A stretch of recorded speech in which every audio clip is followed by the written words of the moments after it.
big updates to map consistency, an expansion of the recall system, and the results of those aim punch tests. All this and more as we dive into the Update 35.1 patch report.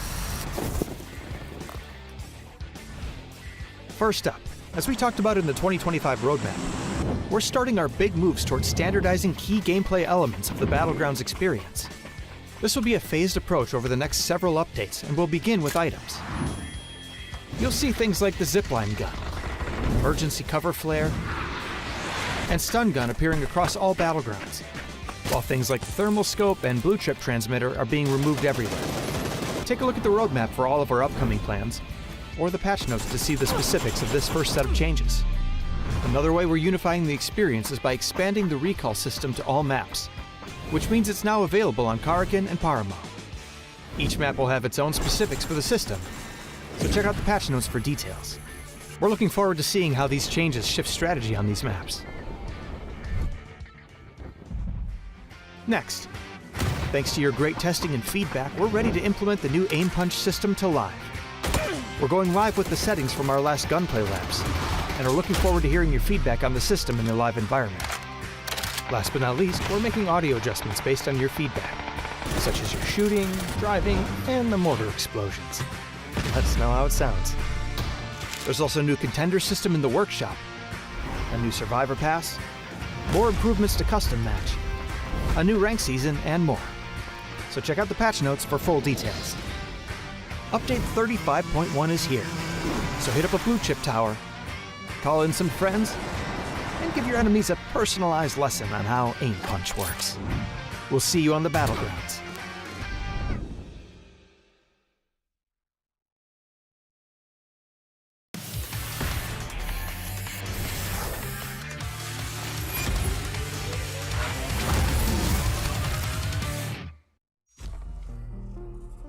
Hello everybody out there in the world, welcome to the PUBG EMEA Masters Players Tour. My name is Kalaris, I am your host to start things off, but we'll be mixing things up as the day goes on. We're excited, we have got a lot of games coming your way today, tomorrow, and Sunday as well. Joining me to my left-hand side to crown a champion here in EMEA, I have Mark and I have Avenger joining me. Mark, you've been running around, running and gunning, getting all these TPP tournaments covered. How's it going, fella? Good. I'm excited. This is the big prize pool, so this is where we might see things change. So I'm interested to see the game style we saw from last week to this week might be changing up a little bit as we've got more money on the line. Yeah, we've got some big names, obviously, going to be contending for all of that money, the $20,000 that is on the line, Avenger, and we've got some not as big names, which is great to see kind of coming into the fold here. There's a lot of names that we're familiar with on some of these rosters, but they have an opportunity to really cause an upset here throughout the next couple of days. Yeah, that's what I love from this format, right? This kind of grassroots system where we get all these new players in and we get this kind of open system where you can grind your way through all the way to Masters. And now they're here, they have a chance to play against the big shots. So that's going to be really cool to see how well they're going to be faring throughout the day. Definitely, and there's obviously a big topic of discussion on how you approach a tournament like this and how you approach TPP in general for PUBG here. So Mark, I mean, kind of talk to us about what you've seen so far. You've been in the thick of things, in the trenches, watching how these players have been able to play it out. Obviously, defense is a very important factor when it comes to TPP and how you play it out. I feel like we've gone old school. Compounds are becoming key, high ground key, utility is huge as well. And even like we've seen some sneaky plays, people doing the whole bunny hopping out the smoke. We're going to see a lot of that. We're going to see a lot of people trying to figure out any way on the back of a buggy to throw a nade so they can keep safe. We've even seen the likes of Pixel lit on top of a car bonnet just to avoid actually being detected. So lots of sneaky plays, but it does come back to sort of the defense of the compounds, because actually people holding up in the compounds have been key, and actually interesting to see the different types of breaches. More people now actually holding an anchor than before. It's not just a one player. We see two or three holding an anchor, and they're trying to kind of a bait car. They try and draw out people into a fight, which I'd like to see. It's nice and aggressive. You've got to be careful with all that util that can come your way as well. It's very, very deadly when it comes to TPP. Let's take a look at the format and see what is going to be unfolding over the next 3 days, as we have ourselves 6 matches each day. A little bit of a difference relative to the 4 matches per day of the cups and things like that. So we are back to the true tried and tested format of the 6 maps. So things could get spicy towards the end of each day, Martin, as everybody's going to have to figure things out on Erangel.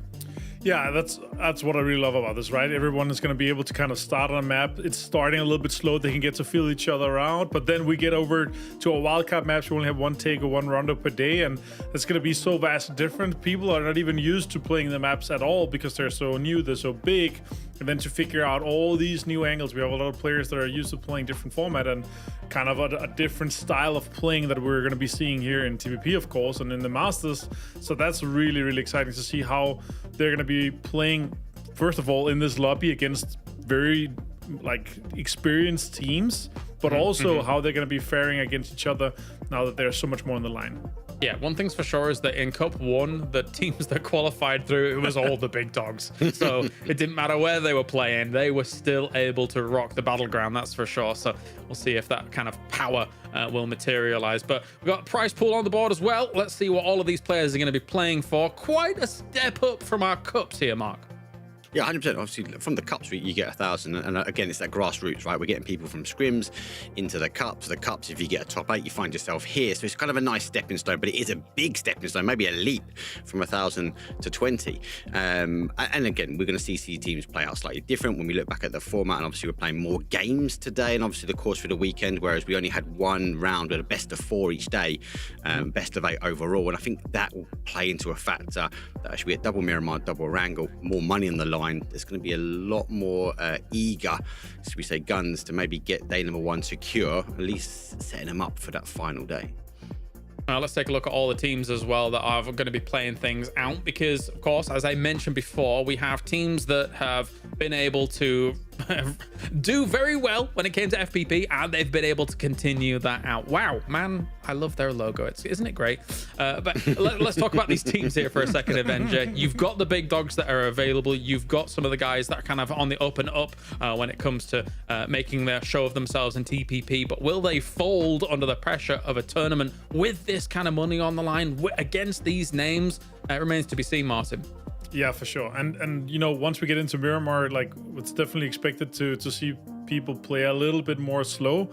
And like we saw in week 1 as well, all the big dogs, they came through, as you see here, the participating teams, they locked themselves in here. But I gotta say, it's super awesome to see a lot of players that are coming in, and we might find our new prodigy player, one of our new superstars that's coming up. And that's one thing that's great about this, right? Because we're going to be seeing tons of more of this throughout the year. Yeah, one thing's for sure for that week 1 Virtus Pro. It's, to me, Mark, it looked like they were having fun. You were mentioning Pixel before. Sorry, not Pixel. You were mentioning how they were all kind of playing things out. But I mean, 55 kills going their way for Virtus Pro. That looks fantastic. It seems like they're able to thrive anywhere you put them. Yeah, and yeah, obviously, yeah, we're talking about obviously, but Nixie was also having fun, mate. Yeah, they didn't actually get a win either, right?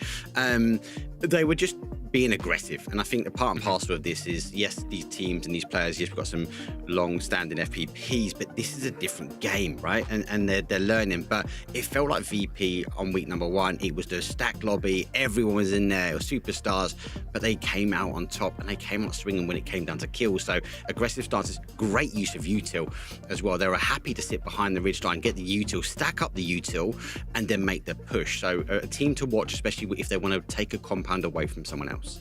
And I'm going to stick with you for a second, Mark, because I do want to talk about, obviously you were there, you were casting it alongside Kovo. You got week 2 and how that all unfolded. Not so many of the big names there, but man, looked awesome. And you've got guys like Shro in there. We were watching him in PEC, really trying to carry Sakura Sensen to victory. But it felt like they really found their footing in that week 2, right? Yeah, you can't take anything away from him. And obviously, yeah, there wasn't the big names, but we had returning names from week 1 that weren't qualified. But they finished off at 97 points, mate. They're insane. They closed out games. They know how to win a circle. They were down bodies. They were able to close them out as well. So, obviously, second day, the final best of 4, a little bit of bullying. They were pushing teams, chasing teams down. I think they were eager to try and hit that 100-point threshold. But they're definitely a team that, oh, yes, we might not see the logo and the brand, but definitely a team I'll expect, especially over this weekend, that we are going to be singing the name quite a few times. The logo and the brand. If I get that logo on an esports shirt, I'll be a happy man forever. That would be ridiculous. But beyond that, Avenger, who are you looking to over, I guess, to start things off fast, to start things off fiery for a day number 1 when it comes to these teams? Give me a second here. I'm closing the book and writing the final notes for wishes and gifts for the future. I might make sure that happens. No, but yeah, honestly, like Mark said as well, like it's clear that once you don't have as many games to be played, that there's going to be teams going out and hunting, right? And that's what I kind of am expecting as well here, because for some teams there's a lot on the line. For other teams, there's something to prove. And for the kind of third and most scary ones is that there are teams that are, in a few weeks going to be traveling out and going to be playing some big tournaments.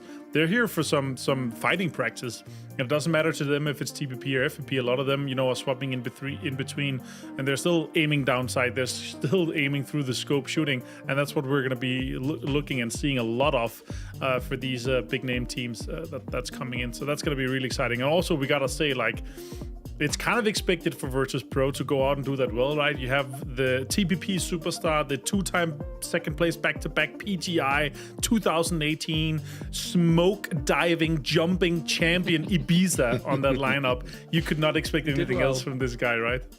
Yeah. It's funny because, I remember doing interviews with them for PEC, and Ibby seemed very excited about the idea of getting back into TPP and seeing how things were going to go. So, yeah, definitely all smiles on that side to see how things are going to fare for them, and great leadership under the likes of that as well. Something that we were musing over, of course, Mark, and you alluded to it earlier, is the fact that utility is so strong in TPP, because it's not the case of like, okay, well, I need line of sight, I need to know exactly where you are. You can use this to your advantage and be pinpoint accurate with some of this utility. So it feels like saving it to the late game almost doubles in value compared to our FPP scenarios. Yeah, that mid to late game is huge, right? And we actually actively saw players picking up less ammo to make sure they had the util. Now, that's going to be a factor when you've come into the cars. What can you bring to the end game? A Rondo, God, if we get an open ending again, insane play. There was some funny moments, though, when it came to util. Some people forgot they were in buildings and they tried to launch that big arc and it ended up back on their tippy toes. So I still think there's a bit of a learning curve behind the util usage. But you're right, late game is huge. Keep an eye on the players so we can keep as much in their back pocket as possible. If they have to expend it early, they might be going out a little bit earlier as well. Yeah, definitely. I'm just hoping for the moments where we have emergency flares, emergency covers in every single map as well. Obviously, we've been playing with that for the past few days. Avenger, that's been exciting. There's still lots on the great stuff on the horizon, which is going to be a lot of fun alongside this. Any other particular teams here, Martin, that you're going to be looking forward to seeing how they fare today? Some of the underdog teams, maybe?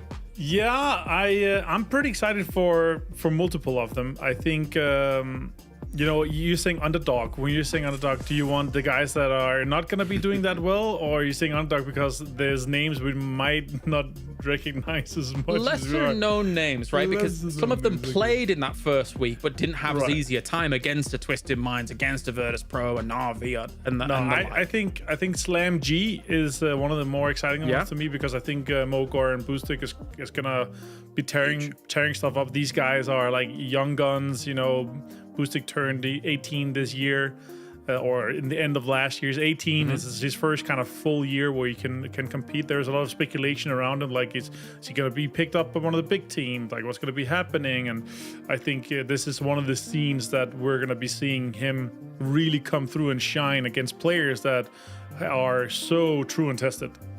Yeah, no, it's a good point that you bring up. Obviously, like, there was a lot of speculation, as you say, like, especially when suddenly the community was like, is Na'Vi trying him out? Is he going to join Na'Vi? Is he going to be there? And obviously that didn't kind of come to fruition. So this is basically, alongside some of the smaller stuff that's going on and also scrims, like a really good first opportunity and glimpse into how someone like Boostic alongside SlamG is going to fare. We already saw they did well in the Cups, Mark. So maybe they can kind of proliferate through into this Masters and see if they can get some big money on the board. And they qualified week number 1, so they didn't have to re-qualify and go back through. And I think that's a big, huge takeaway, because we did have some invited teams and they didn't quite get their way through. We look at the Ascends, etc. They came back in on week number 2. 100 ADR had to qualify twice, mate. Obviously, they now find themselves in here, so they've had a lot more reps compared to others. But back to your Slam G, it is such a aggressive young roster that you can't drop the ball on them. They'll be happy to push. They've got really high IQ when it comes down to breaking down some of the games, despite being newer towards the scene. So I'll be interested. I'd expect them to get a couple of chicken dinners. Are they going to be right at the top there? Well, depends on how really they start. I'd expect I'll lean back to the Virtus Pros, etc. Or we go look at the individuals like the Pixels, the Nixies, the Ibis, the ones that can be creative if they want to be creative. But it's such unknown territory. We're going back old school with the TPP, mate. So it's who can really get to grasp with this game with this level of prize pool up for grabs. One of the only teams in that week one to actually get a win on the board alongside some of the big names, obviously. And that is an impressive feat for sure. But then when you pivot to week two, the team that we already brought up and really kind of focused on, Martin Mann, during that week, 3 wins on the board. You love these guys. Best logo ever. What do you mean? I mean, it's a sharp with shoes on. Yeah. I mean, these guys are obviously fantastic. I think there are so many reasons that you can just love these guys because, first of all, the logo is great. You have the show on board, right? And then if there's anybody else out there that's gonna do anything, it's obviously anybody's, right? So, but yeah, I was rooting for them to get to the triple digits, as Mark talked about earlier, right? These guys obviously are capable, but how are they gonna fare against a stack lobby with, you know, PGC experience, PGS winners? You know, there's a lot that's coming through from that. So that's really what I'm looking at for these guys, if they can come through and do as well. I'm putting them I'm expecting them to go at least top 8. I would hope to see them in top 5, but I think it's such a stacked lobby today that I have a hard time seeing it, because you're gonna have to adapt so much, because the majority of these players, we're talking, you know, 95% of their hours in the game are coming from FPP. There are so many things that they're experiencing for the first time, or figuring out, or making work here these first times. And then in a competitive lobby like that, that's going to be difficult to do. So the mechanical superstars are really going to shine through here today, I think. Yeah, it could be tough. I mean, for teams like Hand of Hope and 100 ADR, right? Obviously, they were focal points in week 2, Mark, as we were watching those games play out. Yeah. But again, going up against a lot of these guys, it feels very difficult to even contend with them. There's gonna have to be a lot of practice on board. It's difficult in terms of what do you do even for a VOD review to try and review some of these teams, because there's very limited information about them, and when it comes to TPP. So for Hand of Hope and 100 ADR, as much as they looked great in that week 2, can they look good here? This is difficulty, and you go back to even M-Man, like Mad Negative. He was top killer, 23 kills, and you go, he's better than, as he tops out week number 1. And you look at Hand of Hope, 100 ADR, again, they're up there, but you have to factor in the big names, the big dogs weren't there. So is it going to play out? No, the lobby is going to play out completely different. Plus, 2 things for me: we've got more games today. There was best of 4 yesterday, we're best of 6 today, and we're over 3 days as well. So some of these teams that have got the experience, actually, it's not just about day 1. It's not just about the individual game. We look at a Twisted Minds and they go, well, actually, it's about the 3 days overall, the best of 18. That their consistency is high. So I do worry for some of these other names, 100 AR, Hand Up. It's going to be, can they keep that consistency up for 3 days? I don't know. I'd like to see it. We'll have to wait and see. Across the Players Pro Tour, all in TPP, as we oftentimes get asked a million times in chat as well, over in Twitch chat. And also important to note that when you're watching the observing, everything that you're seeing is from the perspective that player is playing in at that moment in time. Because of course, you're playing in TPP, but sometimes, Martin, as you were mentioning before, you want to switch to FPP to get the exact shots that you want to on, say, for example, if you're holding out a compound, you're seeing people coming towards you, crashing, and things like that after you've already scouted out that kind of breach on towards you. Or if somebody's kind of dropping in with emergency pickups, you want to try and aim down sights and try and hit those shots wherever you can. So there's quite a bit of dynamic movement going on from all of these players too. Yeah, that's why I'm saying I'm really looking forward to seeing these mechanical superstars play around. We even in the cups, we saw a few times like people are fumbling a little bit. They're not really used to it as much, and once they get used to it, and once you see these guys that are, it's the young guns usually, right? We see these 18, 19, 20-year-old guys that's just so fast with everything that they do. And once they kind of harvest that, because there's so many things you can take advantage of, that's just huge. Well, we will be starting out on Miramar to get things going. 2 Miramars, then we'll roll into Tego. We got Rondo on the way, and then after that, we finish things up on Erangel. With Miramar starting things off, Mark, we were already talking about the way in which high ground can be brutal for people to try and deal with if you are on that low ground, and Miramar exemplifies that. There are so many ridges people can try and hold to exploit that in other teams. Yeah, you're right, and it's how the zone's going to play out as well. A lot slower, 3-day events. We expect game 1, game 2 just to kind of ease our way into it. And man, I can go back to them. They performed so well on Miramar, so I'll be interested to see if they can keep that momentum. They've obviously last were playing; they were in last week, so it might be a slower start, but expect maybe an unknown team to come through on this match. Would love to see it. Would love to see it. All right, well, let's get into things then. We have Miramar on the cards. It's match 1 of 18. $20,000 is on the line for our first Masters here in EMEA. Mark and Martin, take it away. Thanks so much. That's obviously, I was hoping for you to join us here in a 3-man cast. No, but Kale, go relax here. Mark, we're going to be starting on Miramar here. I'm super excited to get this kicked off here. This is massive. We have all these teams that are coming in, and it is such a stacked lobby, and I'm really excited to see how this is going to fare out through our 18 games here in our first Masters of the year. Yep, south to north or south-southwest, up towards the north. Good flight path. Scares us where it might be the Death Valleys in that southwest corner of Valdemar. Interesting, obviously, we used to see Ascend go in there, but they obviously swapped their drops now to sort of that water treatment area. No phase here as well, so they're not going to be sharing, I suppose, an area with them, but not a bad start to this one. Early editions, people are going to be getting these cars, trying to steal it away, but it's going to be a long haul. Best of 18, Martin. Oh, no. Get in. I thought he was going to continue running, but he didn't manage to find out. Without dope, able to pick up the cars, and Navi looking to take a couple of shots, but unable to clear it up, and there comes our path in. Nice down towards that south side. Yeah, that's an easy first circle, right? The majority of the teams are going to have an easy path in the way to it. Also, somewhat of a difficult one, right? We're going to have to figure out if we're going to be ending somewhat closer to the proximity of Los Leones, or we're going to go further kind of west, because that plays out so differently. And like if we're further outside west towards kind of outside Los Leones, in between Chuma and Los, there's not that many compounds available. And since we're playing in the format there's not that many good high grounds to be kind of played around. So that's going to be interesting to see how that plays out. If you're a VP right now, I feel like you're taking the outskirts, the control here already of Los Leones, maybe in a greedy 2-2 split, Mark. What do you think? Yeah, we got that 5 stack in the corner on that northwest side. That's going to give a lot of information, and information's key. And you actually farm information so differently as well. Obviously, line of sight, we know with FPPs, obviously you can tag and get the information, but actually from these guys' point of view, actually, if you can get more area covered within the 4, obviously you can farm a lot more information. So yeah, I think you're right. I think you maybe see a 2-2 split. We see it on the very outside of Los Leones, expecting for it to sort of move on out. But a good start, good circle. Good to see actually some of these teams already looking to move their way in. BB team, as you saw, are playing as a 3-man here in the first game, while we managed to get the last player in. Obviously, it's going to be cool here. Boostic, as I talked about earlier, just shortly on screen, one of the mechanical superstars of the game. Young player, one really young prodigy that we might be able to see a lot more of this year. And I really hope that these kind of tournaments here, that he's been able to make it all the way through to the Masters here, Mark, that's going to be one of the tournaments where he's really shining, right? Because some teams might not really trust to take a chance compared to maybe a player with LAN experience and stuff like that. But yeah, we're going to see an emergency pickup here. And oh man, they're going to be going south with this one. I wonder where they're going to be going here, because like you really want to have vehicles. And that's really the big thing for them. Are they? Oh, there's a Panzer on the back too. Nitro, and meanwhile, is going to get X-rays. They're down. That's unfortunate. Meanwhile, Foot also getting taken a little bit more. Like they're taking more space here. Vard is getting some information.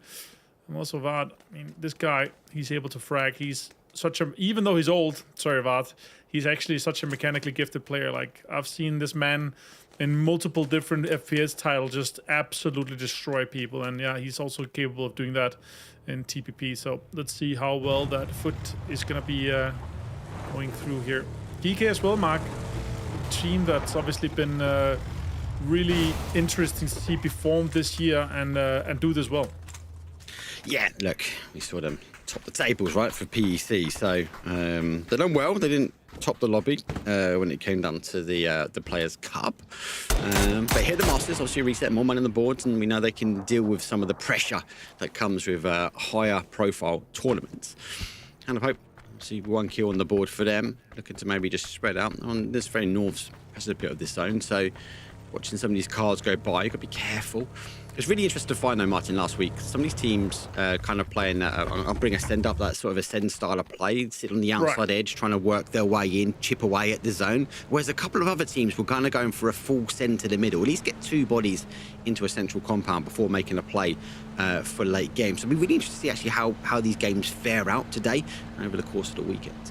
Yeah, the meta is so much more kind of difficult to play around because the information that you're obviously able to garner without being spotted is just a whole different level, and that's really what we're going to be seeing. And that's also why you can see a lot more players and teams going to be greedy with how they're going to be playing, how they're going to be gathering information here. And you know, in these situations here, while Quizzy takes down a doozy, BB team, they're down to 2 men here, and they're going to have to figure out, do we play this? And it's so much harder to pull up as well. You have so much information and so much more peeking you can do here. Quizzy does a lot of damage to him. Nice shots coming in, almost connects on Besto as well.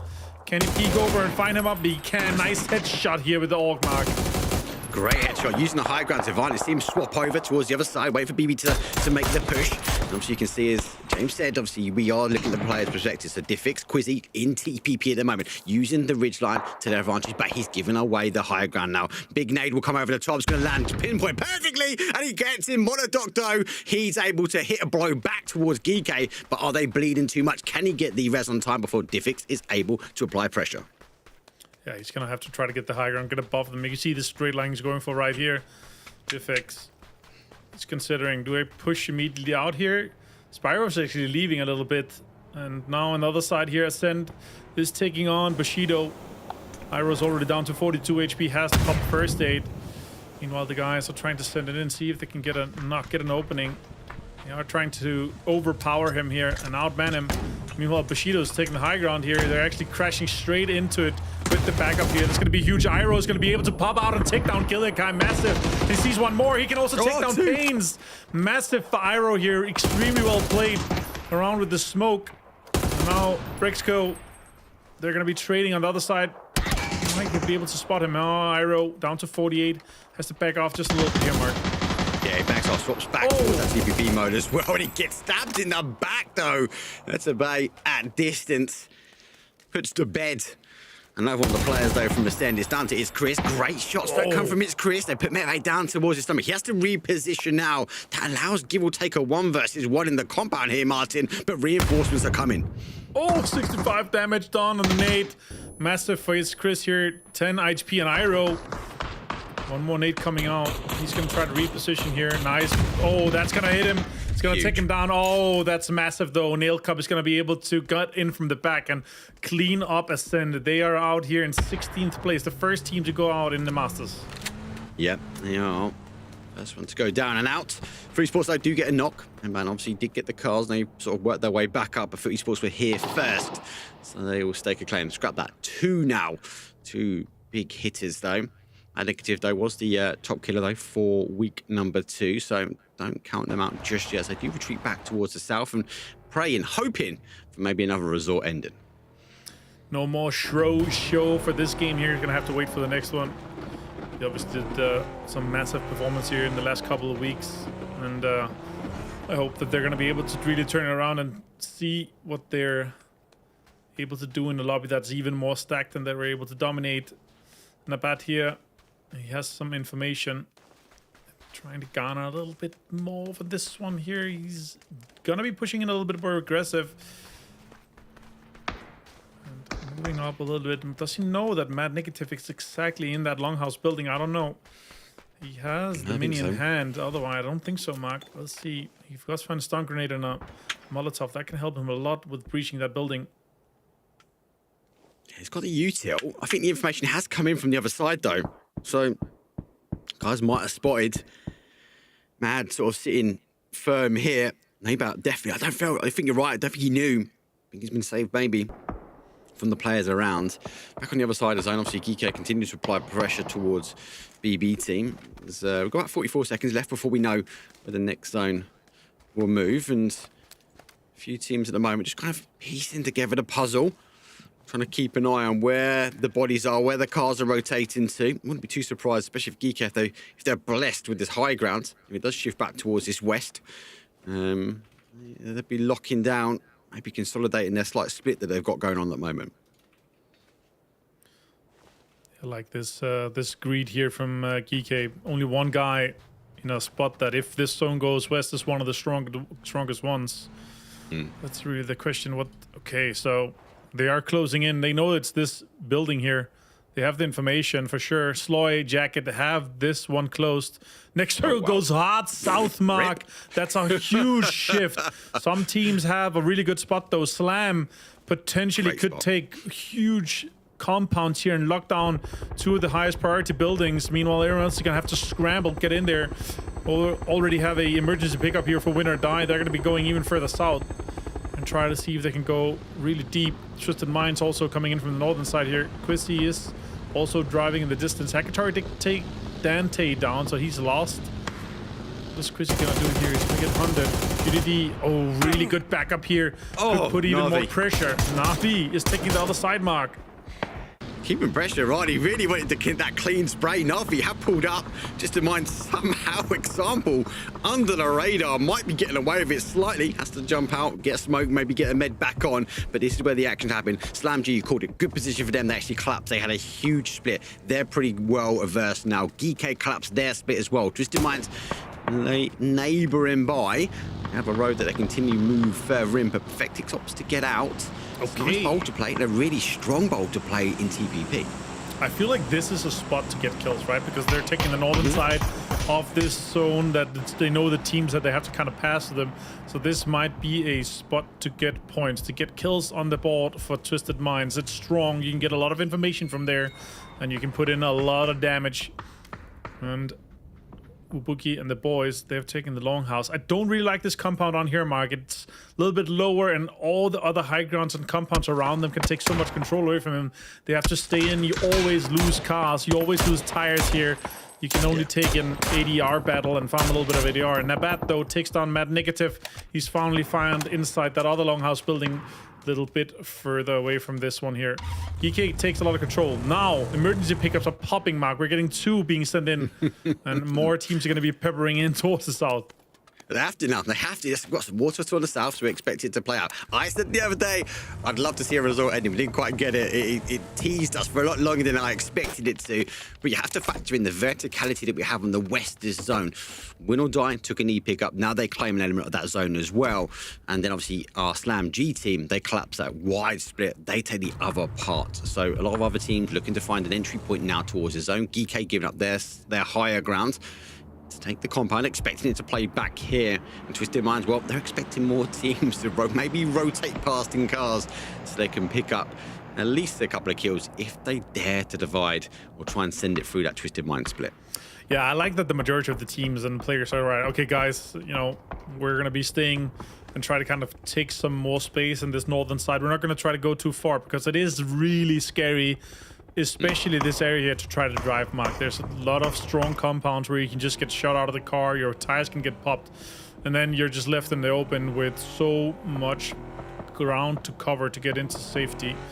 Now, Gaming Gladiators, they're going to be taking this compound on the northeastern side for free, while Hope, he leaves, and HP, he leaves this compound here. He's going to go over to Sloy Jacket, just down to Melman, Levante, and extends.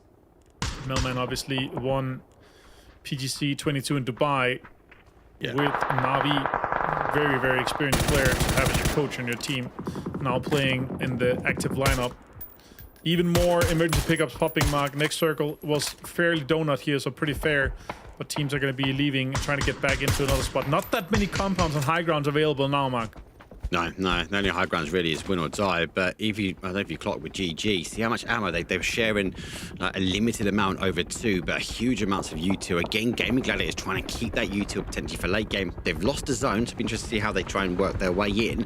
Some of the other teams, though, Footy Sports move into a middle zone, but they're in the bottom of a bowl. Teams could potentially punish them. Twisted Minds on their way around. 100 ADR sees them pull up, takes a couple of shots, doesn't quite get the connection that's needed, but will ensure they can't move any further forward. They pop one of the tires and continue to provide the pressure where they can. All right, Perfectus is lost. Beauty actually managed to get that kill. Twisted Minds now, you know, pretty rough spot here, I'd say. They are going to have to use some utility, have to use smoke and deploy that a little bit for cover to stay alive for longer. And once they have to fare further towards the zone mark, they're going to be having, you know, 10, 15 players just staring at them, seeing if they can get them out. It's a strong team to get rid of. And 180R, they're sitting in a pretty good compound here at this moment. And they're just shooting at everything. Look at this. How are they getting away with standing on top of the long building like that? That is insane. GG getting knocked, though. Nitro is down. Start having a look round. Teams rotate past. GG go whistling past. Twisted minds here. Praetorian is also knocked and looking for the same ball, but look at this. Esports spreading out. They've not consolidated up. They might fall short though. As GG put up, Pixel sprays. That level 3 vest going to help, but doesn't quite get the knock on Levante and provides so much pressure. He needs to get the U2 out because GG's pushing his way quick. Melman's just sending it up. Oh my god, 180R is going to be pulling up in that as well. Melman also knocked. Gaming Gladiators. Two knocked here. Nail Cop might be able to steal one or two of these. Can he get one of them? Oh, Levante flushes his own teammate. That's unfortunate. And Beamy gets down. Picks as well. Example finds Beamy. There's just so much action going on now here before our fourth pop. Absolute chaos for Esports, though. They had the bait right in the middle of the trap, but are unable to close it out. GG, despite losing bodies. Just one remaining. Vard looking for that final kill. Let's get it. That's a couple of shots, though. There we go. It's gone. Yeah. A couple of shots. Good, fast pace, though. For Esports, they're going to play out this middle zone. I worry for this, though, Martin, because they're in the bowl. They're in a dip. We've got, like, Twisted Minds, Bushido, 180R, they're in Slam G. All that could potentially cause some problems to them if they get the opportunity to be a little bit more flexible. And AC does finish it off. Game Gladiators are going to fall. That whole bowl is dangerous. For Esports, need to get their head down now. Yeah, they are going to continuously have to pop some smokes just to stay alive here. Our pop is going to come. Next circle obviously coming in, and oh, it's going to go a little bit northeast here. That's massive for Foot, massive for 180R. Slam is going to consolidate, as we're talking about here in this compound. They're going to be staying 4-man strong rather than 2. And now Win and I probably going to see this, have some information maybe that the teams are leaving, but still that compound that they left is not inside Mark, so not that many active compounds to be played. It's going to be played around the high grounds and in all these bowls and dips that are available. Look at this, though. Ibby's obviously holding out, potentially push over the road, using the tools in his chest to his advantage. He can peek his way around. The rest of the team, though, when they go further north, you can see them on that mini-map there. They're holding a little bit of high ground that they've got, so they've taken their time to come out of Los Leones. There's that Slam G consolidation. They want to be that last team to get in, Mark. They want to be that last team off that high ground to make sure that they can be the last team coming in slowly so that they can have their backs free. They're going to be taking on Hope here soon, though. Yeah, and he crossed over, so he knows he's giving away the information. He's watching, he's waiting. He knows this side's going to be better for him to maybe move. He does position himself back. Hope need to make either a commitment. If they're going to go, I expect smokes to come out. I feel like they're 50-50, Martin. I think they're still thinking keep on the south side. They've seen the player. They know someone's here, but they're not fully committing just yet. Phase number 4, they might need to maybe share this side of the zone with Bushido. Otherwise, they need to push over, and Ibby now has reinforcements. Luke Rox has come back. Look at that. It's just he's taking every advantage, right, in his tool chest, as you were talking about, right? This is such a good spot to have an anchor player, and EB is the guy to do it. There is no one better being able to spot around, take advantage of this. And yeah, they want to keep them obviously on the other side here. And is it worth it for Hope? I'm not sure, but there's not a big chance that it's going to be staying on their side of the road here. They could sneak in a little bit, but then they might be shot by Bushido. Yeah. And they're fighting for terrain that is not inside. Like, this is just information control, nothing else. This compound is not in, and once you get out, the only spot you can really play is where Luca is. And yeah, they want to be playing where Beamy and Nixie is. So now they're going to be trying to commit all the smokes to commit. I'm not sure this is worth it. If they get an opening, it surely is going to be. Molotov takes down Getrox, and now PP team has an opening. They're going to be sending on the bike to see if they can get a spot inside this new circle here. Yeah, that's a good knock for them and great use. They got the bike, try and split the difference between them. Diffix gets to confirm. So the point taken away. BB team obviously started as a 3 now. They've lost only 1 as a 2. Looking to be a bit more aggressive now, but here comes the push on the other side. Luca Rockstar, don't know if they knew he was there. He moved further down. He catches. Sloy was a bit further out. We saw him coming with the car, but they didn't commit over towards the top. Oh my God, he's got a bit of elevation now, gaining more information here. But the entry point to this side of the zone is definitely now closed here. Hand of Hope, well, they need to try and find a new way in. Yeah, I like this play for them. They're playing a 2-2 control game here, and Luca and Ibi is doing the best job possible, keeping them away. The only problem is that they're probably going to have to fight Twisted Minds. This circle goes even further away. It goes southwest, Mark, and there's not much space to play. They're going to have to take on Hope, Twisted Minds, and then eventually Foot to get into this next circle here. This is a huge, huge task ahead for VP. This is huge, but you've got to add also Na'Vi running around with a mortar, GK losing their compound as well. So we've got 3 powerhouses that need to try and work their way in, let alone we've got Twisted Minds just on the outside. For Esports can be blessed, but Slam G, they've still got the zone. They've still got the element of control here at the moment. Hakatori, well, he's cranking that all the way down as close as he can go. Maybe it'll be an explosive entry towards zone. They know VP's up here. Here comes the mortar fire. Beamy can see it. That's pretty well calculated. Beamy expected to just go behind him, and he does, and he keeps his eyes on the prize. Those Na'Vi look to escape. And he beats Gates Town example here. That's massive. And they're also taking away and pushing away Na'Vi. They're going to be fighting for the space in there. Bushido, though, took on Hope here, Mark. That's massive for them. And now VP, they're going to have to make their way into this next circle here. There's 4 teams on this side. Hope, VP, Twisted Minds, Bushido. Massive fight coming on with this here. They're going to try to get Hope away here. Well played by Bushido to just clinch out and remove Hope from the game. Well, they knew there was eventually, if they stayed on that side, they would have to have played into him. I like that Bushido have taken the fight to Hope. Closed them out. They obviously now can have a look over that. And that's a huge nade. Spyro picks up one. Hakatori looks to try and deliver another one back. Just trying to figure out exactly where the players are. He hasn't quite got it yet. And GK, though, PWD's moved into zone. So at the point they want to leave, you've got an opportunity of an anchor, at least in that zone. So Sleeball, he has to try and push his way through. DK just staying here just for points. Now they're about to leave just to see if they can delay Na'Vi long enough to see if they can grab the points here. Maybe Soset saw. No, he did not. I don't think so. Maybe they have some information. That's also just locking that out. Beamy's going to find Lou here. Twisted Minds. Meanwhile, Vesterlock here is going to try to see. Oh, Twisted Minds is down. That's massive. No, without Dope. Let's see if they can get some more points on the board here. Bushido's also out in 11th. Vlad manages to get Iroh. They had to just make a run for it. And now VP, they have a little bit of space on that eastern side. And they're going to have to fight Foot a little bit later. And you are getting caught on the outside without Dope. Still on the south side of the zone. Just the way Bushido sort of rotated their way down. The kills didn't go in the way of without Dope. Looks like the same pathing is coming in. No, Nixie's car is pretty much done, dusted. He needs to crash and get out. He goes down to 1 HP. Okay. Catching him on the other side. That was insane. With a headshot even. Oh, absolutely love it. Needs to be careful. Nixie goes down. T-Bone picks up that. So VP scrabbling their way to zone. They end up with 1 final player. That's Beamy. He needs to stay where he is. Interesting push. Interesting as to why VP played this way, though. You know what, Mark? That's 1 for 1 on my board on who stays last alive. Again, it's of course Beamy. 4th to live every time. It's just such a survivalist, obviously. And they're going to try. This is what we're talking about. This is going to be so difficult for them to try to get in. They had so many teams ahead of them that they had to fight.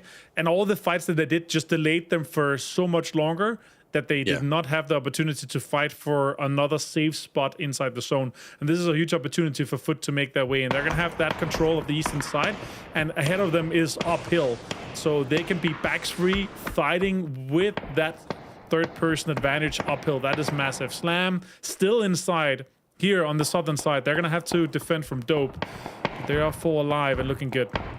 Now you can see just that mini-map, though, 180 are looking to try and take some of the higher grounds, we say, with this compound. Interesting to see, though. Maybe, I think that's what I say. I think they've gone a little bit too early. It'd be interesting to see what Foot do as well, because, yes, the uphill, if they go late with the back against the blue, someone has a good amount of U2 above them, they should be toast. But I think it all comes back to that point you're making. Timing. Who can remove at the right time? I thought he got him. I tell you that, actually. 3 kills, though. 3 kills. They're not doing too bad. They're still in it. Final solo. Actually, no, duo solo now. We've got 1 in VP, 1 in BB, which mark out here for game number 1. All right, Slam, what can you do? You're defending the compound here. This is massive for you. You know that the guys are over in the smokes. Shots are coming in. Boostic here connecting a few shots. Only down to 15 reload. Bestlock's been found here by Mogor. And we're down to 7 teams left. Maybe they can get, 2 or 3 of these ones here. Maybe Foot is going to grab one of them. Oh, he spotted them here. Boosting. Nice shots connected. Lurex finds one as well. Now nades are coming out. He has 2 more to be thrown here. That could be 2 or 3 points. That's huge. One more to be connected. Coming in. Oh my god, that's massive for them. Massive. Good shots coming in. Vard's gonna steal that one. That's huge. Beamy also went down. We're down to 6 teams, Mark. Yeah, King of the Blue was not the King of the Blue anymore. Unfortunately, he fell. King of the Blue smoke. Yeah, maybe. Dope on the outside trying to be the King of the Blue. A few meds in hand, a lot of guns looking this way. I love that Esports have positioned down to the bottom. I think he's still holding that sort of top side here. SlamG now going to start getting those kills in. He's going for the hold, and Redline been really quiet so far. Now work their way in towards zone. They work their way in towards danger. Without Dope, do get T-Bone down, but eventually fall into zone. Those nice shots coming in. No good peaks. Boostic connecting a little bit more here. Redline, yeah, as you said, only 2 kills. 3 kills now, of course, for them throughout the game. One of them gotten here just in the last one. And they've defended this spot so well. Slam with 4 alive. And now, let's see what Redline can get out of this here. He's been spotted. This is a good safe spot for him. This western zone here is going to make it difficult for 180R and Foot. They're going to have to figure out who's going to be king of the hill on that eastern side. Redline have done this before. They've done it in the cups, mate. In the last weekend, they stayed just underneath church and waited out for as long as they could. So hopefully they're used to this, but they're not quite in the zone. Obviously, he has been spotted by GK, so at the moment he wants to move around, and obviously Slam do know he's there as well. So it gets to be more about who moves at what time on this north side. As 100 yards did go a little bit early, the zone shifts towards that west, exposes a little bit of a valley in between. So here we go. 5 teams remaining. Phase number 7 is kind of forced a little bit more of an explosive ending for game number 1. Yeah, unfortunate that they lost Nailip, though. That would have been huge to beat 2 on that western side. That could have been a little bit more an impact here for Redline. Yeah. Yeah, let's see, though. What can they do once they get into this side here? I recently just had an ending on exactly this spot here, and it is actually so difficult to come out of this compound. You have so many teams stabbing you from this side on the low ground, taking control of other spots here, and if you're not that last team from one angle to get in, you're just gonna get so hurt. Has a good spot here. Foot looks to be in one of the more difficult spots there. He has information now. He got it. Yeah, he did get it at the right time. If you're SlamG here, Martin, what do? You need to be last out, but do you play out to the west here? I think Foot Esports are kind of drawing their hand in. They're going to have to take the fight with Foot. Yeah, they should. They want to make sure that they are that last team to be in there. T-Bone, though, nice nade. That's well played. It's not going to connect the nade. It's not going to be enough. Arctic's moved. Stun grenade deployed as well. T-Bone, can he close this one out here? I'm not sure he knows that Mogor is in the door waiting. And he can still survive. He even had a blue zone backpack, so he didn't even take any damage here. Massive play here from Mogor. 8C. Now, can you connect more? He did not. But see if he can deploy a little bit more here. See if they can get more points out of this game here, Mark. Look at the ammo, though. For Esports, I don't know if they've got enough ammo to try and win out the end of the game. They have to get the fight. Nades go forward. Vard launches the second one. He sees the player as he plays peekaboo up the top. He knows the nades come back. He has to reposition himself, though, as he will deploy the smoke. GK went straight across, and Diffix deleted 180R. SlamG will make Foot Esports fall. They're going to take 4th place. We've got a 4 versus 4 and a dangerous solo, though. But GK looking to claim game number 1 here. Aggressive style. Yeah, you don't want to meet Diffix with full level 3. He's just going to destroy your team, put you back into the lobby. GK with 9, looking extremely good here. Oh, Redline's been spotted. Quissy found him. Redline got points, 10. though. That's 3rd place for them. That's massive, Mark. Yep. Good salvage. Is able to. 4v4 on this hill here. This is I really love this area. They already have the high ground control, but can they maintain it? This rock is crucial.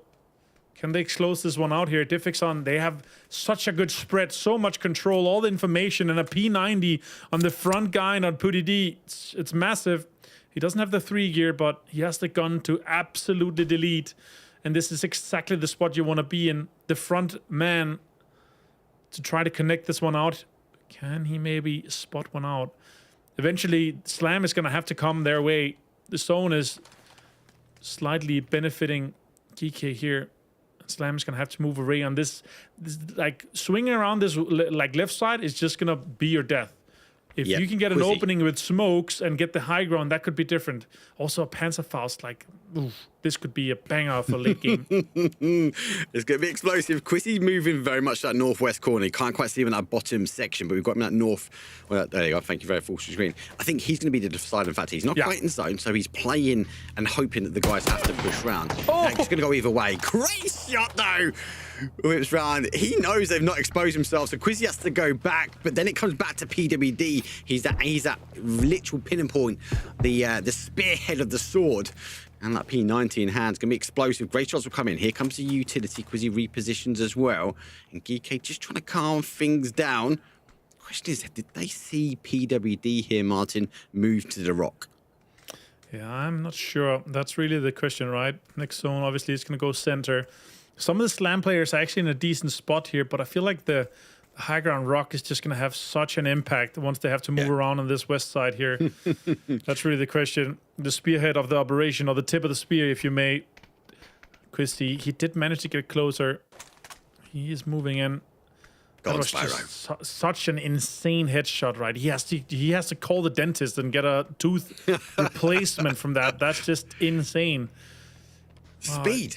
It was the speed delivery as well. That was what got me. Just how quickly he whipped over the top. This becomes the peaking battle. I've got to go with Geek at the moment. They have the high ground, but also some of the Slam G players, they're belly down. There's a whole animation as they get up to go to their knee. They might get caught here. PWD just trying to look, maybe figure out where he wants to pop that blue zone nail. I wouldn't be surprised if they send it forward as a denial towards that left-hand side. Now they see the heads play peekaboo, and here come the shots, Martin.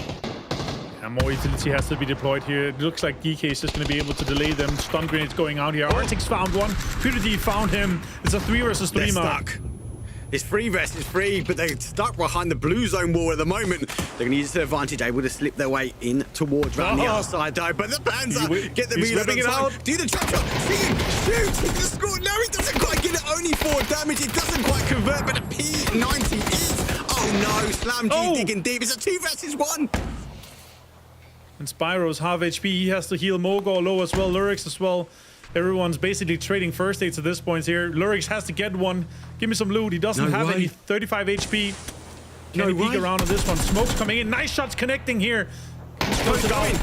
Convert. 1 versus 1. DK's got it. The blue zone takes him. Oh my god. Winner, winner, chicken dinner. It goes in the way of Slam. The blue zone done too much damage at the end. GK, it slipped away from their fingertips. It was so close, Martin. So close at the end.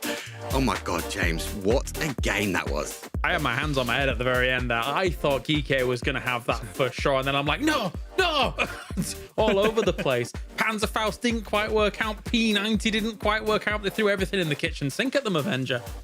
Yeah, and the problem was really that obviously Panzerfaust didn't clutch out or do anything, but also he had an AK. Like, you could have better options there, but yeah, he went early. I guess he was one of the first guys to leave, and then yeah, he didn't get one of the better guns, or he's just an AK enjoyer, an SKS enjoyer like Tobias. But I don't like, you don't know.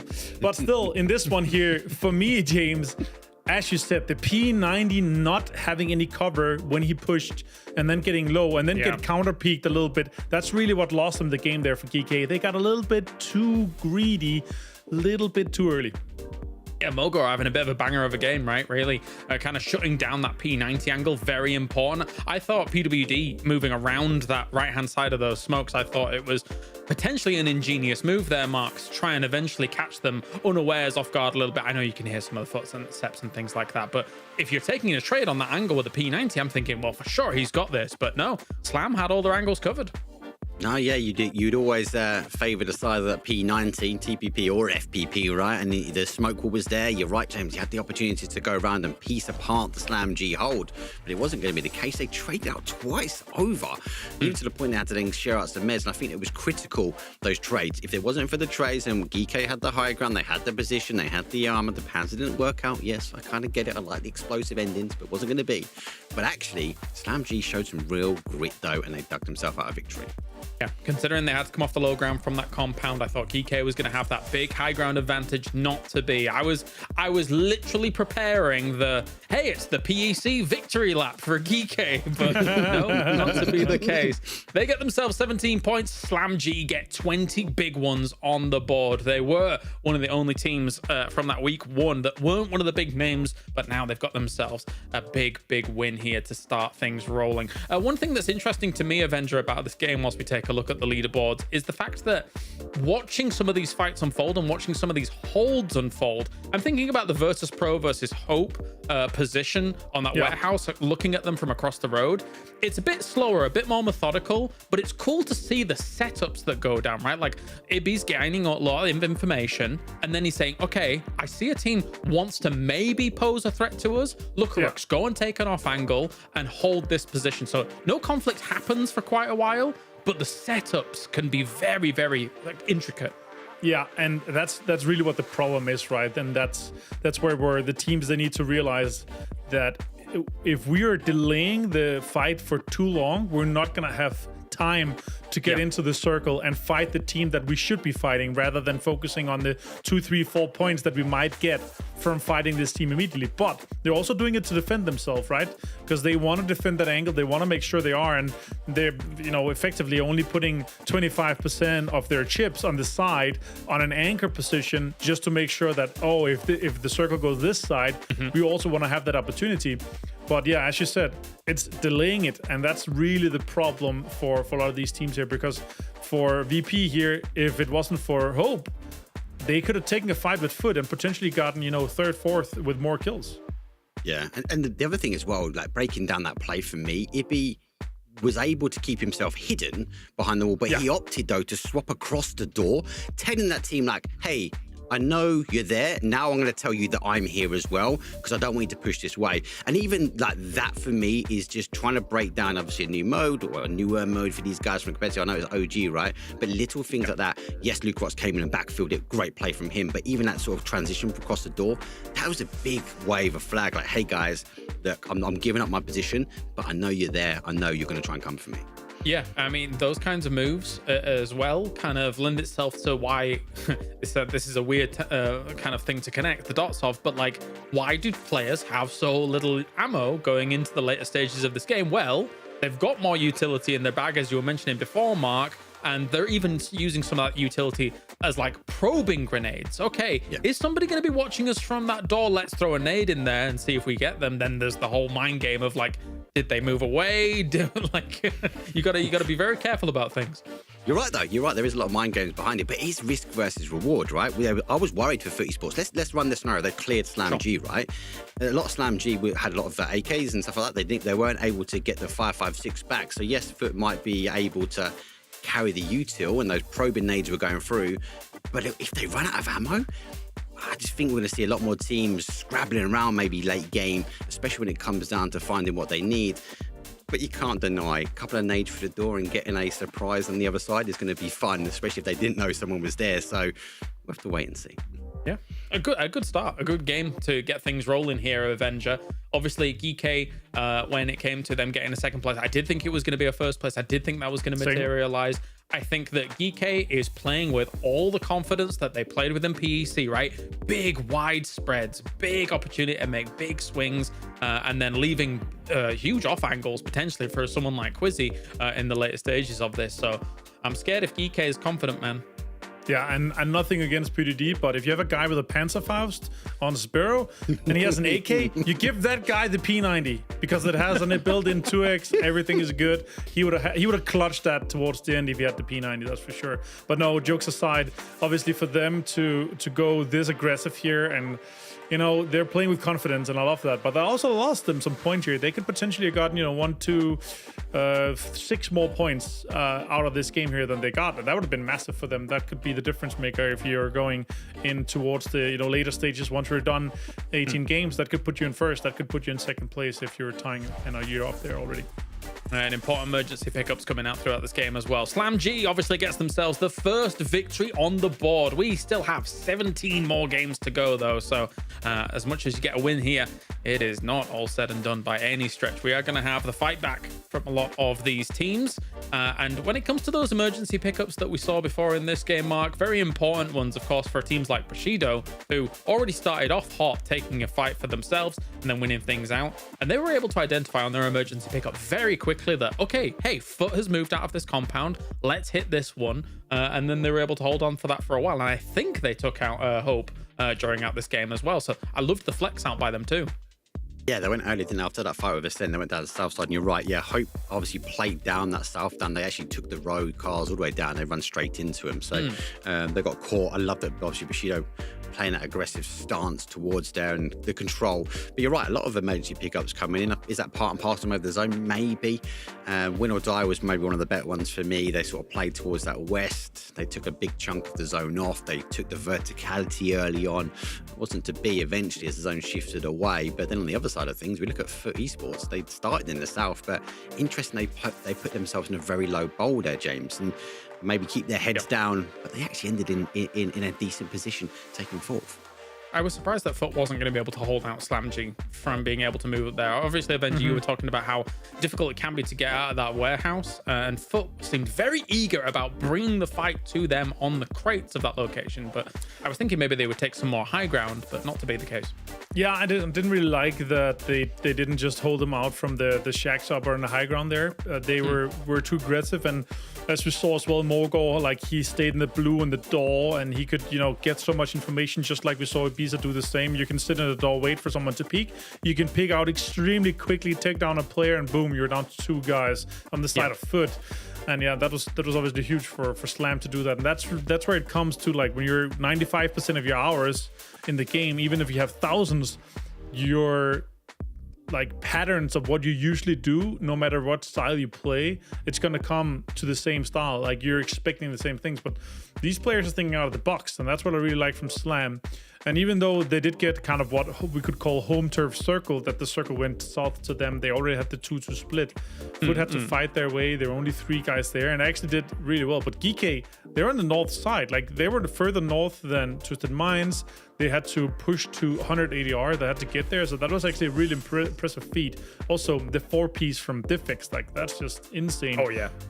Was it 3 or 4? I think it was 4. He had 4 kills at least at one point on the later stages. That was just a beast of a game.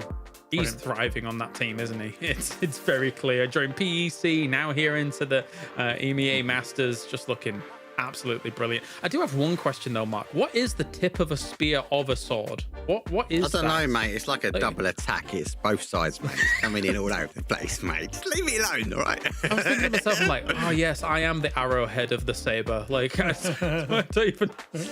Let me do my markisms, right? I know, I know the tip of markism.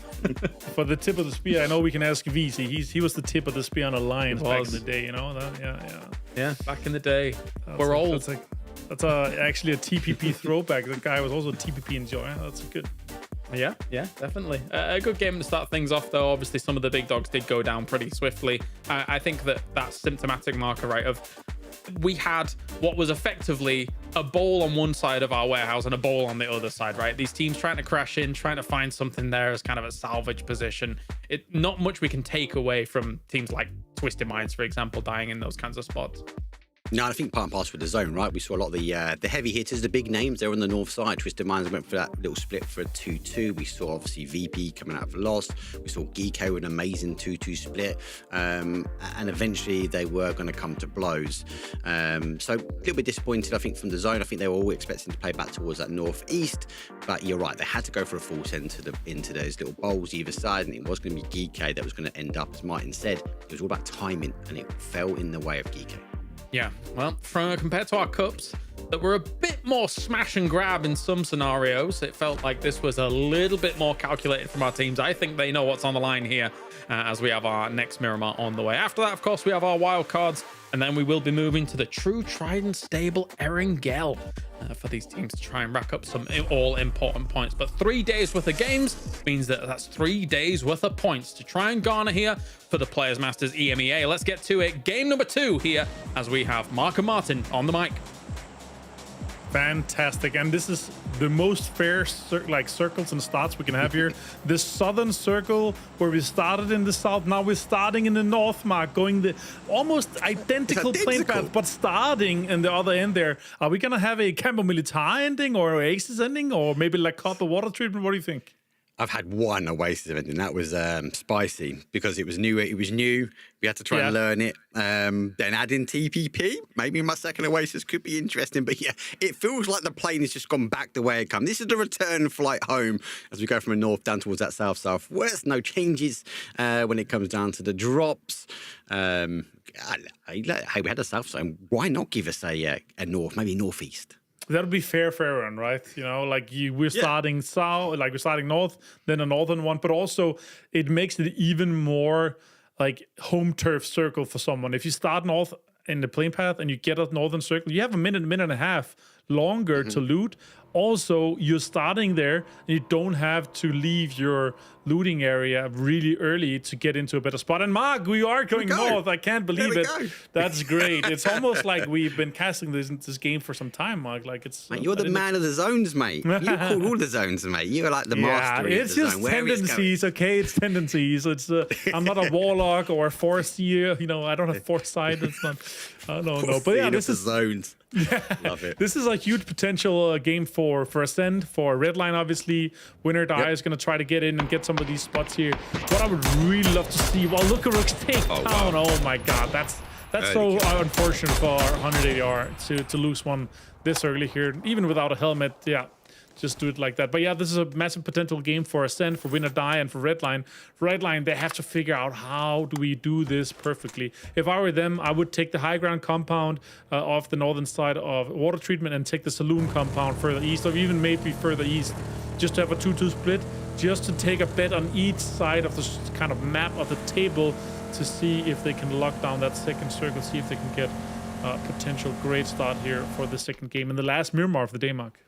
Stop hiding what you know is going to happen. You just trying to make it like you're the scripted, zone Mark. master, mate. You know. I mean, you're right there. A 2-2 split would be the right play. It's going to be in Redline's hands now here. The high ground obviously is going to, as they say, the verticality, the information gain, but they've only got 2 bodies up there. So can they cover all angles up there? Not quite sure. We'll have to wait and see. I think there may be a 3-1 split could be good if you keep one in cruise where they're dropping. You could always send the team in there if the zone hard aggressors back that way. I do worry though with that big town, the teams obviously multiple teams going in that way.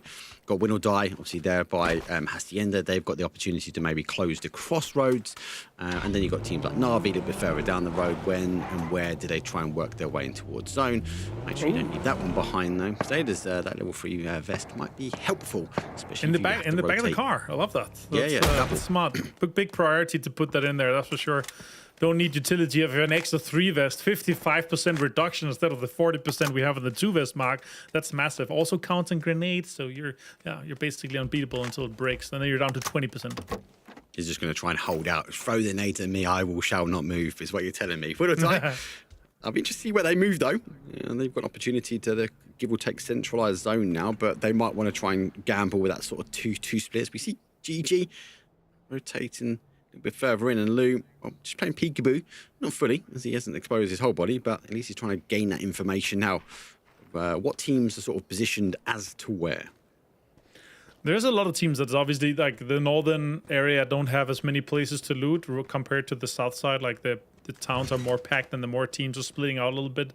We saw only 2 teams, kind of be inside the zone within a direct line and Ascend, but so many teams are going to be aware that the east is going to be quite open. We're going to have some teams kind of moving in and trying to see off how far they can get. They know that probably nobody plays Cruz del Valle, even though it's somewhat center. It's too big of a city to play early unless you know what ends there. So we're going to have a lot of teams kind of try to get in on that eastern side, swap around. So let's see how much traffic we get there later, Mark. And yeah, Navi as well, even though they're in the center of the map, they're not going to be one of the first teams. They're going to be kind of that middle pack, that 8th team to get in there. And that means you're going to have to spend a long time to see if you can scout something on the way there, and they're fantastic at doing so. They're a good team to kind of get in somewhat mid-game and try to get as much information out as they can, and maybe peek a little bit, shoot a little bit here and then. Foot have accepted they're a team that's going to be late to the party, but 180R, they have spotted them, and I'm not sure Foot are aware that they are, rotations going on and looting going on just north of them. This brings back to what you're saying on the pre-show, right? So what we saw me and Koho covering the other weeks. There was sort of 50-50 for me. There was teams kind of playing that centralized compound, early adopters to try and get there as quick as they can. And then obviously some teams like now being forced to play late and playing that edge. So for Esports, 180 are the same. GK feel like they smell blood in the water and chasing down 180 at the moment, but we saw this so many times. These later teams getting clashed with PWG. He's even spotted. The shots will come through from VAR, but no, 57. That does force PWD to maybe change positions here, but he's going a long line, and the same as Pixel. Yeah, now they can turn around. They can maybe close this one out here. It's going to be so difficult for him, though. Oh, Twisted Minds also filing with Na'Vi here. They're going to be peacocking them away. Na'Vi does not want to get anything off this one here, even though Batulins is alone. Exam is going to be called over here. Shots are coming out. That's also connecting big damage onto Na'Vi. Ooh, Luke. There's one down. Oh, huge. That is huge. A lot of lost momentum trying to go back up that hill. Twisted Minds trying to deny Na'Vi the opportunity to get down past the valley out towards the other side. Example repositions back towards Lou. They're on the downside, so Na'Vi do have the higher ground here. Do find Patoolings looking to try and launch a few shots. Does get a good connection as well, but Patoolings able to sneak his way back into safety. Yeah, you peek out there, I'm gonna shoot you in the back. 21, 23 damage connected there. That's annoying. Gonna have to pop some health there to get that out. Utility goes out and durability is going to go out from that. That's just unfortunate. Bushido here, they're going to be on the northern side, as you talked about, Mark. They're going to be able to take some space here, and they're going to have to also spend some time to see, okay, what's open, what's the possibilities that are posing for them. Cruise is not yet taken, and that could really be a big opportunity for some of these teams to get in there, because that's actually still quite central, even though we have 2.5 minutes more for the teams to try to get in there. BP still playing as a 3-man. I heard that the 4th member is going to have to try to get into the next one, depending on how fast his internet connection is. And 180R, yeah, they're going to be one of these teams we talked about, or I talked about, pointed out that eastern side sweep is going to be massive, right? Because the plane path was west, Mark. So a lot of the teams are kind of assuming that, okay, there's going to be a lot of open space on the eastern side. And there's 3 teams currently outside the zone that are going on that eastern side. Eventually, they're going to collide with each other. Yeah, and I'm so shocked about Cruz. I'm so shocked. We haven't got more teams sort of hunkering down their early game. A lot more teams have played towards that south, and then obviously you're right, the teams are now working on the east side, but also on the west as well, as ascended away out of war treatment and taking that high ground away that we was talking about with Redline. So we have to wait and see. VP hoping to lay a trap after seeing some of the cars rotate and hearing the cars. I think they're expecting to see 100 ADR maybe rotating the same path in they are, but held for a bit of time now. They're going to move their way in towards zone, and this is kind of the southern part of that area, that centralized bit of zone just outside Cruz, where we're actually seeing more teams try and claim a lot of space. Yeah, for sure. And that's one thing that I know a lot of players in PUBG love. Driving in third person is just so enjoyable, and you can get so much information while doing it, and that's what these players are going to be doing obviously throughout. You can really scout a lot, and you're going to have to bet on, okay, no one's peeking, no one's shooting. That means that it might only be a 1 split, or like a 1-1 split, or a 2-2 split, or something like that. Fairest, he's going to be popping some tires. Oh, that's unfortunate. Just on him. 4x tracking off here, Mark. Yeah, I think he's going to give some information to PUBG. Actually, someone might be on the high ground. Let's look back this way now, and obviously doesn't have to fully expose, so he's just farming the information, but doesn't quite pick up GK neighbouring further towards that west. T-Bone driving his way forward. Esports now sort of working on that sort of south side, coming in just in line with the blue, so hoping, praying as an outside sort of play that they won't find anyone holding them up, but it won't be the case as VP has moved further in. Although most he's been spotted here by Beamy. He's trying to reposition, but VP looks like they're trying to set up the trap. Get into the seat. Get into C. Headshot. Oh, he missed just. Just waiting for him to go in the car. It looked like he stood still. He tried to connect southwest zone here, Mark. We're going towards Hacienda. Twisted Minds to set up a massive split here to maybe lock down some of the buildings. GK might be able to greet it a little bit.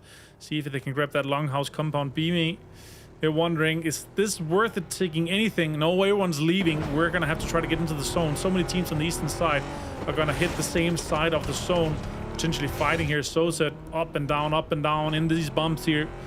And GK, they're going to be able to grab this one. Twisted Minds actually had it, but they're going to go with a 2-2 split further north of this into, I would say, compounds that have higher priority in this current zone. This is the thing that James was talking on pre-show, right? The verticality that comes in with kind of Miramar, all the dips and crevices. This is that zone, right? We've got so much high ground to play, loads of compounds in, great hold from Twisted Minds is going to play back from them. That 2-2 is going to deny people entry towards the zone. It's going to force people, especially in the east, to go round towards the southeast corner. They're going to come across Na'Vi. Ferris has got the high ground, so really interested to see. Bushido, on the other hand, though, they do find their way in towards Cruz, but with the zone shifting south, they don't have many neighbors remaining. So interested for them to maybe hold. Oh, squish! And surprise, there's a car there. And unfortunately for Na'Vi, they lose one as the teams rotating south will rotate them past. I did not expect them to go that deep inside the shack. So it was like, oh. What? And that's just not. Yeah, unfortunate for Na'Vi here. They're going to be down to 2 mark. A little bit of a rough start here for Na'Vi on the Masters. And yeah, obviously them being able to come in on this southern side here, they could have gotten a little bit more out of it. So many teams are going to be getting close to them, even though they also held on to the high ground up top of the pillars. But yeah, did not really come to fruition for that there. But let's see what are Dope going to be able to do against Foot. Well, they've seen a glide up, and Inksy has now seen one. Ferris trying to hold on to the high ground. And Pixel cruising with the SLR, taking a couple of shots. Needs to get the reload on, but he's got enough speed here, looking to try and find, but he has to duck out as the UAV, as we say. Has to move on back. Great shots, though. T-Bone puts Ferris down to 1, giving Pixel the opportunity to get some momentum back in the glider. It's not long before he runs out of fuel damage. Maybe one more pass than this one to try and take the high ground away from Na'Vi. Yeah, he's going to swing around, take some more shots here, and he's shooting the SR. It's the ballistic cannon taking shots at him, seeing if he can connect a little bit on it. He's going to try to elevate a little bit around, but yeah, this is very difficult, especially also scary. He wants to be able to get back to the other guys. He only has 15, 20 HP left. That's down to 10% HP. Gone. And now it's going to be broken, gone, yeah. He's going to be going down, mayday, mayday. He's going to be sending out a ping. Can someone pick me out? He's going to cruise in. There's no need to rush, mine. It doesn't explode. He just cool. Put it down slowly. He's going to be down to the open mark. He's going to be able to get shot at. He's fine. He's been UAV'd that whole area. He's been scanned. He knows where he can maybe set up shop. Maybe someone sneaking coming in behind. But I think Pix will be disappointed that he's not in the air. And now for Esports have to figure out how do they pick apart the one player from Na'Vi that is holding that high ground away from him. It's good to have a UAV up there with a 360-degree scan. Everyone could be in the same target here. Naileup is connecting shots here. Redline, we're talking about one of the teams that had the benefit of this zone here early on, and now they're on this northern side. They don't really have a foot inside this next circle, and boom, one more south circle mile, and Redline and Ascend and a win or die. The 3 teams that had a huge benefit of being center and early in the circles, they no longer have a good spot. Hello, my bad catches. A headshot from Celtic. Rocks though, spray, and Bushido Stork driving on down the road. I think they are second guessing that they made it this fast, as the on-scene though, Redline having to hit the red line. They follow the same rotation path. Now is Head on My Bad, takes a few more shots. So Rocks does get slamming down. Redline take the other side of the road, the more dangerous side of the road, and Presenti, he's going to get that confirmed. Rocks putting his car back into cover because you know he might need it, but he's got cautious. I wonder if he's got the sound cues that Ascend are looking to try and sneak in that northwest corner. Right, win or die. What do you do here? Do you just accept that you're not going to get inside the circle, get any priority inside one of the compounds in there, and just try to farm? Maybe they can get some points off it. They're going to get back and get together here. This is the play for them, right? You're not going to get inside. We're going to have to play as a foreman and play probably on foot or with cars slowly. And they're going to have to take on Bushido. Get Rocks, pulls up. Is that too greedy? I don't know. He's going to get the car inside. They're still in, Mark, but still, this is... like, they're in a hurry. They have to get in there. Nick Steve finds Shro. The show has been closed down for the 2nd game in a row. We saw him do wonders in PC, Mark, but yep, he's going to have to do another 16 games, not these 2 first ones. It's difficult though, isn't it? Because he's a player that sort of thrives on momentum and going out early. Game 1 and game 2 now. He's going to be sitting, waiting. Warming things up, ready to sort of go again. Red line just living to their name. They're full scent in it now. Maybe not the opposite to what we see from Win or Die. They'll find the shack in the center zone. They're able to pull up though. A couple of shots come in. Rose gets his Chris, a fight on the other side, but nothing connected here from 100 ADR. That's a good spot, and as you say here, the Mirado redlining all the way there, but this is a difficult shack to get anything out of besides points. Like, you're not going to be able to peek much. You're going to have to use utility to get out, and the cover that is, or was there, it's now exploded, and it's very flat. The Mirado does not offer much cover when you're outside. They're going to have to wait for the circle to kind of come down on them, and now a big... Ooh, huge breach. It was not aimed high enough here, man. Taking on here. Rock's nice shot onto mid negative. That's huge for them. And oh my god, hello, my bat as well also manages to get anybody's. That's just falling apart here for man. It's difficult, isn't it? Man, they're so strong. Can they hold on? It's a bit flatter. No, Moss knows how to pack a punch back. Use a car. Gets rocks, gets the confirm on, and they go full send now. Win or Die having to reposition. Only lose one. But Senti goes down. They're down to 2 versus 2 here. Both the guys getting the combat. Now scrap that. They've both gone now. Moss will fall. Man to the same. So man go out in 16th place, but talk about going out in style. Yeah, that's just exactly how you want to be able to get in. Oh, Ascend also coming in here, Mark. They're third-partying this. They saw the knock. They saw the delay on this. Mossbot got Presenti now, and Getrox is in the blue. Hello, my bad. Only player inside the zone, and Ascend potentially could take down Win or Die if they played smart. This is all good nade, right? Great nade, though. Kidakai nearly stepping on a landmine there. Has to reposition back in, but phase number 4, where it's going to start packing a little bit more of a punch than what they expect, especially with the blue zone nades coming in. And oh no, and on my bad, does pick up Brexco. He's going to fall. Ascend going for a full ascend here, but not getting the reward. Only 2 now remain. Second nade, though, will fall out. Don't know if it's going to be able to pick up Hello My Bad. Is he repositioned? And Bushido are still waiting, watching. They moved themselves in the zone, and they want to take whatever scraps remain from this final fight. I'm not sure this was the play for Ascent. They could they could have taken on that western side from Bushido, used a little bit of smokes, and then potentially fought Bushido or Gaming Gladiators. Now they're stuck in the blue, and they're going to be fighting Bushido anyway for terrain that they're not in, and the zone is moving south. Gaming Gladiators has spotted this, Bushido has spotted this, and now they're just waiting as sharks in the water. Oh, look at that. That's Medibay finding extents on Gaming Gladiators.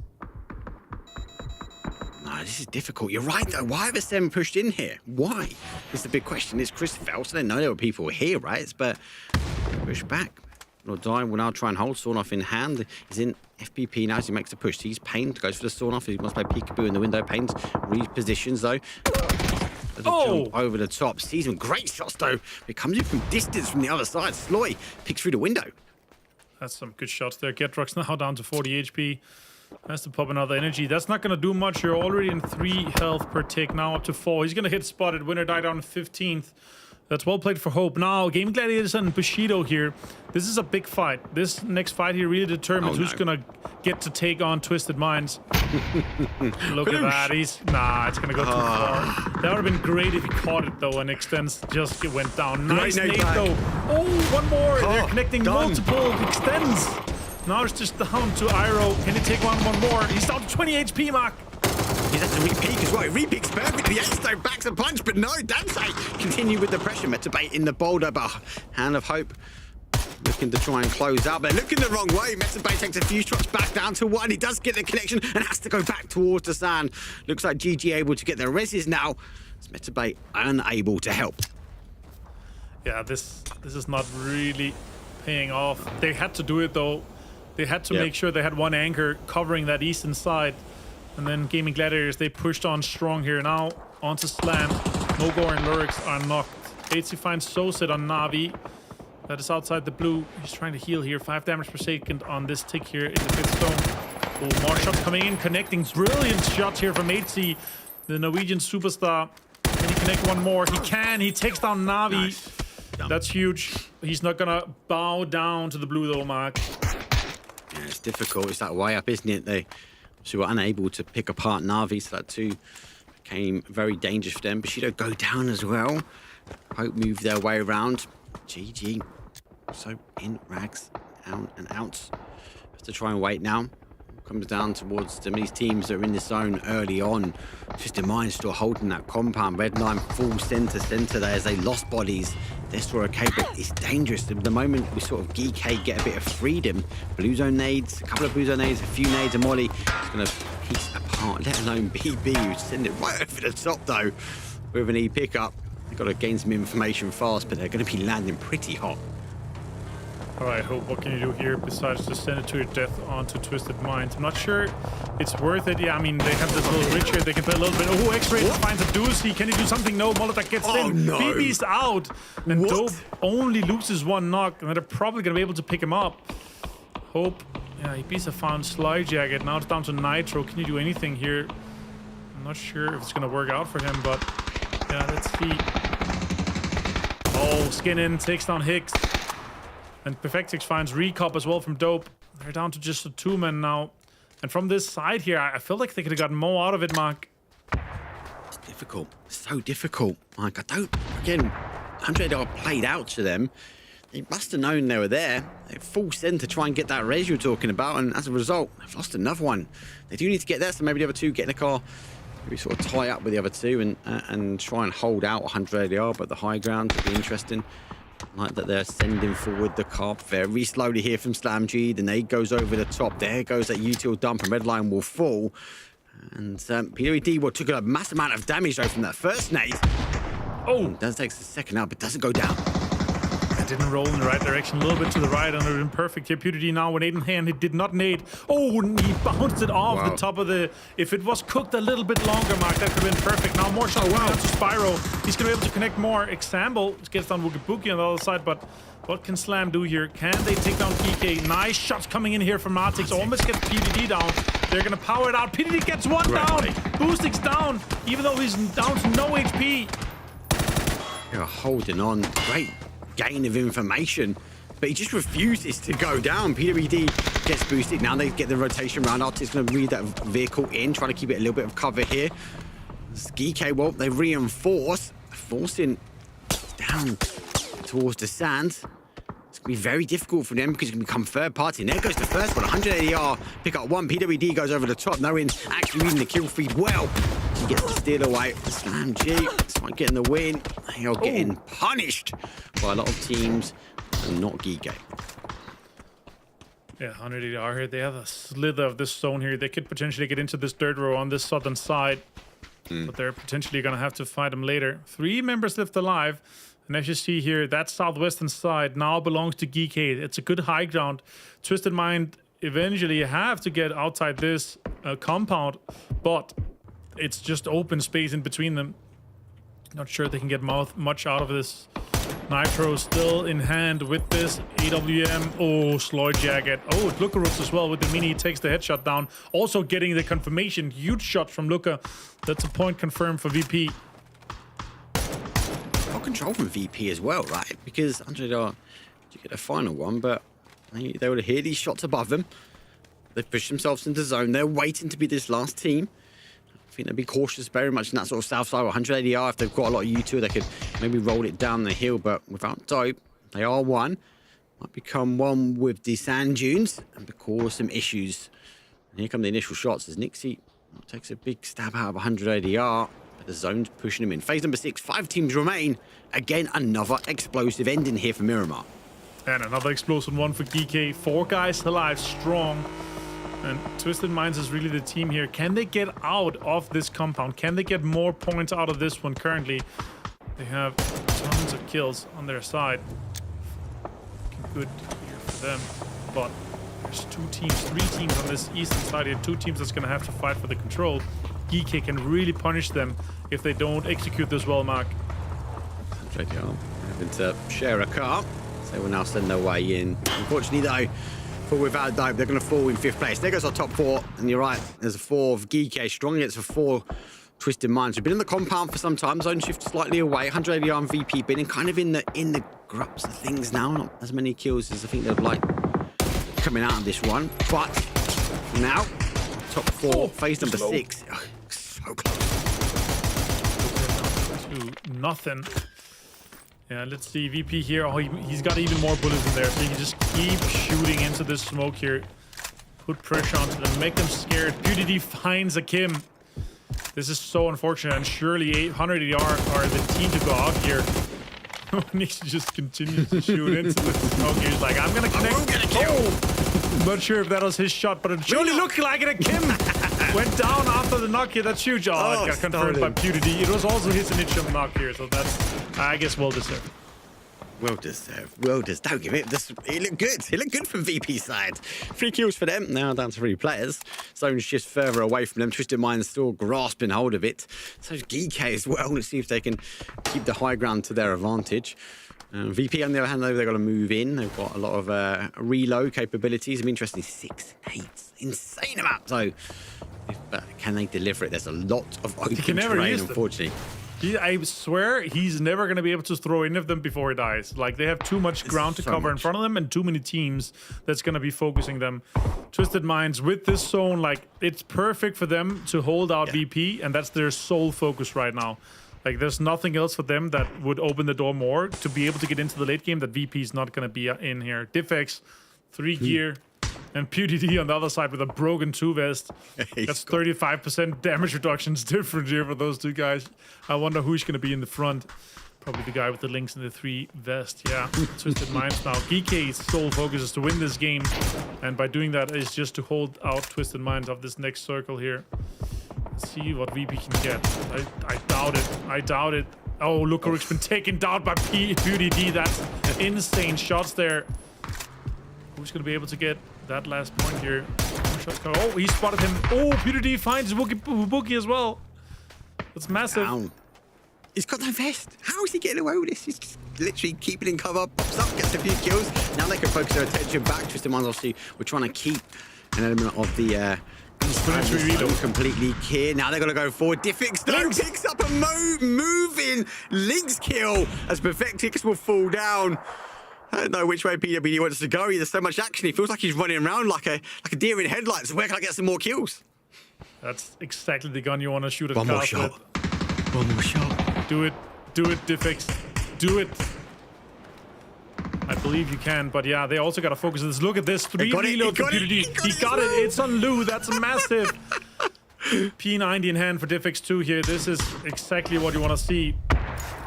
This is making it extremely difficult for Twisted Minds to get more points out of this. VP surely is. Oh, Nixie finds Quisty. That's the opening that VP needs. They do. They do. And a lot of the util was used. Didn't quite get it. PWD, though, still surviving. No vest. Oh, my God. 12 bullets left. Scrap that. Now 14 remaining mag. Might as well drop that one, mate.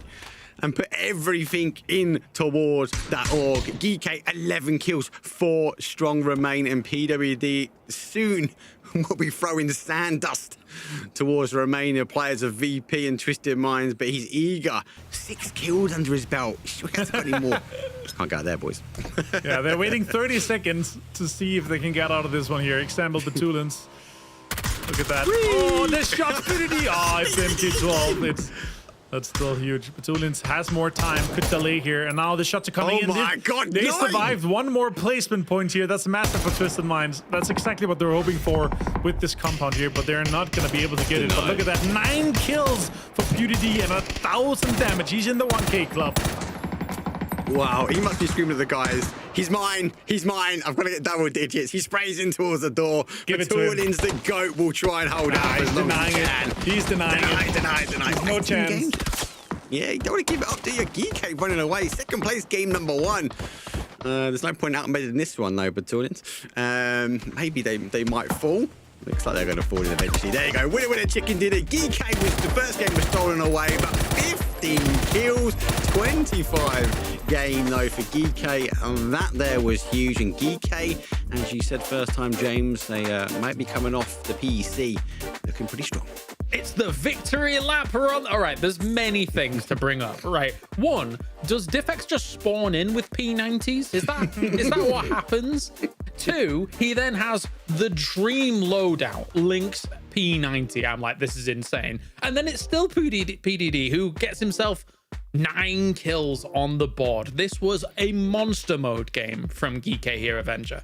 Oh, yeah, I'm a little bit sad he didn't get the double digits. 9 kills in a 1K club like that. Oh, that would have been insane. But yeah, still, he did so much damage. And like if he had maybe 100 more bullets, imagine the amount of kills he then would have had. That would have been insane. But yeah, the second place into the win here. Yeah, victory lap, you may say, for GK. But that is a huge start for GK with the amount of points they've gotten, both from placement and from kills. That's just next level here. There's no way they don't win today, I feel like.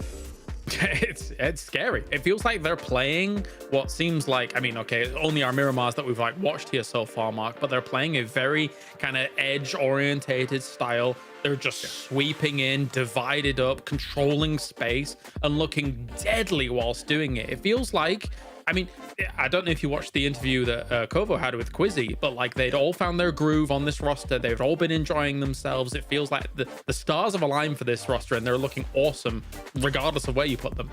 I feel like they also operate in this kind of like really aggressive state. Like if it's too calm, it's not good for them. They kind of have to be in this organized chaos, and that's kind of gelled. The stars have aligned. They've found this synergy that they talked about. And look at that, 25 points, 15 kills. And the fact that PWD didn't have a vest halfway through that game, right? And was still pushing forward on my spear sword head.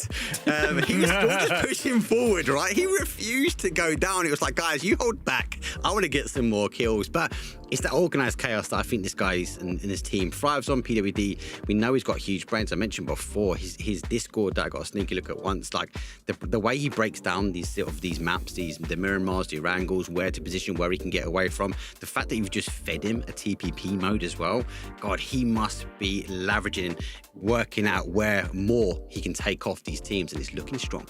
Yeah, very scary. I mean, of course, yes. I mean, I'm saying that they had an edge play style from the mid to late. They did have that compound, the longhouse, that kind of bows down south of where the crossroads is as a whole. But I mean, when I was looking at this game, Avenger, I'm thinking to myself, it's Twisted Minds on the crossroads. They're there early. They know exactly what's going to be going on. But I mean, they did get 11 points, so that's great. It's a good recovery compared to the first game, but no win on their board.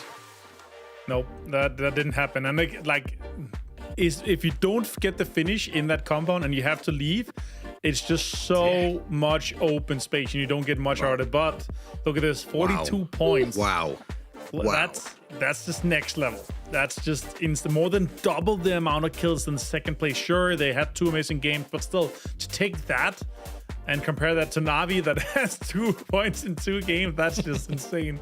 It's a statement. They're here to play. That is for sure. I mean, yeah, 16 games left, but DK just starts this the way they ended PEC, which was just dominating wall to wall. So for GK, a brilliant start for them.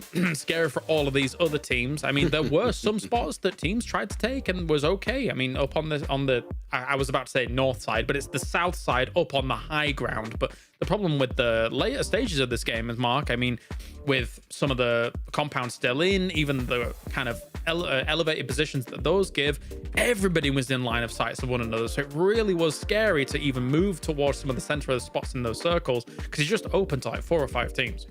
The elevated part that Na'Vi were taking was huge. They were only a 2, but Foot got destroyed. They didn't deal with the damage early enough for them, so they got caught out short. But then eventually, obviously, when the zone came back towards that Twisted Minds hold, look, a lot of teams were able to take a breather and shoot back that way to that southeast corner. That's where we saw these teams sort of fall down. But I definitely want to note, right? 42 points, guys. Best of 8 last weekend. That was our cutoff point over 8 games. And GK have just delivered 42 points in 2 games. That is insane. Talk about, I know it's a different lobby, but the rate that they are putting points on the board is huge. Very scary. Very scary. What a brilliant start for GK. Love to see that. And I hopefully it continues for them, considering that power that they've been able to put on the board here, Avenger. That being said, all the other people trying to challenge for these top spots as well. I mean, you were watching as, you know, teams had themselves an opportunity to try and get in, but even then they get obliterated. Like BB Team, for example, a super late emergency pickup to try and scramble for some points. And as soon as you get down, I mean, that's about as late as you can go an emergency pickup on, because you're just going to get lasered by the lobby. And this area here is so difficult to do it on, so right? Because you have so much high ground, you have so much control, so many areas where you're just going to get shot at. So yeah, that's really the difficult thing. But for me, like in terms of GK as well, This is just like, what an insane timing to have. First of all, we could call it a honeymoon period, whatever you want to call it, but still, what a timing to do it, both on the Masters and NPEC, like you're dominating everything that you're coming through, and to put yourself into that kind of confidence, to set yourself over that kind of pedestal, that's just like next level to do that, and do it on day one here. Yeah, I didn't expect that kind of level also here in TVP and in Masters. Oh, definitely. Well, with our Miramars down, our next map, of course, is going to be Tago, as we'll be moving on from that. We're also switching up the casting pair as well to get things going. Cheeky. But I mean, don't you start doing my head, Bob. That's all mine. You tip of the spear sword, man. But yeah, I mean, Mark, coming into Tago, any things that you can garner from our previous cups coming in, since you'll be sat on the desk for now? Chaos. And watch the rotations, early aggressive starts as well, especially where we saw that fishing camp. Like a lot of teams don't like Bushido, VP don't like to live next to each other as well. Anyone sitting in Palace might want to start trying fighting as well. So I like the wild card maps because we see an element of aggression we don't always see. Yeah, no, that's fair. I mean, considering that, especially for Tago, when it comes to elevation, it's not as extreme compared to like a Miramar and things like that, right? It's a lot of slopey, kind of more shallow inclines that doesn't really afford you as much of that verticality compared to something like a Miramar. So maybe we can see teams kind of coexist in some of these hillsides, but at the same time, we kind of go to the normal hillsides, which is over near Kangyong. We end up there a lot, Martin. We end up in... do I say go dog? I don't want to say go dog. Yeah, don't get me started on that. We'll see once we get the plane path. Maybe we'll get a little bit of bait in there. But yeah, there's obviously some places that are fantastic to play. But as we saw in the cup as well, we have some difficult terrain, and especially in TPP, it is extremely difficult to play when you don't have too much cover, and everyone else is hiding behind good ridges, good rocks, and really good cover in terms of how the compounds are laid out. Once we get into that. Yeah, I think there's a little bit of a parallel between this previous game and going into Tago, right? Because this one, as we watched it kind of slow down towards the later stages of the game, it was more gunplay than maybe the utility compared to our first game, right? If all of those open spaces, oftentimes in those kind of late moments, Mark, you can't really reach people with those nades. So a lot more gunplay in this last one. No, it definitely wasn't. I think that's part and parcel of the open training, which we will see potentially in Tago and Rondo. So we'll have to wait and see. Maybe Nixie won't pick up a huge amount of nades if he can't get them delivered, especially if it's open train. But do watch. If he goes towards that North Island, the trees will become a problem. So we might see it go back into the hands of the utility. But we're going to have to wait and see. Tago is going to be a wild one. With that, we will be moving on. Thank you very much, Mark, for your thoughts. We'll be getting those right after this game as me and Avenger take this one over. So let's do it, fella. We've got game number 3 for the Players Masters EMEA, and we have quite a central plane path down the river, heading to Ho San Prison for all of these teams to get going. But already Dope and Win or Die looking to be going in a similar trajectory here, Martin. Yeah, for sure. There's a little bit of a situation, though. We don't really have that many teams that are going to be able to get into Kangyong, Ouyang, Hospital. Like, even Songam is somewhat difficult if you're not going to steal the cars from the school team. So, yeah, let's see how this really comes out. And immediately, like, when I'm seeing this plane path here, we're starting up into Shipyard here. I'm kind of hoping to see one of these more rare circles in this northern side, either right side or left side of that Shipyard. That would be amazing to see, because it's actually a really fun area to play. And especially how that around that northern side, around that hilltop on the Shipyard, like northwest of the airport, how that plays out is really fun to play, especially in the late game. But yeah, we'll see how it comes around. But yeah, as you said on the desk, James, maybe we're just gonna have another Go Dog ending. You know what? Maybe. We had quite a lot of them. I was even listening to Mark in the cups leading up to. Oh my days! Well, that's anything but Go Docker. That's certainly anything but Northeast that you wanted, Martin. Yeah, I was crossing my fingers, but yeah, we saw a similar one actually in PEC, and it played out extremely close to where we have the Swamp area and Ho San Prison. A lot of teams are not even inside here. Bushido, VP is looking to have good priority. BB team with 4 players now. It's good to see. We're gonna have Phil first back in, Hooray. and they are in a fantastic spot to take some of this early priority buildings that we saw. I believe it was GK that had an amazing game coming out of Swamp from this, but they didn't manage to survive from the teams that came in from the west side of Osan Prison. Who was it that won? Was it Eternal Fire or something like that? This game, I believe, like from the Swamp side. Can't But yeah. recall. But yeah, I know what you mean. I mean, that swamp and even the area around the swamp is also very open. So it's a terrifying spot to actually play. School and Songam are two spots that actually very dense with loot. And technically, School can be a cool little ending, but very rare that we end up going all the way down there as well, because the way in which eventually this water will sort of push and pull. Just don't out of panic. the circle. It was don't panic that won that game. It was Don't Panic, yes. Yeah, from the west side. Yeah. You looked it up, cheeky. Yeah, I had to look. I was like, it was a. I don't remember, but yeah, it was. It's good to see them obviously take the control on the western side there. Oh, Nailcup is gonna spot Nixie coming into the car, closing that one out. And now the other guys, they're gonna have to figure out, is this a full team? Who's in here? Are we gonna pull up or we're gonna leave? EB's gonna be like, yeah, Nixie's lost. VP's gonna be down to 3 men here, James. Not the best of starts, but they are kind of mid-pack right now, as is literally every other team, let's be real, because of the sponging that's going on after those first 2 games.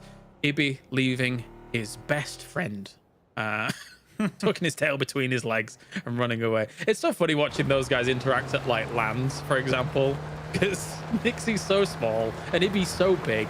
It's like the perfect comedy duo, but they're also both really good at the video game, so that's okay. Yeah. I honestly, for me, when you see them next to each other, it's like surely, you know, EB looking down on Nixie looking up. It's like the big brother combo. EB's been in the game, and Nixie's like the first time he got to some of the big lands and stuff like that. It's just the perfect mentorship to have such a storied player like EB. Agreed. Having such a mechanical, gifted player in Nixie kind of take him through his career here. And yeah, it's good. It's good that these guys are coming in and they have such a good relationship. That's really what I'm loving to see from them. But yeah, this is a difficult circle and a really difficult kind of game to start off. And you're only playing it once, so that's the other thing. Like, you're not going to be, we'll just go again next year. This is your one chance in Tego. If you're hoping for big things or have some big things coming through, that's really the big one for them. But yeah, Man is setting up a camp for the GoDog teams potentially come through. So let's see how that's going to come through later. And VP, yeah, down to 3. That's unfortunate, Killers. Yeah, definitely. I mean, maybe even not just the GoDog teams, right? If they're expecting like big wide wraps from, say, an Ascend, for example, then they could try and catch them off guard. That being said, what normally happens for a team like Ascend is Rexco, when it has been that Northwest Island, for example, in circles, he's loved to get gliders on board. So he's usually been the one to scout ahead and see what is going on. So if Ascend wants to employ something like that a little later into this game, they could potentially scout out any kind of camp that would be kind of negating their rotation per se. So that's something I'd be looking out for Ascend if Rex wants to utilize a glider down to the south compared to his normal north. Yeah, for sure. BP still managed to get hold of one of the better compounds in the northern side, and Extends actually gave really valuable information away to Foot here. Foot were on the northern side of GoDog, and they shot at them knowing now, okay, you have to go further away. That means that Gaming Gladiators, oh, good shots connects here from EB. Gaming Gladiators could potentially get ahead of Foot down towards the bridge. That Man is actually bridge camming, so now that Gaming Gladiators did that, that might delay Foot or even push Foot into Ascend, as we see here, James. That would be super unfortunate. Oh, pull up. Huge pull up. Maybe trying to just land some shots to get things going. Beanie also on that right hand side takes down Nutty straight away. It's only on Ivis to try and do something. Ibby's jumping forward, very bold move, but Ivis is already down from Lookarox, jumping across. He names himself. It's a disaster for Redline as Ibby starts to clean things up. Beamy is just holding this little angle here. Yeah, that's so unfortunate for Redline. Good information coming out. Beamy knows that he's going to be coming off this little bit of a sliver of a stairway here. Oh, that's a fantastic stun grenade. Beamy's so blind. Naleb's going to come out extremely well executed here by Naleb. I did not expect him to be able to get that out of the window, but he did so. What a fantastic utility use here. Oh my god, more shots connecting from Hackatory. And this is unfortunate for VP. They're down to just 2. Really caught in a bit of a bind here. trying to clean up Nail Up, and it's not easy considering he is basically the star player when it comes to Redline's past experiences. Still trying to hold on. Maybe going up against an ex-teammate in Lookarooks, though, could be a little bit scary. A little bit careful. Nades do fly forwards. Nail Up will kind of bow out from all of that. Whilst this is going on, there's congestion on that northwest island, by the way. Like, all the teams tried to go far west, and now Gladiators is deciding to try and go on one of those middle. But nade through. 38 damage. Wait, was that his molly? That's it. There's gas can. There's gas can in there, and the grenade got it. The damage initially is going to be 38, and then he's not going to be able to out-heal it. So that's just insane utility uses from them. And as you said, yeah, former teammates on Entropic participated at PGC in Dubai here for Lookarooks and Nailip. And that is the red line out here. They've not had the start that they were hoping for, but yeah, as you said, everyone is sponging up at the very top. Two teams have been getting the most of it so far in these two games. T-Bone now spots out as Chris. Does not try to shoot now. Probably thought it was not worth it here. They're still on this northern side, and they still have man ahead of them bridge camping. Ooh, this is going to be a late game for both Foot and Ascent here, James. Glad we came to the traffic jam. See how it was all going to unfold, but yeah, just held at the moment. Without Dope sending some more nades forwards against Twisted Minds. They've already lost themselves Perfectix. They need to get out of dodge here very quickly. But Betulins is down as well. So Example and Lou going to be the only two alive. They do have the car to kind of retreat away from. They were trying to come in the far southeast side of this circle. I get it, along the coastline. Look out, chickens. Oh. Don't do that. It's gonna catch me off guard. I can't do that, but yeah. Sorry. Chickens. All right. Man is gonna be leaving this here. There's 1 minute and 15 seconds. That's a good timing. Maybe Ascent could catch Muzzboard. Nah. Yeah, it's actually possible. Brex is gonna spot him out. Are they gonna do the cheeky drive-by? Are they gonna try to chase him down? Oh my god, Muzzboard jumps out. They're gonna see, they're gonna overpower him. They're gonna push here. He's not gonna be able to survive this. Yeah, Brexco. That's a nade. Oh, it's gonna explode himself. That's a self-flush, but Brexco does get the confirm here. This is just gonna delay it even further. Now, man is gonna be aware of this. And all, as you see here, an emergency pickup has been popped by Foot. They're gonna be going into the circle towards the center. This next zone here, though, is gonna have a huge impact. There still could be a massive amount of water in play here. Versus Pro, down to 2.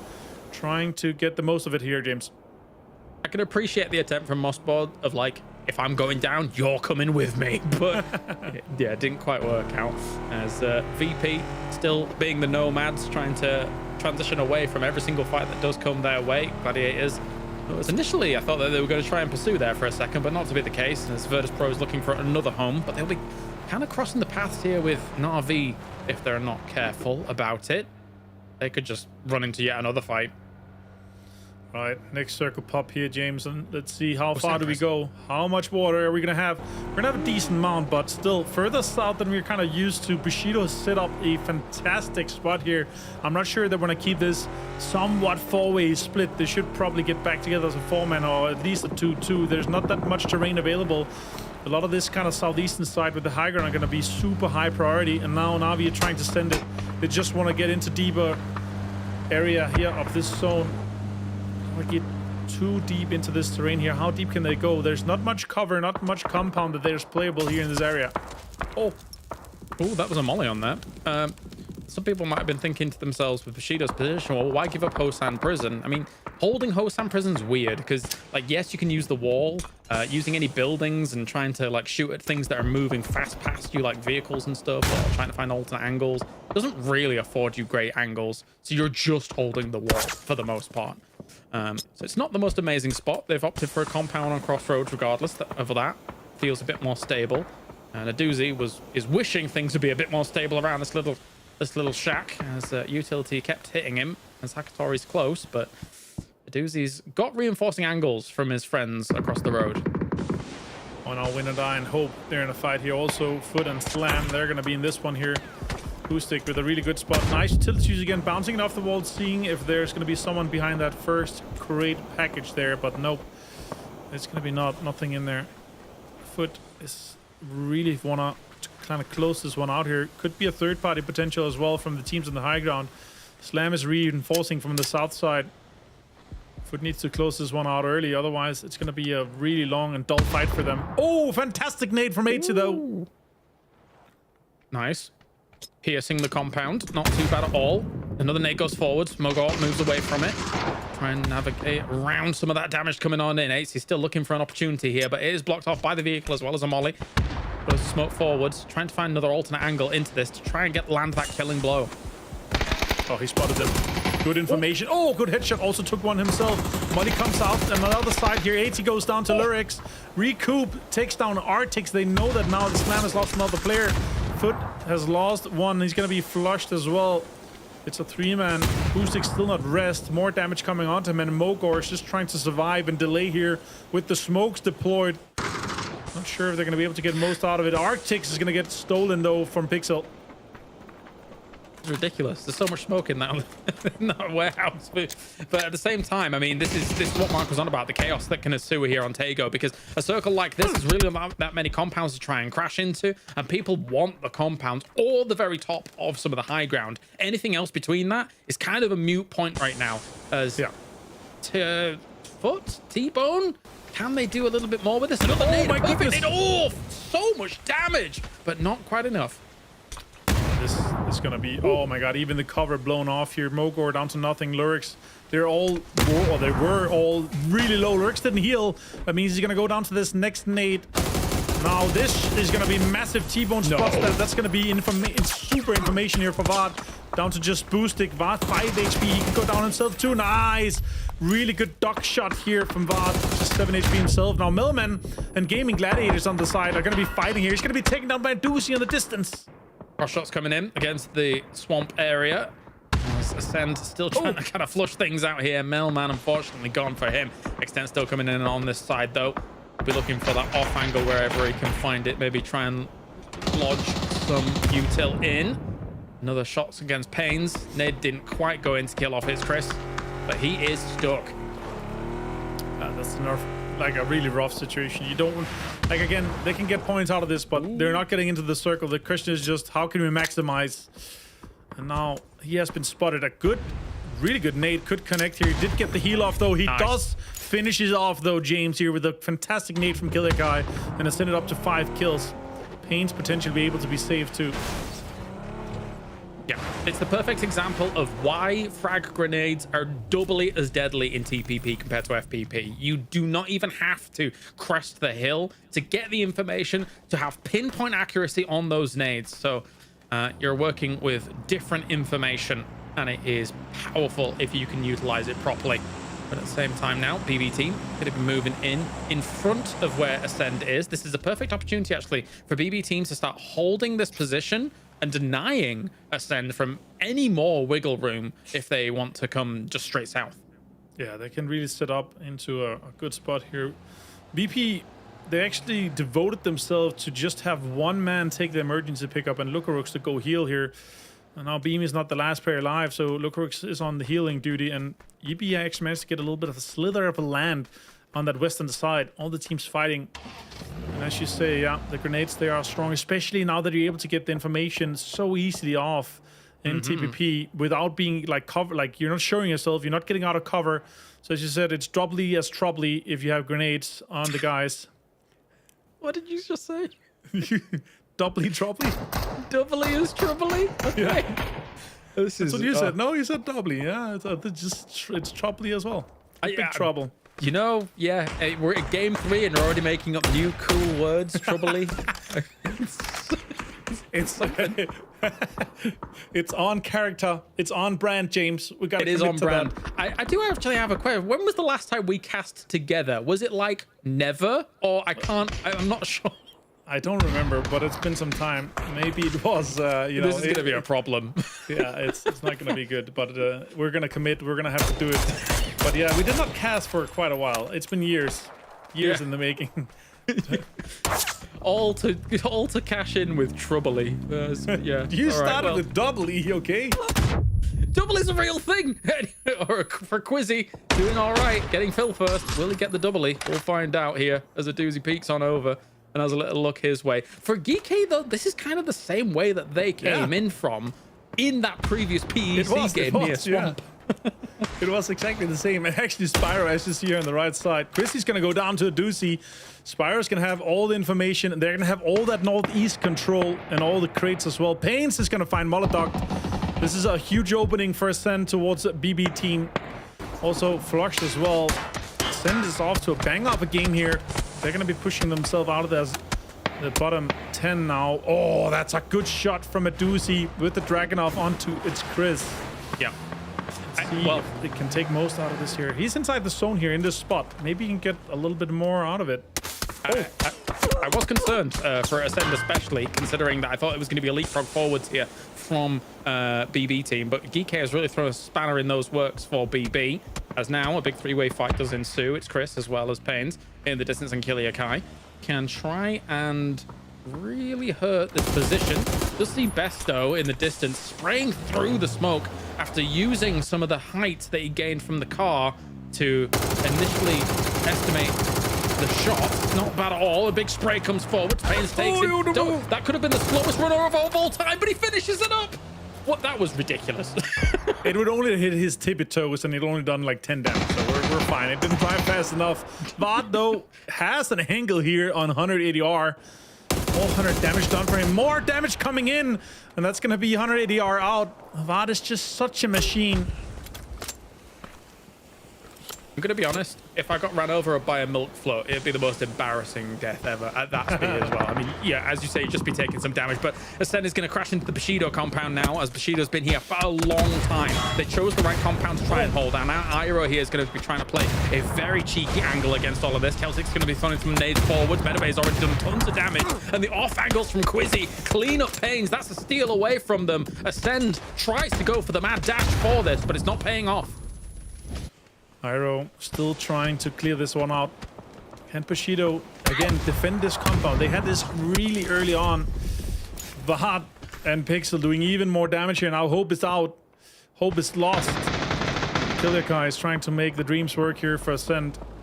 Pixel's been found though by Dope. First you get Hope, then you go on to Dope here for Foot. That's just not really the way you want to do it for them. But yeah, that's the only way you have to try to get in for them on that southeastern side. Iro finds Kiliakai with the explosion, and they manage to get into the top 8. Look at this, 8 kills though. This is such a Foot game, classic like salvaging game, and they're getting massive amount of kills. Notably for Ascend, it was 8 kills as well, a very important 8 kills. They were only on 1 point before that, so a bit of catastrophe for all of that was said and done, but at least the 8 kills will keep them going for it. This circle goes towards GK again, man. This is the whole of EMEA rigged? Yeah, and look, with the amount of like terrain they have controlled and ahead of them, like that's just next level. But yeah, that's exactly the setup here. Gedrox finds Fairest, and Na'Vi. I was actually expecting Na'Vi to get a little bit more out of this spot that they have, but then again they were down to a few guys only. And yeah, let's see. Oh, EB. He is actually sneaking into this compound of Bushido. He might be able to strike. VP managed to get themselves into placement point with this shotgun in hand. Classic TPP situation. Around the corner with a shotty. 3 vest on EP as well. 3 nades. Can lob it away over here. Stayed finds Gedrox. Though that's some really close mortar shots coming in. Did damage as well. Well, if he wasn't knocked, that probably would have got him. I think he was in iframes there for a second as he got knocked, and then it landed right next to him, but he is gone. GK does not let up. And one thing that's interesting that we've already seen clearly twice in this game, there was a picture-in-picture of Foot as well. Oh, hold the phone, though. As you say, classic TPP. Shot coming around the corner. Metabay does hold it off eventually, though. As where is the last remaining player for VP? Miles away. He's in the north blue, just still trying to get out. So he actually managed to, he was the backup plan. He was the contingency plan. And he actually managed to outlive him. And that was a good thing. He's coming in behind PK. And if he comes in Sacred, percent he gets down so set. Now he gets into placement points though with an 8th place. We're down to just 19 players. A lot of small teams alive with VP and Foot with just 1 man and Twisted Minds with 2. An MG3 in the hand of GK as well. Terrifying weapon, especially if we see some prone action having to come out in the game like this. Another nade from Spiro. Absolutely rocks. as he is down and out. Some smokes going up from Win or Die here to try and alleviate some of the pressure that's going to be going their way. At the same time, though, Without Dope is also moving in on this. They have that west position here against them, and they do take out Vard. They find him outside this circle, but Win or Die is in a whole lot of trouble. Yeah, they did manage to get a good amount of kills here, but now they're going to be pinched in between two teams, and all the focus is going to be on them here. Recoup with the M249 and the mini in hand. He's reloaded all his bullets into M249. Just 9 reload. Diffix finds Presenti. Skeenan cannot connect. More bullets there to that player in the distance. 5 kills though for Dope. Still 4 alive. Looking good for them, but they have to defend this southern side here, James, to be able to make it work. He does get the kill. Presenti is flushed out of the game.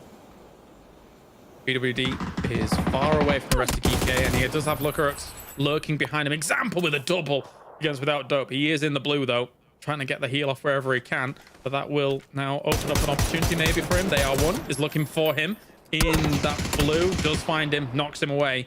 There's only one left there for Twisted Minds down in the far south. Example will not be recovered here. Hello, my bad. Actually did knock Diffex. Very important. I don't think Diffex had a P90 in this game, so a slight reprieve, but Quizzy peeks around, takes out Winnow. Lucarux found PDD. He was the anchor man. He was the guy at the crates. Now Lucarux had destroyed this potential game for GK Esports. Diffex he might be able to get it, but 3 kills, VP into top 5. He's going to be able to loot him. 3 gear in hand, 3 vest on as well. He's going to be able to loot the rest of the crates. Example, though, he destroyed Cheeto moving. Really, like an awesome opportunity for Dope here, though. Delayed everything. And now GK has the opportunity. And yeah, it looks like Bushido's setting up for a fantastic endgame here, being 4 alive, avoiding all this damage that's been done to all the teams that's been third-partied, James. So agree. I like the potential of the move that Neocop's making, but Spiro answers it in kind. You've got to cover all of your bases if you're going to make a move like this, and it wasn't fully covered. That being said, Celtic also moved forward to try and start constricting this south side of the circle. They know for the most part every single team is basically down here apart from Lucarux. Oh, Lou is gone. Spiro's just shooting at everything at the moment. God. Yeah, and look at this is exactly what we're talking about. Dope going down. They're losing so much time having to go for those reses that Example did earlier. And GK is just taking every advantage for this. 11 kills now, James. I can't believe it. Unreal. If there was anything that could potentially salvage this game for a team that isn't GK, it would have been Lucarux helping Bushido. They did manage to get Neocop back up on his feet here. Without Dope is just getting blasted on this position. But one thing that's for sure is the GK, having been so aggressive around the south side, has yielded some of their control on other locations on the circle, meaning Bushido can continue to hold them in this position. If you look at us right now, you're just shooting at everything. You just hurt them towards each other. Make sure you fight each other. And in the distance, you hear Spiro go brrr with the MG3. Can he get one Dope player down? Ooh, this could do damage here. Oh my God, what a fantastic play. Deployable shield before the car explodes, before Nail Cup connects shots to him. That's so well played by Spiro. Love that. Love that. As even just trying to deny some wheels here wherever he can find. But Bushido still has a bit of a pincer grip on this position. Only 45 shots left. If you're in... yeah, I can't believe it. Rapid fire MG3. And now we need some more ammo. And luckily, he had that 3 gear on because look how low he is. That 15% extra damage reduction had an impact. But Bushido, they're going to try to lock it out. Celtic finds Christy. That's huge. Also with the flush. This is just VP that had such a huge impact into GK here. This delayed all and had all their cover, all their anchor position. Now you can break it. Now you can hit him. Nice shots here from Celtic. Takes down Spiro as well. Bushido's game here is really set up for victory. What could have been if Lucarux didn't backstab? What could have been? But Bushido, back. Yeah, Bushido is grabbing this and holding on to it with both hands as now perfect opportunity. Diffex. Oh my God! The drive no way! I can't believe that's I can't believe that's how it ended. The drive-by, Diffex took the first shots, got hit, but he still got him. Diffex is just insane. I can't believe it. And then, meanwhile, he got shot at. He got taken down by Bushido. We go from 3 teams to winner chicken dinner in 1 second here. And with that, we bring Mark back on to talk about game number 3. Mark, Bushido gets themselves the win. A brilliant Tego, to be honest, that was full of action. Yeah, and obviously such a crazy zone. I thought we was going to get doubly troubly with Geeky back to back, but not this time. There's so much water early on, and normally you normally see that sort of north shift up towards the top of kind of the swamp area. Bushido played it well. They gave up the Hosan prison. They moved closer into kind of that mid zone, and they played out at the end. But God, is there anyone that can stop Geeky at the moment? Terrifying, right? I mean, look, how many kills did they end with? At least 12, or was it? I can't. Or was it 14? 14 kills. 14? Oh, yeah. my God. Like, they're going to be double the points of second place or something insane here, Martin, considering what we just witnessed. Doubly troubly. Love it. They're going to be doubly troubly on the leaderboard, at least, James, that's for sure. But yeah, that was insane. But still, again, we got to talk a little bit about this Lookerooks played, right? The contingency plan to, first of all, send one guy out with an emergency pickup to on the other side of the edge. You're playing... Like, it's like playing both like black and red, I guess, on the roulette. You're taking all the chances, and then you still have a huge opportunity for that, right? You're still a little bit of chance to lose, but still, this was huge. It destroyed GK's game. It got them so much more placement points that they would have gotten if they were on Ibiza's size together. But still, 20 points here for GK. They're looking unstoppable right now, guys.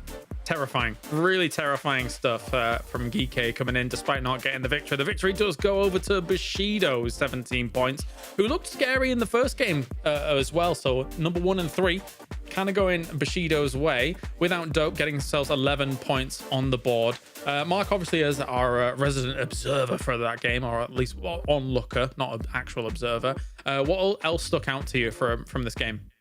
I just think some of the aggressions of some of these teams, right? Yeah. We saw some early pushes, full send into that compound. I don't think they timed that quite well. I kind of like what we saw from BB. It's an area they know really well. I think they'd be disappointed they've not kind of got into swings, and a lot of their knocks are getting stolen away from them. But they just need to level up their aggression. So, like the zone, lucky we didn't get the Godok. Thank God for no Godok. But it's really good to see the reaction that some of these teams, I said before, are going for centralized compounds. They're trying to find that hard cover we speak about. And this part of Tago is really, really good for that. It has some of those isolated compounds that kind of become the king of the castle. And then some others obviously wanted to try and play the outside edge. And when you get a combination of some of these teams like Geeky being aggressive around the outside edge, well, that's farming in some massive kills and 62 points. What is going on? 40 kills under their belt. We cannot be claiming a winner after day number 1, like game number 3. Surely someone has to do something. It's more than doubly troubly. That's ridiculous. That's 62 points. They're on track to beat out their best day at PEC here, Martin, which would be insane. Yeah, it's doubly for Geeky and troubly for all the other 15 teams playing in here. That's just next level. I honestly can't believe they're getting 40 kills in 3 games. That's just insane. Like, that's just, I don't remember anyone getting this many points. There's a few games where, like, there was 2 wins and, like, 14 kills. But yeah, still, that's just next level. And do it in a mode in Masters that you're not used to. That's just confidence on a whole different level, guys. Yeah, definitely. Insane stuff from them so far. The rest of the lobby gonna have to tighten up those bolts and start catching on up. Some of the concepts that I do want to talk about, actually. Well, now that I think about it, maybe we don't have to talk about them because we're soon going to a break. We can talk about it on the other side of this. So it's been fun so far. 3 games down. We're all discovering things together here for the Masters. We'll be seeing you on the other side of this break for 3 more games very soon.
big updates to map consistency, an expansion of the recall system, and the results of those aim punch tests.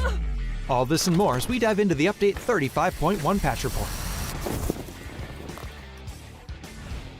First up, as we talked about in the 2025 roadmap, we're starting our big moves towards standardizing key gameplay elements of the Battlegrounds experience. This will be a phased approach over the next several updates, and we'll begin with items.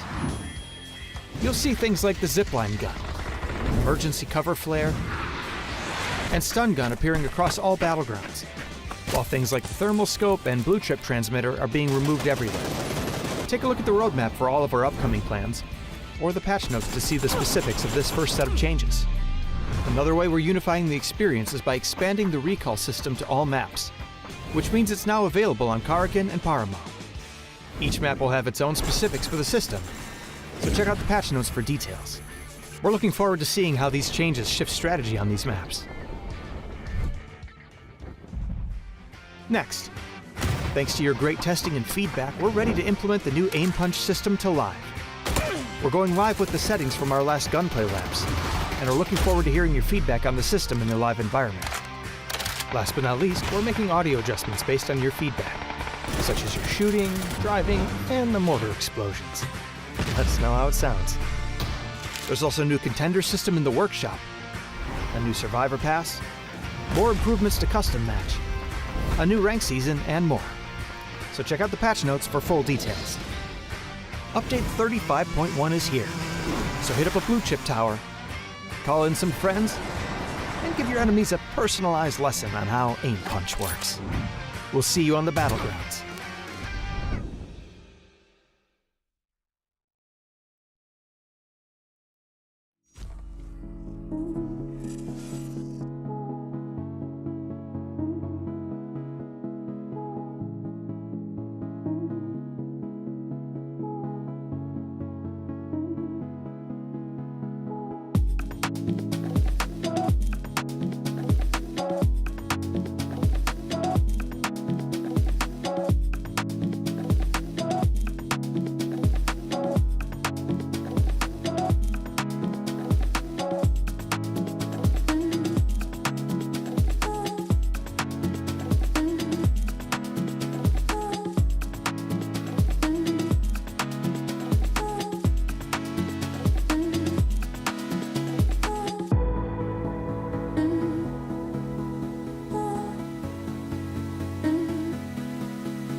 All right, rev up your engines because we are rolling into Rondo for our next one. It's going to be game number 4 here for the Masters. I've got Mark and Avenger to break down what could be going on, and then maybe I'll do some casting with Avenger in a moment. Anyway, Mark, coming into Rondo, so far we've seen Geek on an absolute tear. Hopefully, maybe some difference coming into Rondo, please. Maybe not. Maybe Someone not. stop him. The question is, who can stop him? I think that's the biggest question. Obviously, recently in the player cups, there were a lot of open ending styles. So Geek can perform in open endings. Okay, that's not going to be good. We had a hardcover ending. No, they're going to be good. So just see where they land to actually see who maybe tries to play onto them. But Rondo has, again, like Tego, been quite aggressive. All we need is a crazy zone or maybe even a double flight path just to spice things up. But I'm really excited. Actually, this is the one match number 4, which I'm really looking forward to. Well, the tale of the tape not entirely told by our match 1, 2, and 3 result, because despite Geek only having 1 win on the board across 3 games so far, plenty of placement points and 40 kills. As Des just mentioned, who can slow them down is going to be a big question coming into Rondo. But if there is a silver lining to it, Martin, coming into Rondo, it is technically the least mapped out map for these players. Yeah, it is for sure. The biggest one of them, the one that's hardest to predict. And yeah, we're going to be starting here on Rondo. For the only one we're doing today, and yeah, as you said, 62 points for them. It's the equivalent of them winning every single game and getting 10, 10, and 12 kills. So it really talks a story of how well they've been able to do and how many kills they've been able to get throughout this one here. We are going to be having a west to east plane path, slightly more north, but still somewhat fair, but it's difficult to reach some of these further southern locations here. So some of the teams are probably going to have to pop into a car to reach those locations here, Colors. A slight southeast slope, some may say, to this plane path. But yeah, for a map like Rondo, for it is to be so big, it's always a wonder to me that sometimes we have some hot drop scenarios. The test track 1 and Neox Factory is just a given. That is going to stand to the end of time by the looks of things on Rondo, at least here in EMEA, unless there are some major roster changes and then a roster decides completely, nah, we're not for it, between Twisted Minds and Na'Vi. But I mean, that even kind of permeates through into international, right? I don't think there'll ever be a time we won't have a fight here. Yeah, I don't think so. As long as it's worth it. And Stayed, yeah, he wanted to have a chill game, so he just knocked himself. So now he's going to have to get picked up. Western Plain, though, here, close to Jiao Tin.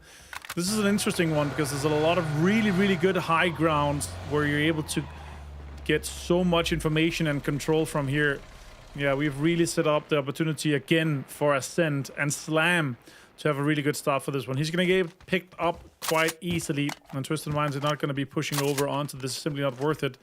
They're splitting this west and east with the test track and the factory. You've got to be especially careful here in the Masters, because if someone takes a roof position, like, for example, good old Example is very, very used to doing, then he can use his vision to significant advantage looking down if anybody wants to transition from building to building. So got to be careful about that. Not too much ammo on the side of Lou here as he's positioning himself behind that car for the second, but plenty of ammo on the side of Perfectix. And there's no conflict just yet between the two. They're just chill, happy to take one side of test track, happy to take one side of Neox, as we're on board now with good old Geek. I'm flabbergasted, Avenger, at how strong a start they've had. I mean, we knew that they were strong, but this is just such amazing consistency. Yeah, I'm really hoping to see that they're able to continue that, because that's just next level, and it's not just given. They fought for it. They had to survive backstab from Lookarooks, that survive multiple situations where they had to drive and had to get far into the terrain of it. And yeah, they've been able to really do well here. And if that's a testament to how they're going to be doing this year, if that's just going to be what an amazing start for them, it's really coming down to how well they're going to be able to continue throughout Masters here, throughout the days. They need the consistency throughout all the days, not just on the day. So let's see how well they're able to do the rest of the games, and of course the rest of the weekend that we're going to be playing here in the Masters. VP also here, Nixie, of course, one of the top fraggers that's been coming through and through. And yeah, again, one of the guys that were able to do extremely well in week 1. And VP were able to do extremely well in one of the more stacked lobbies once we had the cups.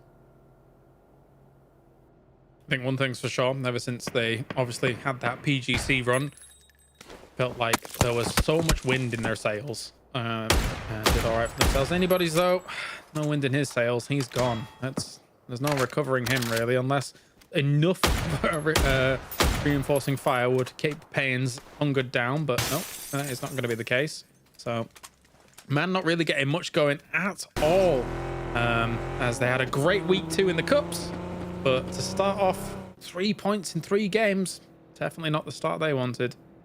No, it's difficult for them, and it's what we talked about in the beginning of the desk, right? It's such a stacked lobby. There's so much more on the line here, and Hello My Bad is going to find Iro. That's very unfortunate for Bushido. I don't see any backup coming in here for them. Iro's going to be lost and probably out completely here. And Bushido they're going to figure out, okay, how do we get further into this next game and next zone here? It's not worth it for them. So satisfying to go through the bamboo fields. Oh yeah, I love it. Any chance I can get, I'm like, we're rotating through here, guys. My friends are like, why? Why are we going through there? You'll see. Ding, ding, ding, ding, ding, ding, ding. Love it. That's so good. 8C with the QB in hand and the 6X. No EMAC for him, though. And, yeah, they're going to have to figure out how do they fare into this one. They actually don't have too many ahead of them. They can get quite deep. Versus Pro is about 1 kilometer away from them, so they actually have quite an open space to do so. Payne's here with a 1 helmet only, but he has a 6.6 Dragunov also without an EMAC. Now can he lure a 100 ADR squad into him? Maybe. He's going to get out and shoot at them. Oh, look at that. That's a great bait. Shots come in, connecting just a little bit. Not much damage done, but now they're aware that this is not a compound you want to get into, and they're going to stay over in this one here. It's not worth fighting for it this time, this point, because they're not going to be sure that it's going to be ending close to this just yet. Redline also sniffing out here what's going to be happening. Diffic is not a guy that you want to go close to, though. It's not a guy you want to be fighting currently with the form that he's been showing so far here in Masters. Yeah, even in the last game without the P90, you still see that drive-by. Still crazy. Bushido put the nail in the coffin for him at the end, but Diffic's looking for any point he can find. Noddy does know that there is a threat, though, up there. Gonna try and post a nade. Almost bounced back against his teammate there for a second. So Diffic's now going to be on trying to buy some time. Maybe for some reinforcing angles. Maybe to just try and do some crazy stuff. Already a nade gets posted on through. So shatter the glass. Molly on the stairs. Buys a little bit more time. Maybe for reinforcements to come along. Or maybe he knows he might be doomed with how many threats are around him. Let's see how we can connect here. Oh, that's an even hand. Gaskin in there too. Oh, multiple taken down to just a quarter of HP. He's blind? Can he? Good time, good time, good time. They're going to be pushing in. They're going to be burning, but he's trying to reload. He's getting one, but he's not getting the second one here. James, backup is coming in here in the form of Spiro. Potentially as Quizzy as Spiro and pulling up here. Might not be worth it. Only 1 knock was taken inside. Yeah, you gotta think. They're disengaging, it feels like. Yeah, they know it's gone. Don't want to sacrifice anymore. Let's just kind of cut our losses and get away then. You got to think that... Oh, my jeez, Spiro. You are a laser today. But that flash was actually so important. If he hadn't have gone for... If Redline hadn't got that flash, he would have popped the gas can a little bit earlier, and then they wouldn't have just committed to the jump through on it. So that could have bought enough time, if they hadn't have done that flash, for Diffex to have the reinforcements coming along. So all of that util, yes, it was a lot of util to spend for the dislodge, but it was important. And now Naleb, he is going to get flushed out probably. Oh no, that nade actually went behind. Now they could potentially be getting him up. Do they commit more? Quizzy has the other angle on it. Potentially just going to be spraying through the smokes if he's going to be able to get close enough. Spur's going to get shot at while he's driving away. Yeah, he did get the res off. That's massive.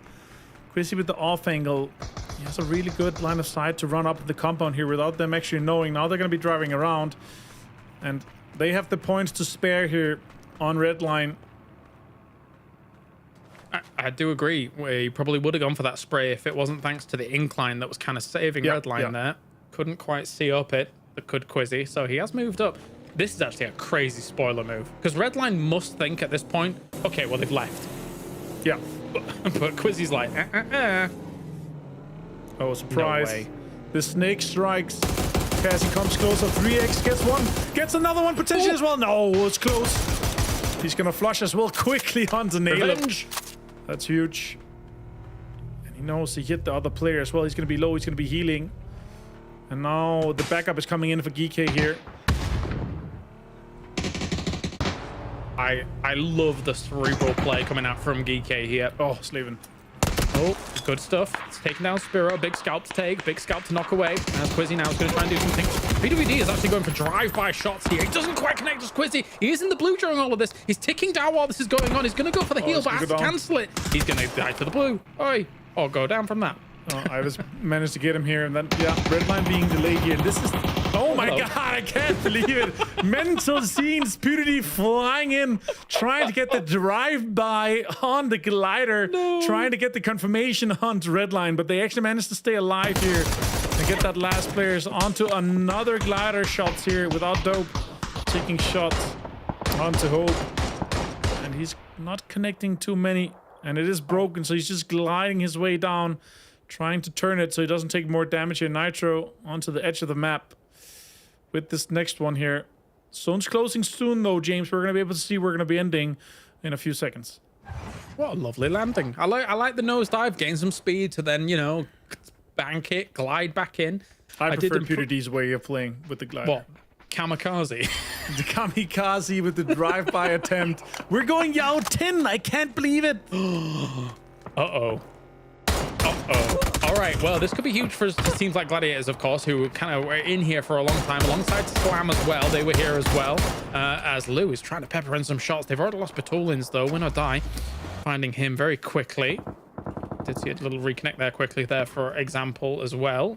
Sorry, and the Twisted Minds boys, but Gedrox comes around at just the wrong time. Example will take him away. Yeah, that's huge. Good points for them coming in here, but still having lost one, that's just... It's a rough start, and they're on the edge here, James. That's going to be a long way for them to come in. The high ground already taken all the good priority spots, and a lot of teams are already inside Yao 10 in some of the really good spots too. VP's trying to get in there too. Slam is driving just ahead of them.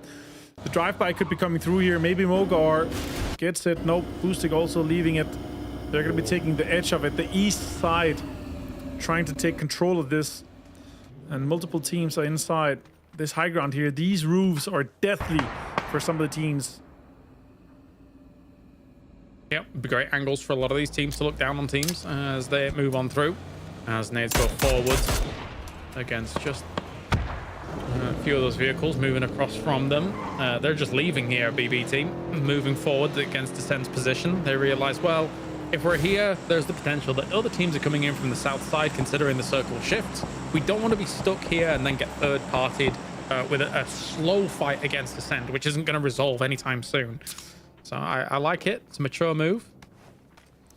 Yeah, and especially with everything else coming in here. Ascent, could he connect onto Man here? Man's already been having a rough one for this.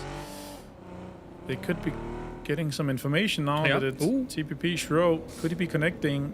Oh, look at that. Is he getting the information out? They are here. Drive by. Oh my god, Shro! The Shro show has started, baby, and Brix is the first victim of it. That's very unfortunate. Oh, he gets taken down. Kill Yakai with the headshot from the AUG. Only so much you can get from all of that here, as now back going to pepper in some shots as well. Going absolutely radio rental against Without Dope, who are trying to drive in and find themselves a position in Zhao Tin, but I don't know how well this is going to work on out. A big commitment for a lot of these teams coming towards the city. However, if there are teams positioned on the edges of the city, then they could quite easily shut down any potential breaches on alongside here, as Ascend has gone all the way to the west side alongside Man as well. They're running into them here. This is such a rough fight for them. They have the high ground, even though they're less players. Oh, Moxbot is going to be taken down. Mad Negative with the headshot immediately. He's down to 44 HP. It's falling apart here for Man. They were looking so good in the scrims, in the cup. Oh my! And nice shots there coming in from Mad Negative. I can't believe it. And now it's down to Chris for this close fight here. More shots coming in. 33 damage from the nade too. Try to see him across this.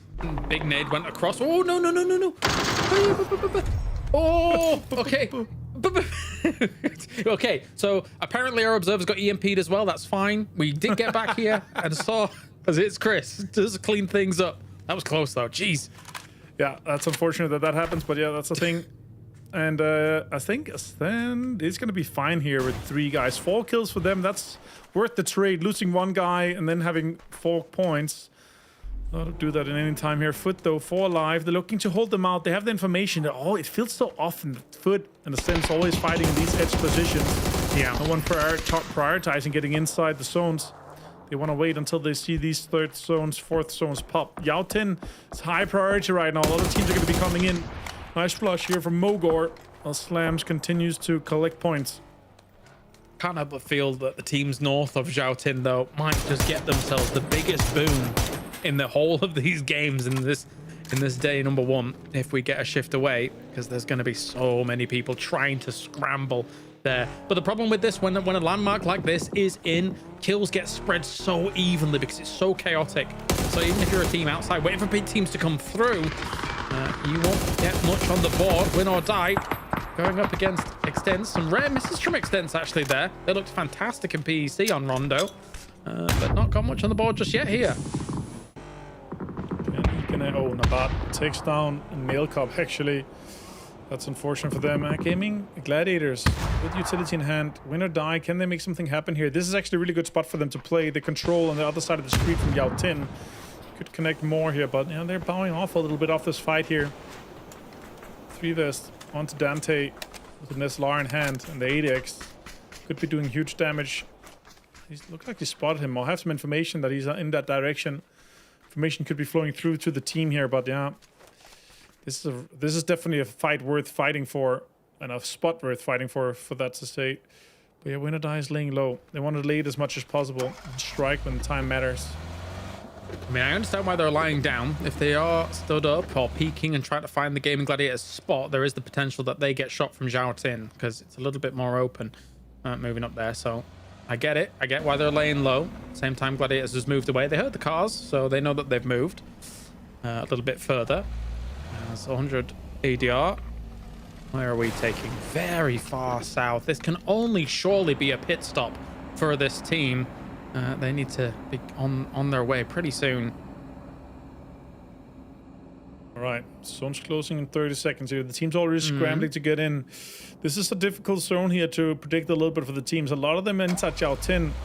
It really has to go kind of that side for it to be worth it. Usually we would see that northwestern pop, but let's see what happens here. Let's see how they approach this game here. Hackatory sees Twisted Minds. Shots are coming in. Multiple Javi players shooting, connects. A little bit of damage. Pops a tire as well. How is he still alive at this point here? He does survive and get to the distance. Oh, and the knock in the end here. That's unfortunate for Lou. Yeah, it did go west here as we're talking about. And so many teams inside Yao Tin. They now have to scramble to get out, to get control on this western side. It's kind of what we expected, right? I feel bad for Twisted Minds. It's hard enough to drive across that terrain anyway, never mind being shot at by Na'Vi, as it's up to Perfectix with the P90 to try and hold this off. How much is he going to be able to do here? Because he's going to get breached from multiple angles. He was spotted on that cross. He does get one. He does get 2. Hackatory and Sosted are down. Now there's going to have to be the recovery in the car here to try and get forward. But Ferris will find him, shutting him down. That was close. That was so close. Winner Die on the other side. Roxy got in.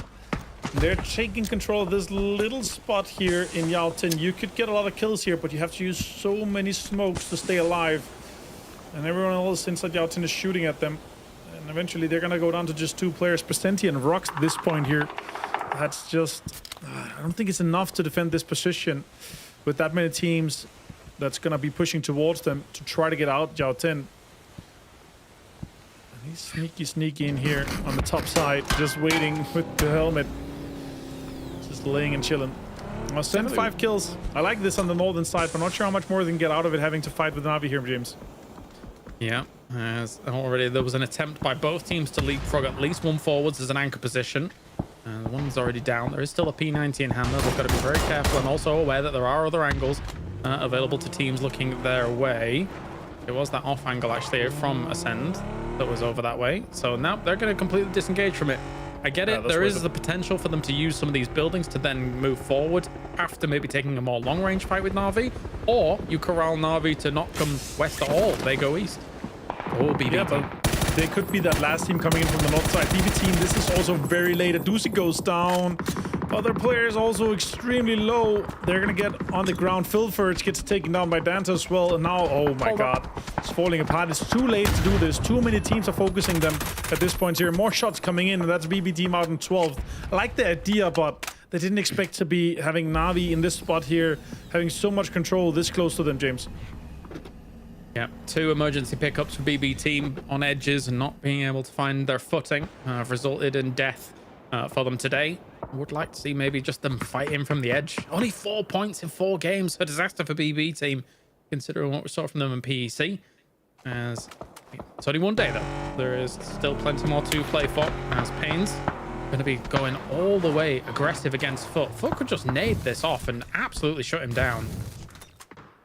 Yeah, they could. Are taking shots from multiple angles here.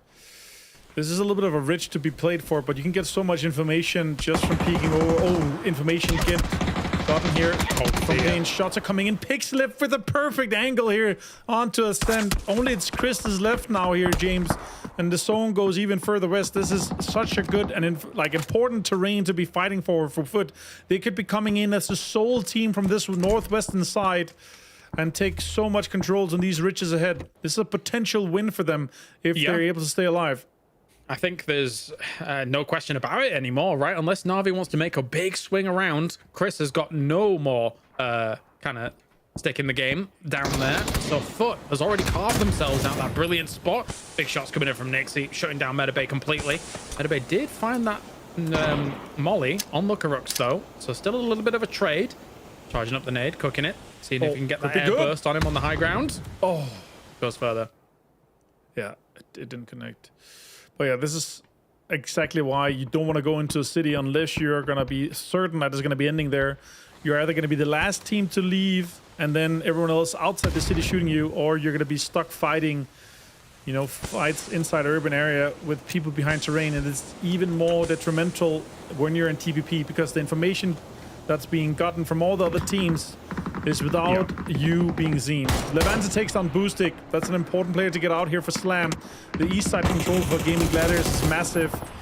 And they have 4 kills now here with 3 of them on Levante. For sure, they're going to have to continue shutting down on some of the teams coming in from this east side. And at the same time, Foot was playing classic Foot positions. 2 kind of speared into the circle. Pixelit was in the north, making sure nobody else was coming around. And then 80 was in the south, making sure nobody was coming around there as well. And obviously 100 ADR would have been the focal point that they would be relying on that position. Flashing against him. No way. It hit the wall. Yeah, it didn't go over. He had to underhand it. Now shots are coming in on the other side. Nixie's going to go down to the blue. Celtic's going to be able to heal. And he's going to be aware of this. Now he could be going in and actually grabbing this. Getting the point for him. Yeah, Celtic does that. That's good help coming in for them. Beamy trying to survive, trying to dance a little bit. Now he's going to swing around, get that point. That's important. And now he still has a blue zone backpack. Only for first aid for Beamy. That's rare, but now he has a little bit of bodies to heal. Now he's going to be having some more. Look at that. Yeah, that's going to be enough to heal for a little bit here. Phase 5 only 5 damage per second. He knows exactly when to pop this to get the most of it. Are the most proficient players in this scenario, I guess. We've seen quite a lot, but at the same time, his spot is being watched. So you might not fully know it, but just stay there. Expend those meds whenever you can. Rock's still putting in a little bit of damage here. This, what is it called? A pagoda? What is it called, this structure? I don't know. You're the one language man. You're up on your native. Okay. Never mind. I'm not going to throw myself under the bus anymore. Or under the Pico. We've got Gladiators still holding a strong spot. Likewise, the Foot did take a knock, but they can get that up and good to go. Look where Slam snuck to. Cheeky boys. Yeah, that's good. They're going to get placement points. A lot of them from this here. And all the teams. And look at this. Winner I actually got more out of this than I expected them to be able to. There's a magazine floating a little bit there. He's going to be able to swap that off and then put that into the pocket. Percenti with an MK. Nope, never mind. With an MK here. Cool clip. Could be getting some more out of it. But yeah, 1, 2, 3 solos that are getting so many placement points currently. Oh, look at that. Beam is going to try for it. It's not going to be... Oh, never mind. Take me. I surrender. Yeah, red line and hope. Now the last 2 solos. Who's going to be able to get 1 more placement point? As the 7th team only gets 1 along with the 8th place. Yeah, what you witnessed there was the German version of PUBG, where instead of dying, they just lie down and put their hands on their heads. Oh, Rox finds Nabat. And immediately we're down to the... Oh, Nabat actually managed to get 6th place from that. That's an extra placement point for him. Redline gave up. Slaven actually managed to get some good placement points for them, but only one of them. Now Gaming Gladiators with 4 alive here. They're in a fantastic spot in this northeastern zone. It's setting up to be a fantastic game for them. But the question is really, this next zone, does it go south side or north side of the road? Because if it goes north, 180R is going to die. Winner Die is not going to be able to get more out of it unless they fight Gaming Gladiators, and then it's looking really good for Foot. And Slam, how far do they get in the game with having this kind of central spot? They only have 2 players alive, but still, they could be getting like 3rd place with this if they play their cards right and they don't get pulled up on by 180R. One thing's for sure is that Foot really is keeping an eye on Gladiators. They also are now looking south, considering they just took a few shots to the face from it all. They have a few emergency cover flares, so that will become pivotal if they have to cross. Ooh, the flowery gilly. Like it. It's pretty. Love is in the air, some might say, in PUBG sometimes, recently with the little activation that was going on. Is this cherry blossoms? It's lovely. Oh, it's so romantic, you know? Oh, I like it. Yeah. Meanwhile, T-Bone has to go out and find a new 6 for a helmet. The Hill's level 2 helmet fell off. And yeah, this is exactly the time you don't want to lose that. You're going to be able to get one-shot headshot from this range, no matter what gun at this point. That's just not what you want to see here. 108R so far. Been... considering the amount of points that GK has been able to get, they're actually within really good striking distance of our top 2. So with a good game here, they could put themselves even further ahead of some of the teams that's already out. VP, one of them. Foot, they have to take on directly if they want to take away that spot from them. Now an X-Zone pops, and it goes kind of central onto this road that we have, still favoring and still kind of keeping a spot for 180R. The teams that's going to have the hardest time here is Win or Die or Gaming Gladiators. The question is really, does Gaming Gladiators have a spot on that south side hill ahead of them, or will 180R be able to see them? And then Win or Die is going to be shooting at them then. But let's see how far Win or Die can take this one here. Gaming Gladiators surely are fully aware of their location. And you can see a few jump peaks there. One of my questions was, how many teams have lost track of the fact that Slam made that send through? They are currently completely dead center. You would expect at the moment all teams have been at least looking that way. No kind of, there is a threat there, but are currently prioritizing these edge cases. Actually taking quite a bit of damage. Gonna have to crawl on away from all of that. Akim does take down Vard there for a second. So they should be able to get him back up by the looks of things. This is, I mean, they were supposed to be the team that had that northern side control, and now that's opening the door for Gaming Gladiators. As you see here, they're sending it forward. They have a really good ridge with cover from 180R that they can take on foot with. Millman, the anchor position player here, holding down Win or Die. There's points available over there, and they also don't want to be third-party from that spot, but he has an MK in hand, and that can have a huge impact, even only with a level 2 helmet from this Ranger. Almost a little set piece actually coming out from Gladiators in terms of their spread out. I like it, considering how strong utility is at the moment. Don't want to be in range of any big arcing grenades coming out from foot, so they all spread out instantly. And now they will be looking that way. They know. Well, they're going to counter that. I like that they're running uphill into the smoke that's been deployed here, and really taking that soft cover and taking advantage of that. And also, obviously, using utility directed at them to kind of delay them a little bit. Slam just trying to, if they know the kill feed counting exactly, they're going to be aware, and now they're going to be aware that Win or Die is still alive, and they're going to be out. That's a top 4 placement here for Slam from that send. That's huge. Oh, more utility coming in. Akim now down to just 1 player for Slam here. What can we do? I like the foldable shields already being used as well here. Forwards by Akim does provide good vision whilst also denying any from your opponents. Apart from, I mean, you see a foldable shield there, so you can suspect someone straight behind that, but at least you've got some cover. Another car explosion. More cover, perfect. Get up here from Artix. That dip alongside the road is keeping them shielded from those north teams, but 100 ADR should surely eventually be able to dislodge this. Yeah, the question is, how much more utility do they have available across the team? Not that much here onto Akim. No first it's available. Broken vest. Not that much durability on the helmet. Ooh, he knows exactly where he is. Like, there's nowhere else behind that right car that he can be.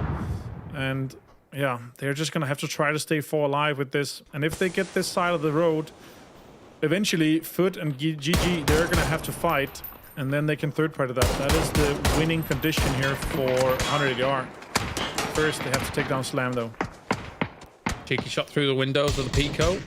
Just perfect little angle, but those foldable shield and emergency cover coming in very handy here for Foot. One thing that is sure though is that it's a little bit further forward. Triple blue zone nade. Jeez, none of them reach short. Just like me. None of them reach. When you're trying to get stuff on the top side of the cupboard, you're not going to be able to get the cookies out, James. And Levante takes down 180R player Higgs. Is, yeah, that's an important knock to delay them, to dislodge them a little bit, because if they... Oh my goodness, that's insane utility coming in from Slam. But nothing connects. Pixelix taken down here. That's Millman. PGC champion from 22. Now playing for Gaming Gladiators. That's a huge impact to have here. Can they make sure something happens? Let's see. Kim, this is... They don't have the utility to make this push onto Slam. Cover coming in here. You love that. Yes, I do. The fact that they're on all maps as well now. I had like I was telling Mark before, I had like 8 on Vikendi. We won a game early. It was ridiculous. Anyway, the point is that Blue Zone is going to go forward against Slam here. That's a perfect one. It shouldn't kill either of them off unless they don't have meds. Yeah, they don't both have a first aid. Yeah, that's one nade in between them would have gotten both of them, right? And that's really the unfortunate situation for Honey. What I would have liked to see for them is that once you... Oh my god, Atix finds one. It starts everything here. Gaming Gladiator is going to take this fight here. Huge for him. They're absolutely going crazy. The kill feed lighting up here.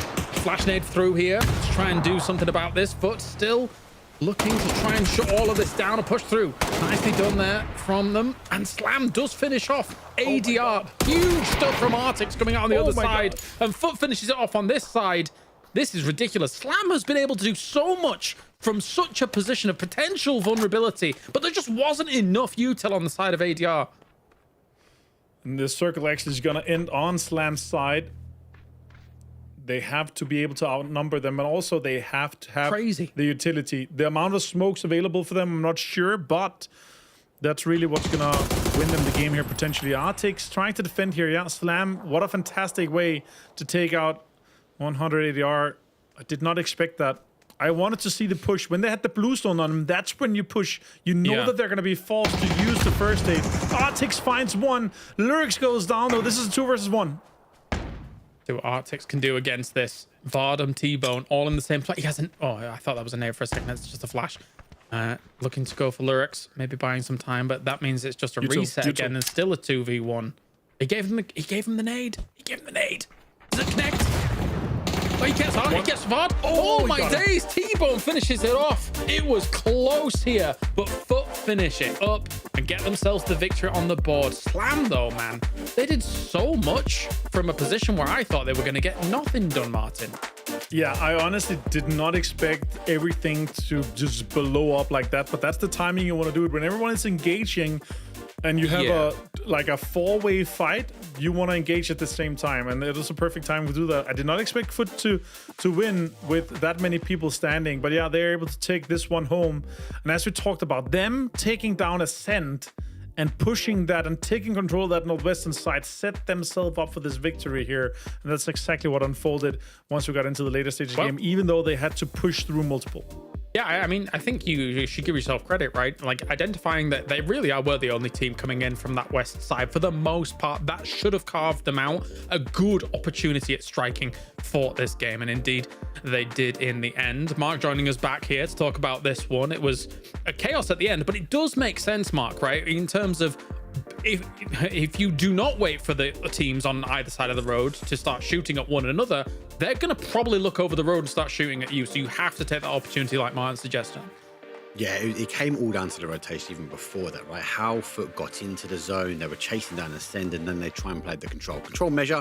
Obviously, they were the ones to try and take the fight. It was explosive at the end there, though. The kill feed just was lighting up. 4 teams became 2 pretty quickly.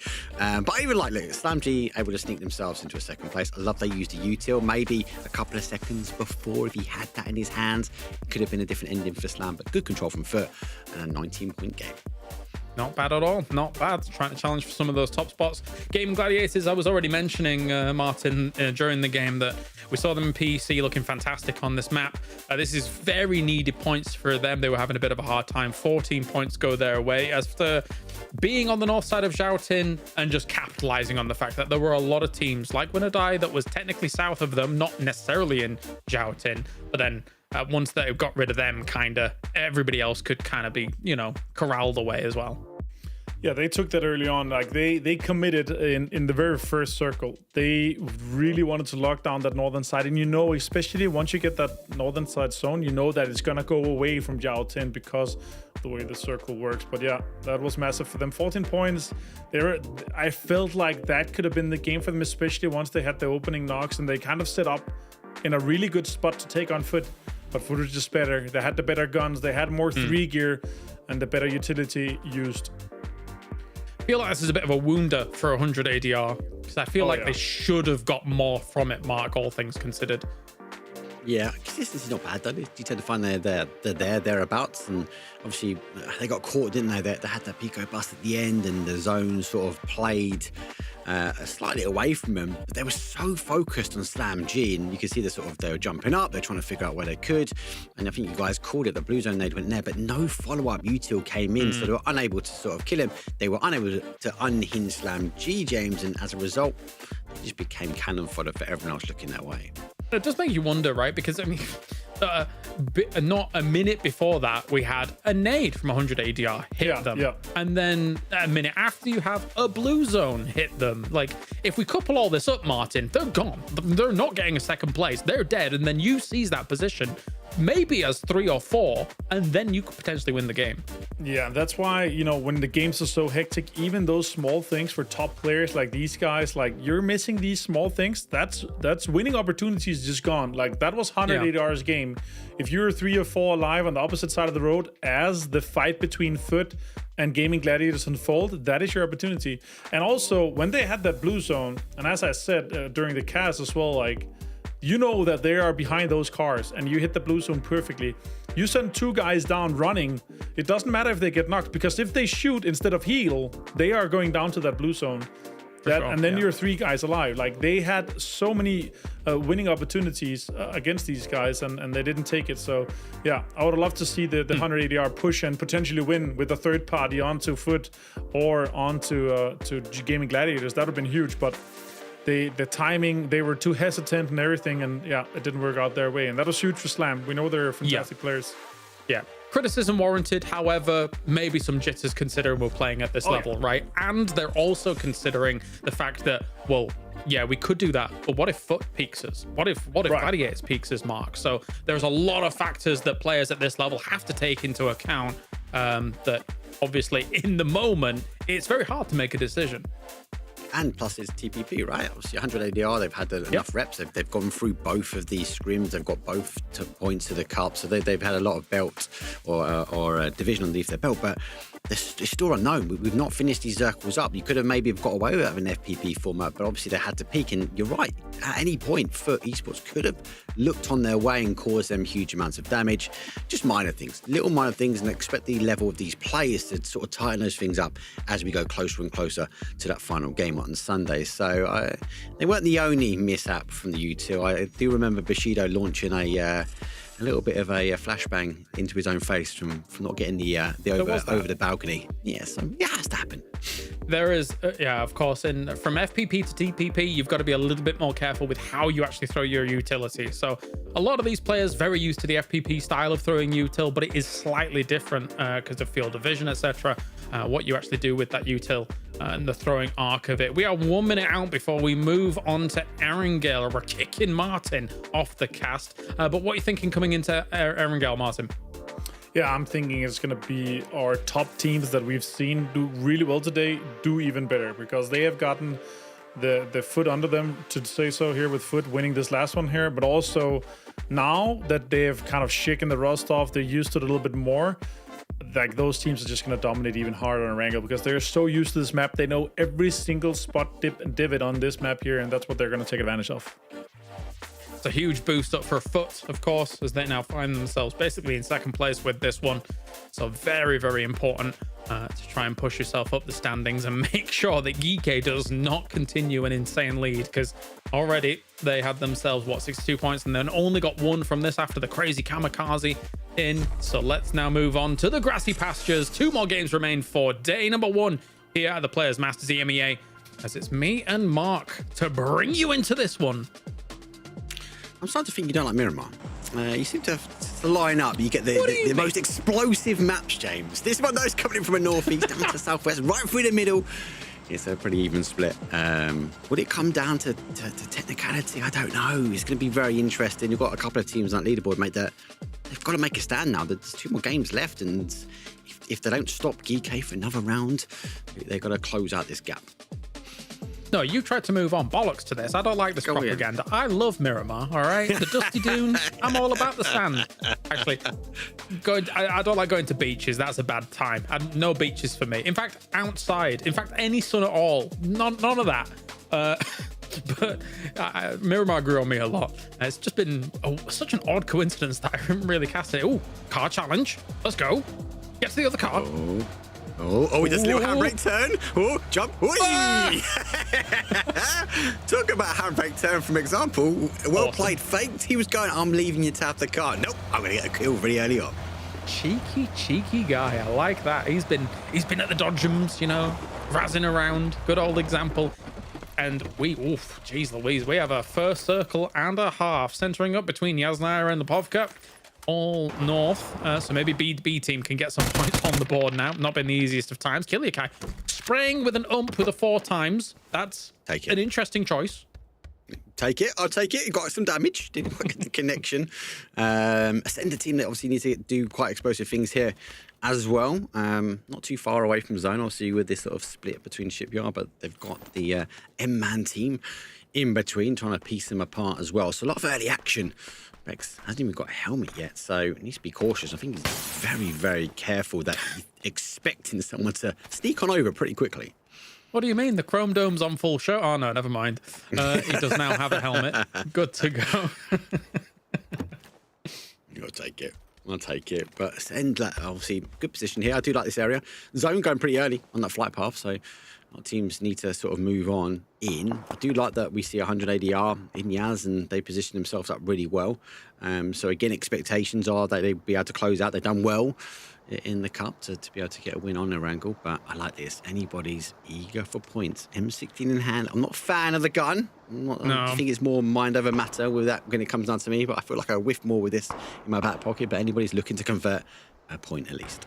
Big split across this area. They're kind of intertwined with one another, considering in the distance, Mans has 1 member over by Ruins as well. So Tro already taken some damage. That must have, I mean, unless it was a fall, unless he hit a tree or did a very big jump, that must have been a shot coming through. So I think Ascend also realizes that they are intertwined here.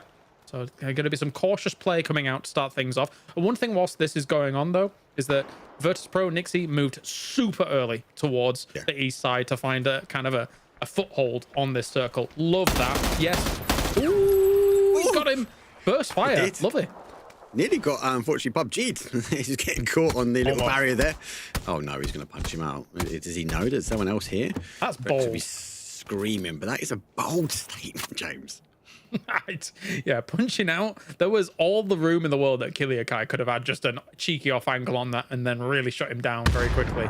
But Shro, nade connecting with Shro. He is stuck because Pains knows where he is.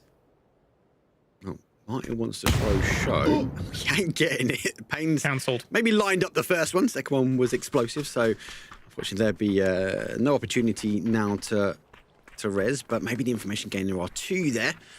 No, now they're going to try and piece it together. Emman driving forward. Gilly Guy hopefully has lost the 4x on the ump, but he's holding the peak on the stairs. There comes the bait. Anybody's looking to try and move his way in. No, he's looked up. He's missed him. No. He's missed him. How has he got past the CPP? And lucky enough, he's got back up, but he was 1 HP. How did he run past? That's part of relearning the game in CPP, James. Yes. Instantly looked upstairs, expecting the peak to come over the top, and he was sitting in the corner. How did he get away with that? That was crazy. I was as soon as I saw where he was, I'm thinking to myself, okay, well, if he's up the stairs, he's going to have some utility to buy a little bit of time if the double peak comes along.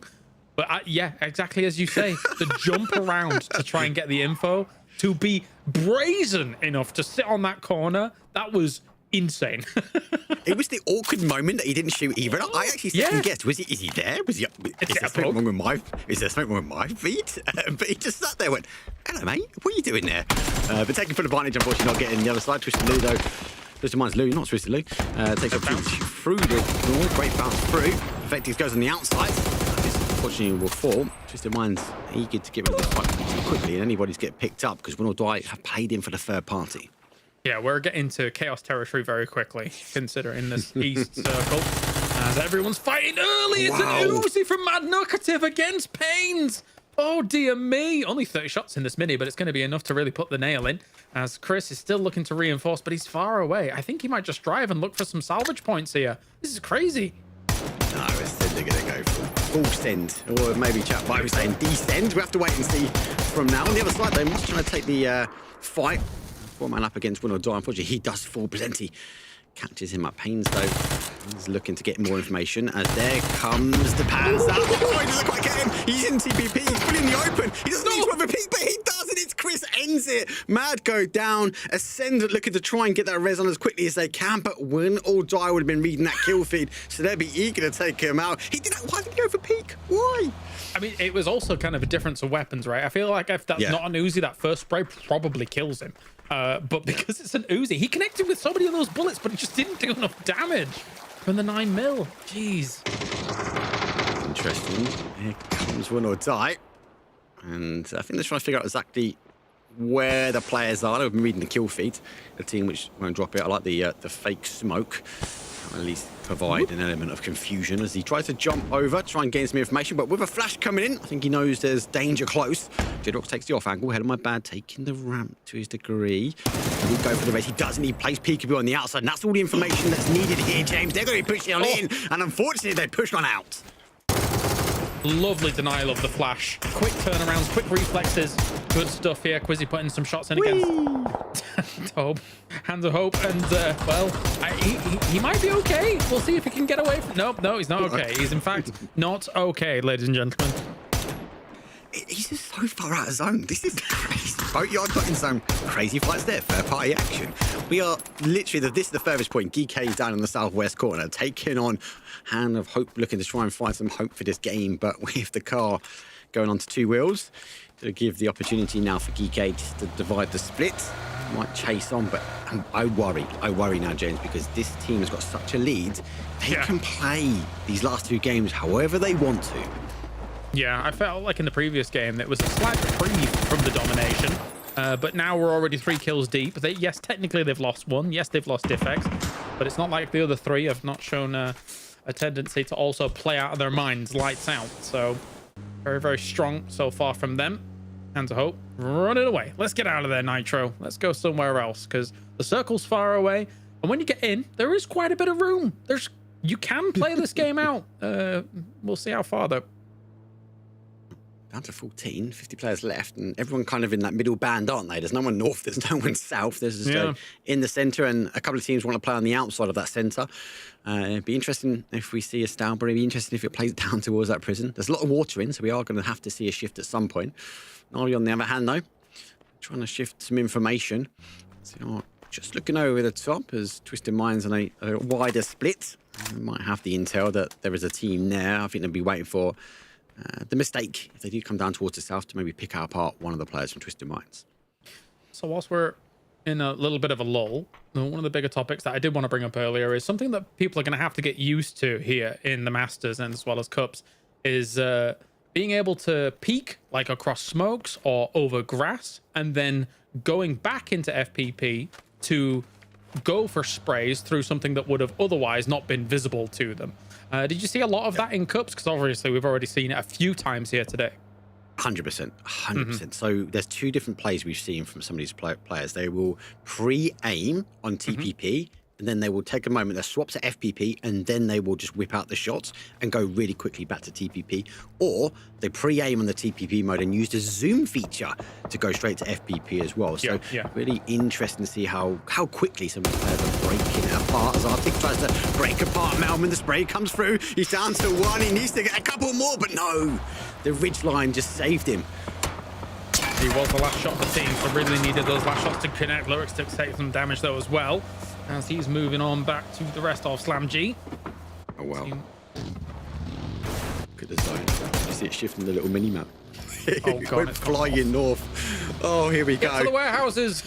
Yeah, quick. To the high ground. Yeah, high ground's going to be really impactful at the end here. Let's see how much util in the high ground and who takes it. There goes. Thank you very much for the feed. Yeah, we can see Stauber right at the top. VP obviously with Severny drop. They move Nixie, as you mentioned, very quickly in towards zone, and now they go as much try and take back. They're expecting a little bit of a backfill and boost it. Well, we'll take a few shots and Mogor will end things out. Though they're going to fall. GG, fortunately out there in 14th place. Success can end as quickly as that after their previously big game from Gladiators. Now, yep, Bushido quickly to the warehouses as fast as Oat. Not surprised at all. Fast as Oat. Oh god, I sound so northern. Speaking with a southerner. Oh, I need to make fun of you, not me. This is ridiculous. I was going to pick up, but you identified it, so it's that preemptive attack. That's what it was. That's what it was. Absolutely love it. VP, on the other hand, as they try to preemptively defend, as Route Dope, they try and drive on by, but already identifying this compound has been taken. They have taken a huge split, and it is a bit of a gamble here. That 2-2, I'm hoping it does sort of push back their way and doesn't continue to rise up to the high ground, as we saw BB on the mini-map going all the way up there. Back towards the peak battle. RV moving in, they are down to a duo. Again, just trying to gain the information. I'm pretty tight for Tornin. He's using the smoke as he will jump over, trying to gain some more information here, so he doesn't quite see Hakatori, I don't think. Maybe up to Society just to make maybe a bit of noise, maybe tempting. Maybe those smokes allow Batalians up and over the wall. It's down to Hakatori if he picks him up. Oh, that's such a bold play if he goes for that. But I mean, maybe he wouldn't be spotted if he goes in one of the little dips from it all, but Society is also keeping eyes on. Knows what's going on. I think he might have just seen the top of his head there as he crossed that little ridge.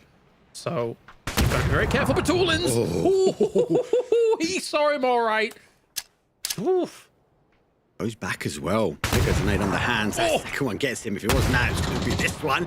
Nice. I love that was the bit where he was going to get the information, right? He put himself in the corner to try and find where Hakatori was. I think he did actually spot him at the very end, but forcing himself to go back there, got caught. Shots coming in from the distance here. So the rest of Twisted Minds collapsing up now, applying an element of pressure. They don't know who it is, and if they obviously kill feed, can't undispute that this team will be keeping track of that one. Navi have to try and defend as a two, but very difficult, and there is a limited amount of time, especially with the gas can that goes over. Have this one, Batulins, but the flash won't finish off the gas can. It's not like it's a prior spot, but they are scrapping for it. There is fire on that other side, so it has been popped. And now Hakatori here, looking for an opportunity over the way. Going and try and circumnavigate this. Great play. Go around and spray through, yes. Done. Great play. What great, just breaking down this area. I think the cautious to find out where the Twisted Minds were, but insane play. This 2 man. Oh my god, it's got him as well. It's 2 versus 2 now. Actually, no, lose down as well. It's 2 versus 1. Or for example's going in the res off though, so that 2v2 could be resurrected. Virtus Pro, with the linchpin that they had at the very beginning of this game, is going to capitalize and pay dividends for that circle shift as it does move over. So they've got a good split in inverted commas, but now they are going to rendezvous together. There's no way that you could hold a split like this, considering what the teams need to come in. As soon as those south teams finish and conclude their fights, they'll be trying to move north. That might dislodge teams slightly more northern of them. We'll see. Well, the res did happen. Salute Who's out to the wall, trying to gain some information now as you reposition. Great nade comes in. Oh, Akatori taking huge amounts of damage, but Lou goes back down. So Steed is such a critical anchor at the moment. Catches him as he tries to cross over. Example has got a huge arse to try and get back there and get the res. Na'Vi know this now that he's isolated in this building. Actually, might be able to take a 2 versus 1. Example needs to not really overrush this there and wiggle, wiggle, jiggle, jiggle. I don't know what this strat is, but it's something maybe in the Na'Vi back pocket. He's trying to bait more util. Yeah. Look at my barrel. Look at my gun. Wiggle, wiggle. Look at me. That's funny. I mean, that is the problem for some of these teams in these spots, right? Like, everybody knows at present in this fight where everybody is, but nobody can really do anything about it. So they're just gonna hold for a moment.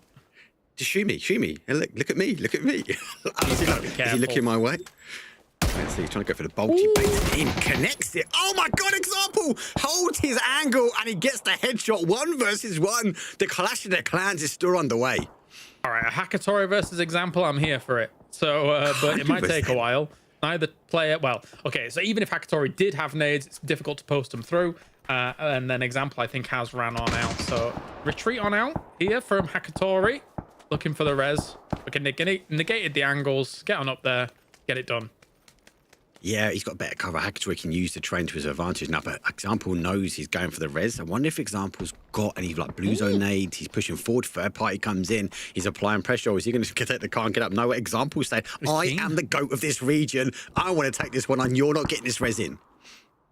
Can he get up there? Get in time. They're up. And now we have the stairs hold. Well, no, Example heard the second steps. He's like, I'm out. Peace. Let's maybe take the car, maybe get away. Unfortunately, it's the wrong side. Oh no, it's going to be a hold off now. Maybe some more wiggles with the guns behind the doors. Is he looking my way? Is he looking my way? Akatori did wiggle there, but nobody could see it. Oh, there it is again. There's no heavy U2 either. They got smokes here. I wonder who's got the most amount of meds. So it's a 2 versus 1. Is he there? Is he wiggling the gun? Let me wiggle my gun. Hakatori again, wiggling away. He's not going to bait these shots, isn't he? Example's discipline. Oh, he's even come off the angle. That is so smart. He's got it off the angle, and he's waiting for them to come down the stairs. It's nade protection, right? Just in case there were any left for Susset and Hakatori. And also, there's still levels to this building that could have something else if he does hear movement, which he did before. So that is a good spot to make sure you're not going to get instanated around a corner like this, unless there was the most crazy bounce ever. But absolutely love it. Do you know as well? He's got to give away sound cues, right? So he's going to have to mend at some point. Again, no flash. Look, you can see he's trying to find anything he can in ways of a heavy util. Hakatori's only got 1 med kit. He's running out of bandages pretty quick. There's a couple more bandages, so he could maybe jump off and try and generate an angle. But Example, the moment he hears that, surely he's going to activate and take the fight to the outside of the building. That has to be the only solution. You have to go off the opposite side. Nice play. And then did Example move off that is the question. We have to wait and see. We can't always get to see the power of the GOATs fight out. Bushido, on the other hand, though, of losing the zone despite taking the warehouses. They've repositioned, but unfortunately, it's positioned into a pretty bad spot here. Will die above.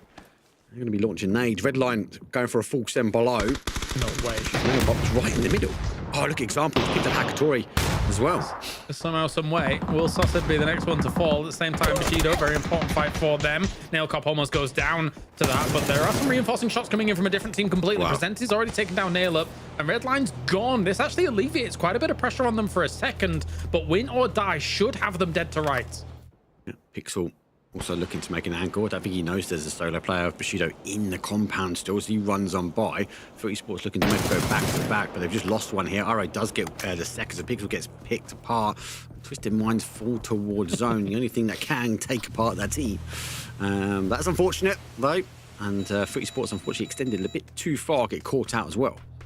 The ultimate enemy, the blue zone, as well, another jammer pack runs out. Hello, my bad. Gonna have to get in from the blue, as we have a lot of movement down in the south here. Slam G trying to breach the position of 100 ADR. Artix does go down to a nade. That absolutely obliterates him, but the pursuit still continues on. Usek gets him. And Lyrics goes down. Morgor is also down. 100 ADR is doing a fantastic job of holding out against this. It's only on Boostic to really do something about it. But I mean, at the same time, there's Hands of Hope here too, so they should shut all of this down. It's just like a third party on third party. The chaos unfolds a little bit. Neighbor takes a spray, gets the sight. It's going to try and stop it. Spins into the line of sight, though. Great shots come through, but nothing. It's going to put the knockdown. Hands of Hope. Fortunate there, unlucky. Maybe alleviating a little bit of pressure here from Slam G's. Boostic, though, will be on his own, but he'll be sweeping in from the south. The zone sweeps on north. VP still sitting in the middle, trying to find any kills they can, but it's not coming away just yet. And 100 ADR, despite being that team in Yaz, expecting to be in the centralized zone, they find themselves scrabbling their way in now with one solo player. It's an interesting scenario and an interesting dynamic for a game like this, right? Virtus.pro has a brilliant middle position and they could do fantastic from it. The problem is the teams that are on high ground or on the edge close to them are some of the teams that thrive on the edge and high ground. BB team, GK as 3 still deadly. Foot is even technically still alive. They're good on edge. But they're only 2, so that does pose a bit of a problem for them. I don't know if this is a guarantee for VP. Yeah, there's so many variables in there with this mode. And yeah. Again, if they start getting aggressive, they need to get points to the board. They're not going to sit in the middle, are they? They're going to go, okay, you know what? We need to go out and make this game happen for us. And all you need, and you can already see it on that mini-map before, a Doozy's already played down. T-Bone's right underneath them as well. It's going to take a solo, maybe to unpin, but they are going to give up their positions and collapse to a 4 strong. But again, they're giving up high ground. They have all rendezvous together. Hands for Hope now moving on this east side. Going to be running up against Without Dope, who should be able to do quite a bit of damage to them if they're going to rotate past. They are, though. Takes no shot and gets absolutely obliterated upon action. That's pain. Painful. Unable to keep the car moving. Andre are going to fall down. Boostic the solo does catch him as well. That's from a distance. He's still very much in the blue. Dope somehow get here on the right side of the car and 1 HP. Maybe get the opportunity to med as they have a little bit of cover from the high ground of VP at the moment. This is the team which I'm interested to see. I think we'll see a clash between GK and BB, and I would expect that team to sort of clash into a victory, but we'll have to wait and see.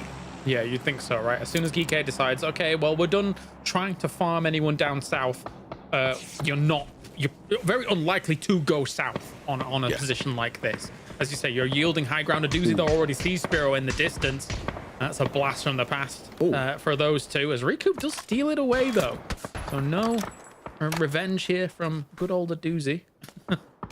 That puts the power back in BB's team, right? They've got the higher ground. Yeah. They haven't spent that much util. No one's really contested them. People have come close, but no one's really rolled through Stalber. The last one we saw was win or die, but they moved on past. Unfortunately, Boostic decided to go out in a flaming blaze of glory. As he'll take 9th place. So at least he got the kill before he went out, but no placement points, though, for Slamgy on this one. But I'll be interested to see. This is all about control now for BBT, and they would have read the kill feed. GK can't really get up here. They're split. They've lost that body. It's going to be hoping the zone shifts back towards the north. It does. Surely this is a BB desperately needed win. That is, stole the words right out of my mouth. Like, looking at them in 16th place right now, this has to be them trying to get the train back on the rails, because it has derailed in the previous games. And now Virtus.pro still holding out this compound. They should be keeping their eyes on the south and maybe an eye to the north to try and maybe like knock out some resources that BB team has, because they're not going to be able to follow up on flushes and stuff with a flush if they were able to get a knock and stuff. So try and get points that you can down to the south here as Virtus.pro, because they are going to be stuck, these teams. Team that's not stuck. With Hope, crashing away in, using a reach. Has to move back into cover, but the angle did come in from a Doozy. High ground, though, was Neighbor down. As you mentioned, they're not going to be able to get the flush. It does also work both ways. The high ground can't quite figure out where Neighbor is at the moment. A huge amount of util spent. Oh my God, the second nade goes through. Now they know exactly who they're fighting. They're going to know that actually a knock has come in from BB team, and they're somehow keeping themselves alive, ducking underneath these nades from Hope.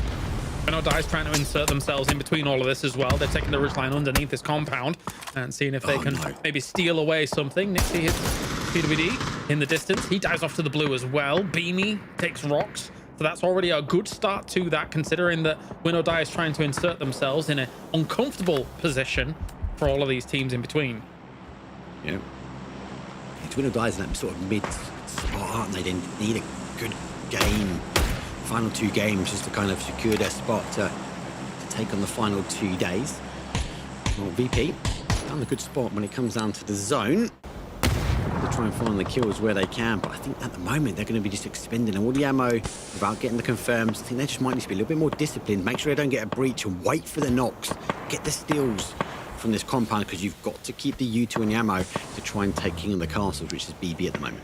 I do wonder how much util all these South teams have left after. Look how many smokes there are. Yeah. And then also they've spent all of their nades to try and dislodge without dope, as well as Hands of Hope here.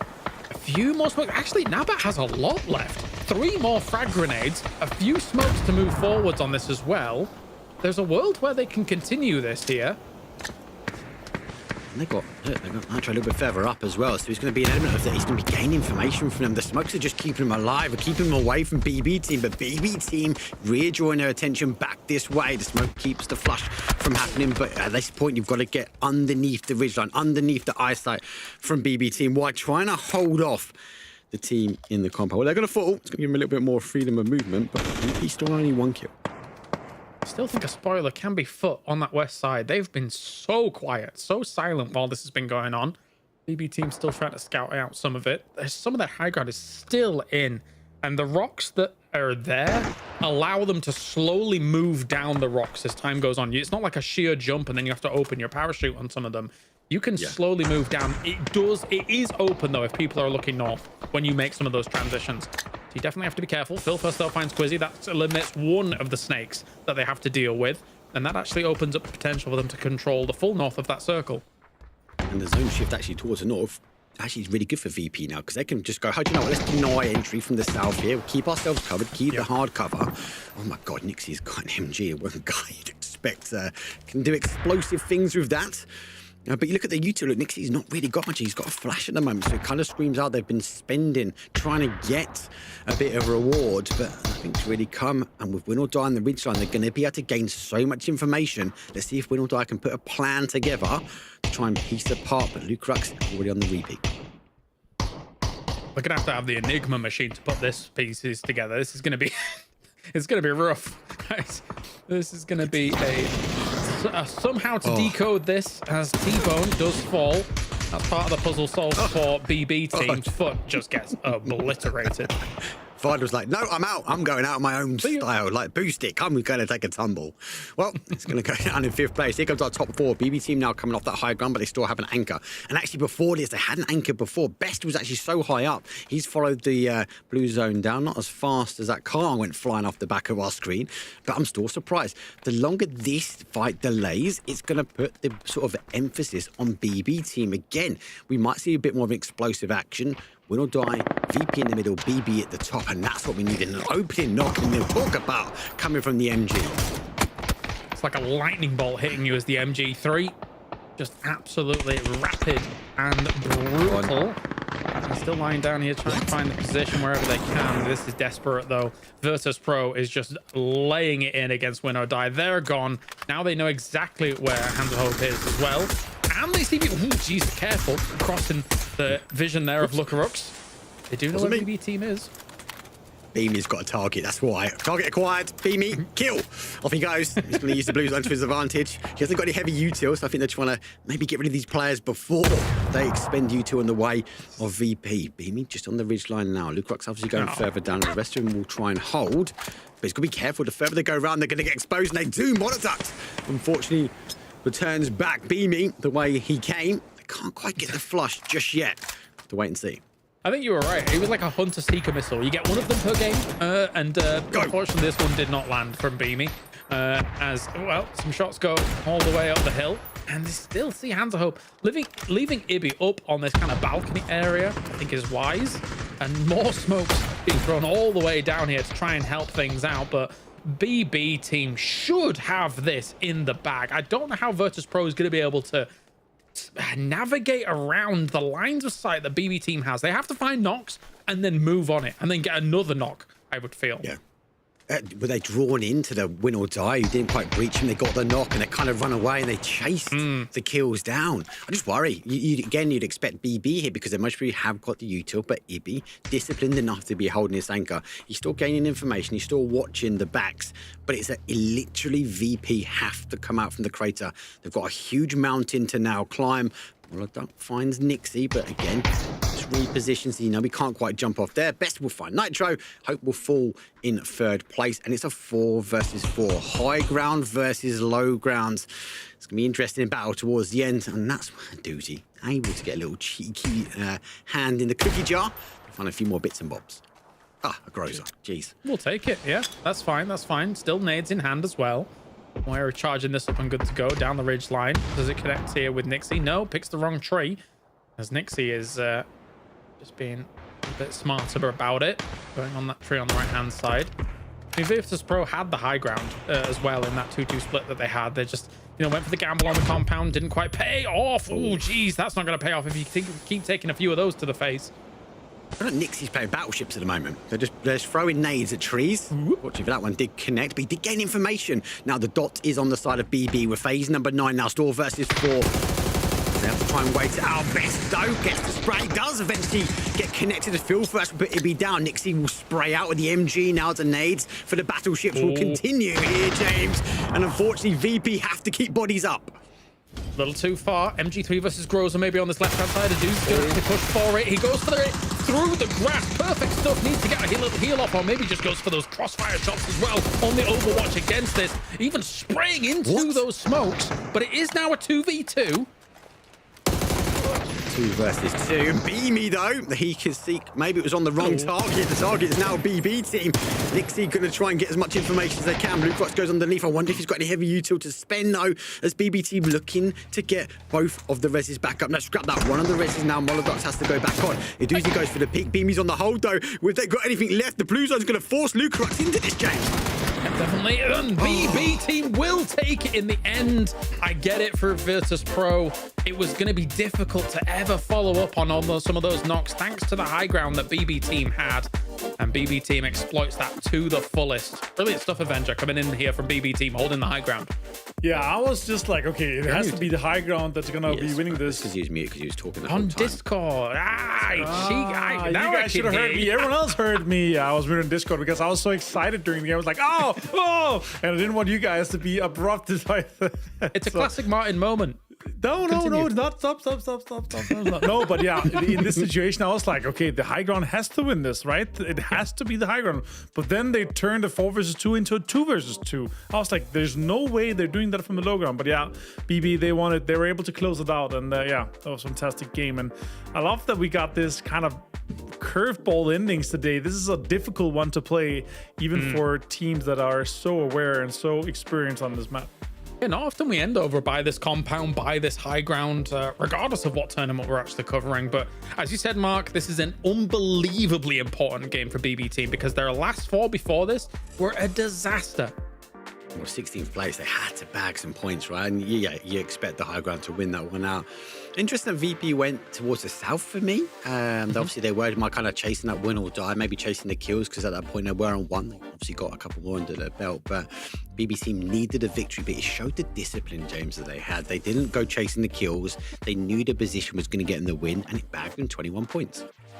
Not bad at all. That is going to rocket you up here for BB team, and again, put some wind in their sails, because it was awful, the point accumulation in the previous games. Win or die, though, considering that they did not have a compound, Martin, they did not have the high ground. They just, I'm not going to say threaded the needle, because it wasn't subtle. It was just, we're coming in the middle of those teams. We are finding ourselves in that spot, and we're going to take some fights. You got 2 missions. Either you can go silent and kind of thread the needle, try to get in there, try to get into a good spot, or you can go ham, and that's exactly what Win or Die did. For me, like, of course, 10 kills, it's a fantastic feat.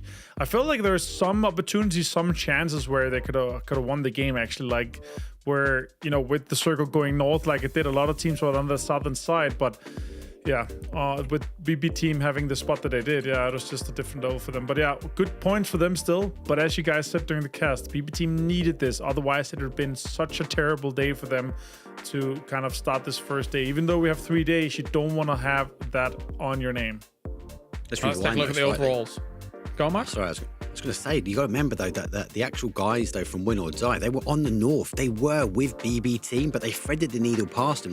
They stopped for a little bit and they were like, hey, do you know what? We need to get past here. We was expecting a lower side, and that's unfortunate for them. They didn't bag the win, but got huge amounts of points. The catch-up is on for a lot of these teams now. BB team decides, well, we don't like being on the right side of this board, so we'll jump to the left-hand side here. Now with those 25 getting done. Virtus Pro with the 34 having that compound. Not too bad. But teams trying to catch on up. It's even a problem, Martin, that DK gets like 5 points or something like that in a game like this. It looked like a good start, but just not too much more after the 5. No, but still, like, at this point, you're still with 1 game to go. That's still a massive amount of points for the day. And, like, again, we can't expect everything from them every game. So I'll take it that they also have these salvage games, and they're still 22 points ahead of second place. That is still talking so much to how well they've been able to do today. And yeah, even if they end in the 70s or so, it'll be a huge day for them. Of course, we've got a lot of, potential surprises that have been kind of positive. Mark, has there been any surprises that are a bit of a negative for you in terms of these performances coming in, considering what you've seen so far in the Cups?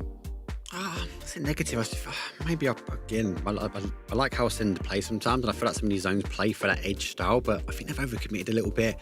Obviously, the overcommitment for Na'Vi keeping Twisted Minds at bay. Obviously, they did piece apart to a 1 versus 1, but at some point, maybe they want to think about they've got to get on this left-hand side of the leaderboard. So I'm kind of shocked that we kind of see Twisted Minds, GG, Ascend, and Na'Vi, but I'm more shocked with the Ascend that the zones, again, I go back to kind of like Rondo, James, and they were just in the same position that Foot were, but they continue to rotate round. I think they're overcomplicating it slightly, and unfortunately for them, they're getting kills, they're just not getting placement. Yeah, there's a lot of moments where they are getting picked off here and there.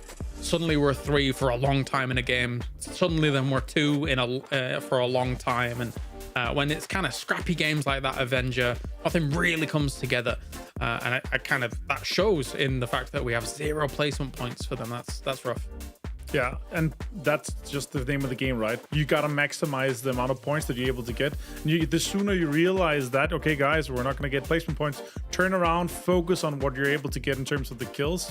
That's where these kind of lost points here and there, 2, 3, 4 kill points that you could have gotten, instead of focusing on trying to get maybe into the circle, getting into a spot, especially in areas like this where we're talking only a few compounds and a few high ground places that's available. Otherwise, you're going to have to try to play for a dip and stuff like this. And that's where the experience really comes in and comes into effect for me for these teams. It's like, okay, we can maximize, we can get a few points, even though we're not going to get placement points. And I mean, the start of that game it felt like the start of a game 6, but it wasn't a game 6. That's still to come, Mark. Are we going to have more waving of barrels of guns around corners? What are we going to have? Let me do this. I'm here, guys. I'm here. Shoot around the corner. I like it. I've not seen that yet, mate. I've not seen that. That was interesting. That was teasing the shots. So we had a lot of hot drops, though, right? We had a lot of hot drops. We had Ascend, obviously, early battle. Win or Die came in for the third party. We saw GK taking on Hand of Hope as they rotated past. And as you say, it's not game number 6. So I kind of expect that to happen again.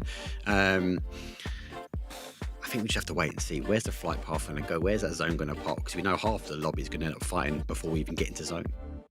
Looks like you're analysing something, Avenger. What are you looking at? I'm just looking at the numbers, how the teams have been playing so far, how many kills have been gotten so far. You know, PewDiePie had 9 kills in that game, and then he's only gotten 5 after that.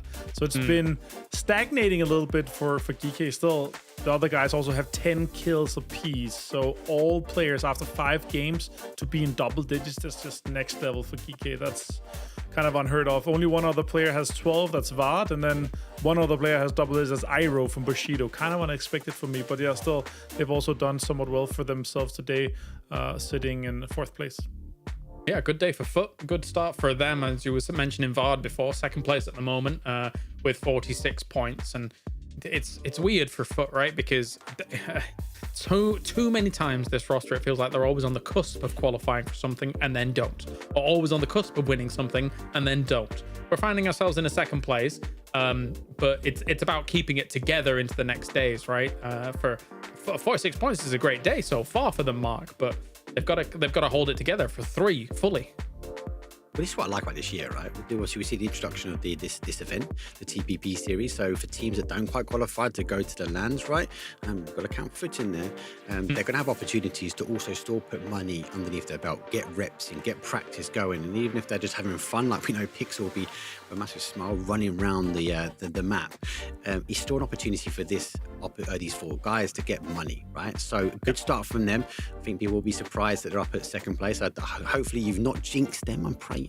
Because they will want to close the gap. But even as a duo there, James, I think they've done really, really well. It was a trick question. I wanted to see if you'd flame your next door neighbor and podcast co-host, and you didn't. You passed with flying colors. Well done. Congratulations. Throw him under the bus. Oh, well, I did of on course, the podcast, don't worry. they got themselves that 4th game win, did foot, and they found themselves in second place at the moment. A much needed win from BB Team just came on the board with our first Erangel, but now we move on to our last match. Any expectations here, Avenger, before we let you go? Yeah, more shenanigans, more game 6 of the day vibes, more scrim game 6 vibes. I feel like the guys are like, okay, let's make the most of it, and we're going to see some wild things from the very start even.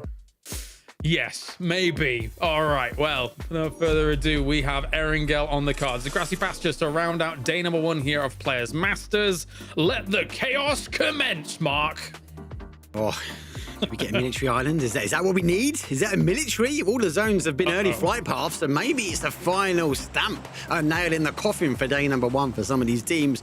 Maybe the Victor, maybe BB go back to back because they jump out early, but south towards the northwest. I'm praying for military islands. That would allow chaos. I'm all for that. That's fine by me. Game 6 always feel just ridiculous. It doesn't matter what tournament we're doing. It doesn't matter if it's the World Championship. They all seem ridiculous. It's in their blood. They've designed, they've educated themselves that actually we're going to leave all the craziness to the crazy game number 6. Well, playing's done. All players are now out, and there's a little bit of madness in the middle as we kind of feel like M-Man and Ascend commit yet again to maybe Boatyard, as they all seem to be sending down for what feels like a ranked drop. Ooh. Yeah, well, we'll see. As this fight, the funny thing about Boatyard in general is that actually I feel like it just doesn't have that much loot. It's kind of a bit sparse for me compared to other landmarks, but they are looking to take it straight away. Ace 32 in hand here for Brexco. We can take this fight. Circle pops just east of Gatka. And this fight, though, very important. PP Bison. Okay, Chris, let's go. Oh, no, he's going for the shotgun. Never mind. Damn it. He actually closed out a game with a Bison. So I'm surprised he put that one down because he did do really well with it. So I think he's just think there's a danger close maybe. Anybody's on the other side of the warehouse now looking to try and move him forward. M4 in hand. He's trying to loot a little bit more. Can he go with the ump? And anybody's, I think at the moment, they're just trying to sort of confirm exactly where the two are. And this could be dangerous though. Ascend on a huge 2-2 split. And with 3 on one side from M-Man, they could really commit to try and piece out 2 of the guys from Ascend and then refocus back to kind of this It's Chris Kilikai split. Yeah, anybody's got to be careful down on this northwest side of Boatyard. 8th anniversary. Spawning over here sometimes, having fun, throwing some golden nades before, which was a good old time. It's Chris trying to just get a little bit more loot on board. See where he can find an angle here and there. Ugh, mutant. Ugh. Okay, well, to each their own. I'd rather the AK, I'll be honest. As it's Chris, as he runs underneath the archways on the 8th anniversary. I think the knowing that they might be committing towards the other way. Let's see if, as Martin says, the slow show kicks off. At the moment, no. I think the third party is about to come in. It does. Ivis gets a few shots. They stole the hard spawn car, so they know there's 2 teams in here. So they're looking to reposition, and they're going to go on the other side of Brexco and Pains. This could be horrible for Ascend. They need to make sure they go back the other way. 100%. Shots coming in from that angle really scuppers your plans quite a bit here as Ascend. They really wanted to put the clamps down here on man, but at least they've pushed away Redline a little bit. Looks like they've kind of regained some sense of their initial vision for this plan, as now Flash is going to go up. Are they going to double push? Flash, another flash, a second one. Try and clip this out. Oh It's my a huge God. nade from Mossboard. Massive. What? Interesting, they went to FPP to try and look for the angle. They didn't use the TPP. This Rosho is going to come down. He's not even going to waste. He has to go straight out for Brex. No. He gets Brex as well. Ascend have descended into a solo. Can Pains do anything here? What a huge Kobe that came in, well placed, and now they're looking to get the kills. Let's have the game descend into madness as well. Let's get it going as Brex go down. Chris is down. It is all doom and gloom here. Only Pains can try and do something. He is moving that way forward. At the same time, Redline is getting absolutely obliterated. They've gone down before anybody resolves this fight. I cannot believe it. Twisted Minds had an insane angle on them. And also, you got to remember, we're not looking for the third party. That's finished off, Ascend out, but they're not out first. As the third party went out first, Win or Die be looking to come through. And most of the teams are in this sort of northeast corner. You asked for Game 6 antics. We weren't blessed with the military, but hey, maybe Boatyard and the surrounding areas is kind of where the chaos will unfold. Harvey playing out from Pachinki. Now they're looking to try and get some points on the board because they need him as well. They can't let all of these bodies die early without ensuring they finish off this day number 1. The good old Game 6. this is just ridiculous. I get it. Like, obviously you want to try and challenge for what you consider to be a kind of a central drop location. If you've got a team that's encroaching on what you think is your territory as Ascend, yeah, you want to try and defend it. But then teams coming up and really kind of causing a problem like Redline, even if it's just for a second, okay, that then makes you hesitate slightly or be a little bit more keen to get in those buildings faster. Yeah. As you say, with that first person perspective, trying to go for those flashes and the nade catching you completely unaware. That's a disaster. It's hard. You go back to your point on the Ascend used to go like Primorsk. Like they like to play the outside in. They like to play control. They're putting themselves right in the heart of the zone, the middle. And unfortunately, they fall early. Both games, 2 games missed really to gather as many points as they could. PB team coming over the new style bridge. As we get wonderful observers. I like it. It's nice. It's a shiny addition, should we say? Yeah. I'm gonna be sad when it's gone. Dorbug, fine, we're back. As some shots against Beanie, but Sosa doesn't really connect with too much. Nixie's gonna come along. Those some great shots. Let's go for the reload. Nix actually stops. I think that's where are the shots coming from? Maybe you see him? No, I see him. I think I know where he is. Let's go closer. Now having a huge split for a lot of teams are in this area.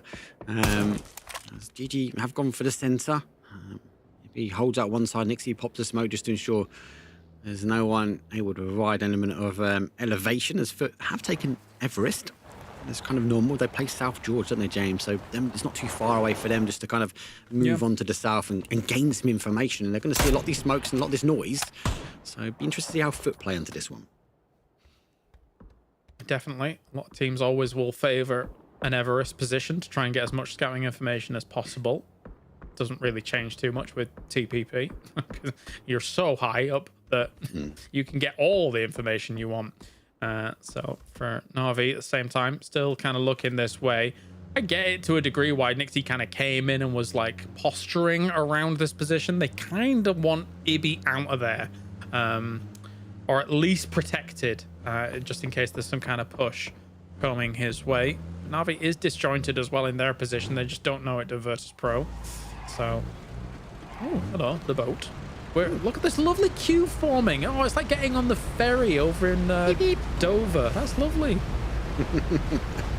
Why not? Not risk the bridge. Let's take the new style. There's not much room to park all the cars on here, so they have to make sure they maximise and not end up in the swimming pool of gold for the anniversary, native anniversary. As they seem to have a plan, Bushido. There's one at a time. One's going to take a dip. Ooh. Yeah, one big difference, right? Not actually having a crate on there, which can protect your vehicle significantly, is a bit different. But I guess, the swimming pool can also do that to a degree. Shots coming in. Slam G finding him straight away. That was wicked. He caught the player of the one, didn't he? But he just didn't expect more to come rolling in so quickly. They've lost 2. Igor actually does pick a headshot, though. It's unfortunately, though, for the final 2. Yeah, not a bad day. Expected them not to be so high up the leaderboard, but they've pieced together basically 22 points. And that kind of mid-pack is in and around there, so they're trying to salvage what they can now. As well, they go sending on down. But Slam G, a team which we were expecting to be good, they did qualify through week number 1. They are trying to solidify their spot now within the shining lights, the big names, the big dogs. Sitting in third at the moment.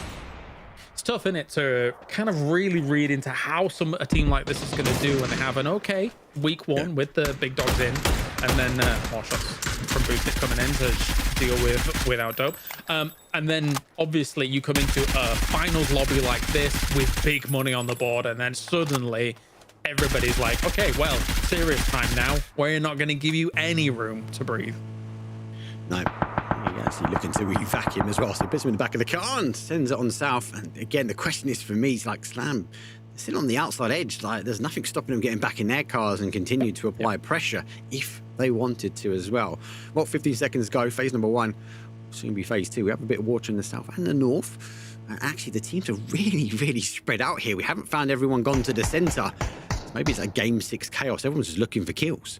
Well, shoot. To the point I was making before, though. I mean, Slam have been under that pressure and actually done really well for themselves. Yeah. So it's great to see that transition from a team like this. It's not like they're unfamiliar names to us, so I shouldn't really discount it from that. We've watched Arctics for a long time, for example, in the higher levels of EMEA, and well, win or die, just finding themselves the church spot over by Ruins. Rox is having none of it, actually. He's off. He's running away from Virtus Pro. He tried to do that spray, like, I'm here, don't come here. And people are like, no. We're coming this way. Rox is like, oh, I'm out. He's taking a bit of damage. The level 3 vest will be helping as he dodge, duck, and dive between the remainder of Ruins, just to ensure he sneaks away. VP will take hold of that church, that whole zone does shift back up towards that north, so VP kind of in that center north position. Navi will be sort of tucking themselves in a little bit south of them, but Esports haven't had to move, win or die. I think they're hoping the zone might have shifted away and they might have found themselves on the outside, because being in the middle in Ruins, a little bit of freedom from some of these teams around the outside edge, James, they might be really punishing for a team like Win or Die. Yeah, it's tough, innit? I mean, you got to find yourself one of these Ruin spots, but Ruin's down in kind of this defilade. Eventually teams kind of just take the edges, and then suddenly you've got 3 teams looking at your one Ruin and you can't cover yourself from every single angle and you just get picked apart. So at the same time, though, we're looking, where are we here? Just north of Chopsticks. Gladiators looking at GK. Still keeping an eye on them as they've not really moved too much. The boat has arrived. Okay, Bushido. What's the plan? Try and get out of the swimming pool. I think this is the idea, is we're going to push all the cars out. Reverse out. He should get out. No problem. The only worry is if someone's here, right? But they're rotating so late. Push him. Push! Get out! Yeah, it works. So if you didn't know, you can park some cars. Oh, what has he done? What a madness! He took a swing of the sword, he helped his buddy out, and he took the drink. Oh no, can't park there, mate. Well, that's a disaster. I heard the splash. I didn't think it was the case until the observer went back, and I was like, yep, he's gone. As soon as I heard the splash, I knew what had gone on. That's ridiculous. I was about to make a comparison between my car in the snow being useless on wheel drive only, but then no, the splash made it all happen. I was all about that. Love it, absolutely love it. Esports having to not give up the high ground, Vant sneak in for some information. Let's hope to find a compound. Obviously, generate an angle, keeping himself tucked away at the moment. Needs to be cautious though. Other teams trying to rotate down, but at the moment, a lot of teams in the southeast corner here, James. So a lot more pressure, a lot more freedom and movement on this side from 30 Esports. So no need to overextend if you're Vard. definitely not. Still just kind of looking around. Still got, I mean, even circles to go, right? If this suddenly shifts hard west and then you're sat on top of Everest, you are bing chilling. Like John Cena levels bing chilling. So Yeah. be okay. As long as you don't turn heel, you'll be totally fine. He's got Vard still looking that way against Hands of Hope. And it doesn't go their way. So now it's time for Foot Esports to turn heel, subvert everybody's expectations, and then cut some sick promos. Get the last car. Get the last car. He's gone for one. He does swap now to the second car. He does get him as well. Vard, great play from him. Love it, love it. Nitro down. And fully flushed out here. Can they take more? It's actually Gladiators that are going to take Nabat. As get him covered down. quickly, get in there. Run, Dante. The thing is, though, Free Sports going to gain this information. Actually, they've cracked into this compound, so they can apply pressure and not maybe think about exactly where they go. And you can dance the dance in the hole, but with TPP, you are exposed. Gaming Gladiators trying to move their way back in, hope on the other side pick up one, but they able to use the car to their advantage in the reinforcements when they come in style. Having none of it here at Gladiators. They do know that there's some shots coming in from the north though as well. So does actually see him throwing down some smokes. Huge amount of smoke's been deployed here to try and slow a lot of this down. I think that Melman initially was trying to smoke. Well, Dante was trying to smoke off Melman, but it didn't really get up the hill.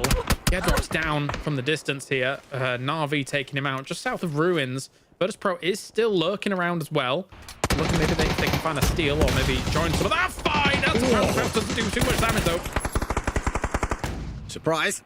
Definitely was a surprise in it. I think BW was expecting a knock on the other end of it. And that was unfortunate for them. They have lost Quizzy, car 3. Really hostile pushing in.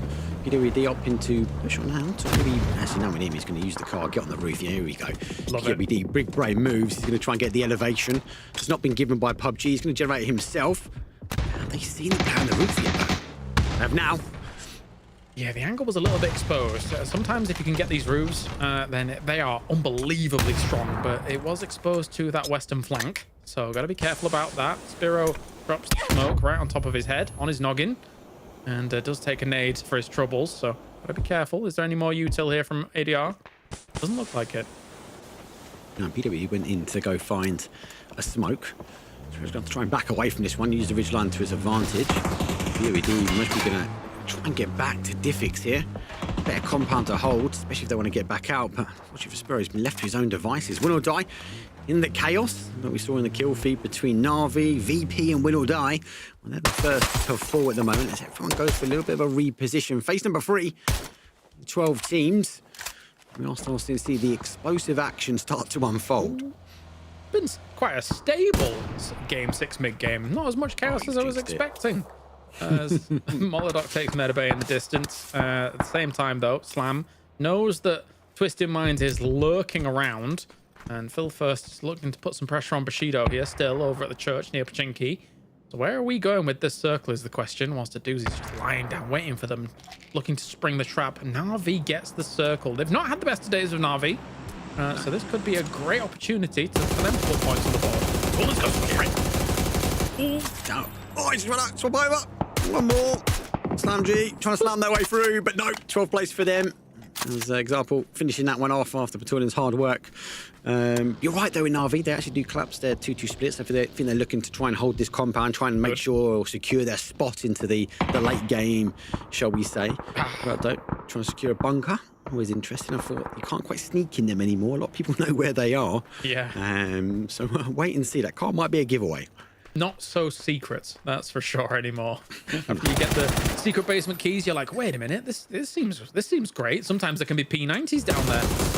Ooh, Pixlip. Well, he's having fun here alongside the rest of Foot on this western side. But the circle being shifted this way means that they've got some work to do. Where are they going to go? Vard's looking that way, trying to take out the rest as Dante gets towards Gladiators. They're in the circle. They've leapfrogged forward to Foot and could hold them out here. Although shots coming in from the south. Yes, the Foot went across like Everest. I thought they were going to crash in on that third-party action. They were taking shots, but maybe the knock just didn't really warrant them. So they wanted to try and play to safety.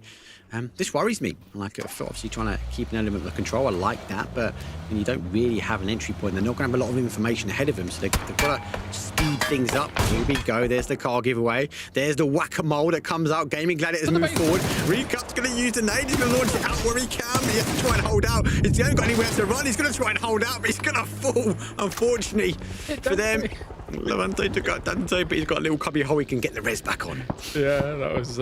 I mean, with those kinds of basements, right? If you don't have the keys, there's nowhere to go. So you just pre-fire and come around the corner swinging. Unfortunate there for Without Dope, as more nades will be sent forwards against 100 ADR.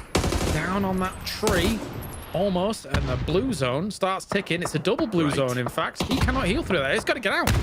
See, it does find the knock as well. That's great push from them. Esports laying on their toes at the moment, keeping the pressure on. They see him making a run. Surely he's going to keep it. He does catch him. Unfortunately, he doesn't go. Goes on the other side. Actually, look at that. Glyphix actually finds him. So for Esports, though, they're going to have an element of the zone. Now they're going to be hearing the shots towards their north side, as Nixie's not too far away. But on the other side of this, though, he's there, man. It's good to see them making a show as well as a team, which I personally expected to be higher up the leaderboard after having an outstanding week number 2. But the big question was, can they hold it up against the big names in the lobby? They've got one more game to do a BB and leapfrog ahead of a lot of them. Looking for an opportunity for sure, as Virtus Pro in the north side is also doing the same. Now moving out of ruins here, looking to try and crush down on man. Needs more smokes, trying to get this fight done and dusted. Mossball is already down. Lucarux will take him away. Moving away to the reinforcements. Shots coming in from Beamy from the blue, but he does go down to it. Manducative is gone, thanks to Nixie peeking on over with all of this. Smokes for the reses. What was that noise? It was like on the back of the car. That was Beamy not paying his blue zone insurance. It doesn't seem to be favouring him today. Shro just dodges away from a nade. I know he'd be very eager to get over there. He knows there's knocks, but unable to find any more util to launch over. He has to be very disciplined here. He's be taken potentially back as a 3 versus 1. So Martin, if the Shro show has to activate, it has to be now. We'll see. We will see. Dante's still down here in the secret basement. Ooh! Okay, well, can I cover? Ooh! It gets one as well. Oh, huge no. marker is the basement, and you can easily hit those mortar shots. Oh my God. Zone. They're dead. They're dead. They've got to be dead. There's 2, 3. Dante trying to... Tick. Done. T-bone to perfection. Launches out everything he had. As they do follow in the mortar fire. 6 kills here from Foot. Puts him in a good position. They're still yet again chasing zone. Oh my God, mortar's on the other side. As Phil first confirms up until and puts Lou down. The bombardment begins. Everybody's got the mortars out and trying to hit everybody they possibly can. This was Twisted Minds taking casualties, and actually they even hear Virtus Pro moving around them. BB Team's also taking a few shots towards this from the south side. Absolute chaos now breaking out. Nades abound as well, shutting down everything and taking down Nixie as well. What is going on? Here comes Game 6 antics. Shoot. Like that example, was going to try and jump over, but he's looking to go for the re-smoke. Maybe go for it. If he then shoots, he senses the disturbance in the force and launches the 5.56 forward. He gets to confirm, and they will be going down and out. Unfortunately for VP, they're down to 1 as well. But down to 1. If they kept that car up and out of the drink, so to speak, they might have had more. But I'm still so impressed with Foot Esports at the moment. Despite the zone constantly going away from them, they seem to be finding a way in. Let's see if they can take down our leaders, though, Geeke. Yeah, that would be huge. It's been a big day for Foot, but it's been an even bigger day for the PEC champions at the top. 75 points so far, still alive as 3. And even though Navi's fought, even though BB Team's fought, there's still a world where one of these teams could do something big in this game. Although I would say that looking at this circle, depending on where we shift, I think the 4 men still have a pretty decent advantage. Yeah, still BB Team holding what is effectively a little bit of a high ground lip compared to some of the positions for some of these teams. Yeah, I was going to say, this again comes BBD down to the high ground, right? We have to try and hold, like we are seeing obviously on the little bit of the map there. Oh no. Hide. It's not coming his way. That's coming in from Na'Vi. But yeah, back to BB team. They're going to control like the best we could see there on the mini-map there, trying to hold up, making sure teams like GK, Esports don't move in and from the highway to their position. But Esports don't know where GK are. They've moved in forward, and you can see they're not there. And Hakatori! Oh, he hits hard. This is an explosive ending, and now we see GK move forward. They've read the kill feed. PWD puts down T-Bone, but unfortunately here, BB team stopped the push. If you've carved some land out for yourself and there's no threats shooting you from alternate angles, then get that mortar out and start raining down havoc. As Foot is gone in 6th. This gives GK even better opportunity to extend that lead in day number 1. Spill already taking down Hakatori as Na'Vi move around here on this left-hand side. It's a perfect opportunity for them to shut down one of the four-mans here that could be a threat to their supremacy. Look at BB's position though, James. They read the kill feed. They know exactly who is here, and they've not been disciplined like we saw in the game before. They're not holding the higher ground now. They want to push forward. They want to gain the information. Yeah, Phil first wants to get his hand in the cookie jar as they go try and pick up an MK to try and close this game out. But they have got a target acquired. A heat-seeking missile, which we saw from Beanie. Might be a whole team here. And there, look at that. Even using the drop to try and gain a little bit of elevation. Anything to see where GK is. Yeah, any chance they could see potentially just moving alongside that ridge line and then getting spread through this smoke would be huge for Phil first. And don't you think he would shy away from that opportunity? As Diffx taking some damage here. Got him. He's got him. Perfect. Yes. Perfect nade. And you called it earlier, didn't you? The throwaway nades, the guessing nades. The first one came through, and obviously the resmoke gave so much information for the guys.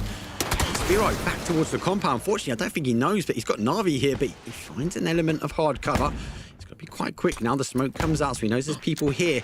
So he needs to try and piece apart this puzzle, but it's not going to be the case. Ferris just runs into him and goes, nope. Exterminator squad comes in. That was quick and swift. I thought maybe he'd seen Stayed in the distance lying down prone. There should have been some pixels for him to have spotted potentially, but I mean, it's by the by. He was in the lion's den there. As now Bushido is gone. BB team is looking to control this south side, but again, importantly, it's some of the high ground. It's only Ibi and Na'Vi on this north side. Sosa does know where Ibi is. He was shooting his way, so Ibi's just trying to hide to the best of his abilities. I love it as well. They saw the knock on BB team and they instantly send cars up there. Speed of reaction, but the zone speeds away from them. They go for the high ground. They're trying to figure out if they can piece out the pieces of puzzle that Ibi is trying to hold together in that north side of the zone. But he's got a really good ridge to play from. Yeah, he hasn't got the high ground, but the element these trees are going to deny information from BB team. They have to push through the forest that is the highway to try and go forward. And as they do that, they're going to be exposed, but you're only going to be exposed for so long. As Best puts down Forest, that's going to allow BB team to maybe take off more of the zone than what they were just kind of piecing off themselves. Tough stuff. What ingredients do they have available to them? Because I feel like the real chefs here will be cooking, will be BB, as now they are going for something special. A little bit of spice here, looking to find themselves an alternate angle, shut down Ibi upon arrival, and that is absolutely banged out Ibi. What a play. Maybe they've been eating the 8th anniversary birthday cake. Yummy. So looking to try and close it down. They had the opportunity with that knock on Na'Vi, allowed them to move. Snader goes around the other side, so playing around the Robbie. Doozy trying to move his way back, maybe trying to get some cover behind the hard spawned vehicle, the hard covered vehicle here. He'll be able to move it. He does spot him and he gets the shots. Great play from him. It's a 4 versus 2 here. Doozy's got to try and hold as long as he can because the rest of the BB team are on the other side of the zone. There should be a BB double on the day, and it's looking brilliant here for BB. After 3 games ago, they were 16th place. This is a massive revitalization for BB team. Just goes to show that, yes, you can have a bad start, but you can reset your mind. You can find a way. And Phil first with MK40. It is as clean as that. Lights out for Na'Vi. Had to be done though, right? Had to be done. And BB go back-to-back. 21-point game there, James. That is huge for them. Maybe they just needed to wait for a wrangle. Maybe they was like, hey, do you know what? We'll let the other games pass and we'll wait for the final 2 before we show what we can do when it comes down to the Masters. Both games prioritizing what eventually would become the high ground here. Avenger BB team looking like, well, they played a blinder in these last 2. Yeah, and that's exactly what we've been talking about. Like these teams that know the map so well, they're gonna come in and dominate, right? And that's exactly what it did. But the back-to-back for the BB team, I didn't that sounds really good. That just it follows really well through to do that, right? Honestly. But yeah, they did that well, and they did that with an aggressive style and staying 4 guys alive all the way through. There's just such a massive way to do it. And yeah, that's gonna push them so far up from last place to what, second, third? What did they end on? Yeah, I guess we'll see you in the overalls in just a moment, but for sure it pushed them up in such a dramatic way, considering I thought that, well, I thought that overall the day was going to be a bit of a disaster. After seeing them in 16th place after like game 4 mark or something like that, or maybe game 3. Regardless, it was somewhere halfway through the day. It was catastrophic, but they've been able to recoup the 21 points on the board, but also very importantly, we said it whilst the games were going on here on Erangel Mark. Na'Vi, a very important 11 points as well. That was definitely an important 11 points. You can't take that away. It kind of reminds me back that Geeky was like in last place of some event, and then they kind of won it. But they said they watched some Twisted Minds. Now maybe BB watched back that interview, and now they look to be launching ahead of everyone else. We'll have to wait and see. But you're right. Let's go back to Na'Vi. Na'Vi not having the best of day number 1 here, James. And actually, yes, it's the second place. Yes, they'd have been looking for the win because they did play that collapse into the compound to try and hold that centralized spot. Didn't quite work out in the end for them, but big points that will at least be pushing them further up that leaderboard. And look at that. It's a huge play, not as big as Na'Vi wanted, but BB team 46 points. Not bad. Just can't get you into second, so you will take third place, BB team, but there are still 12 games to go.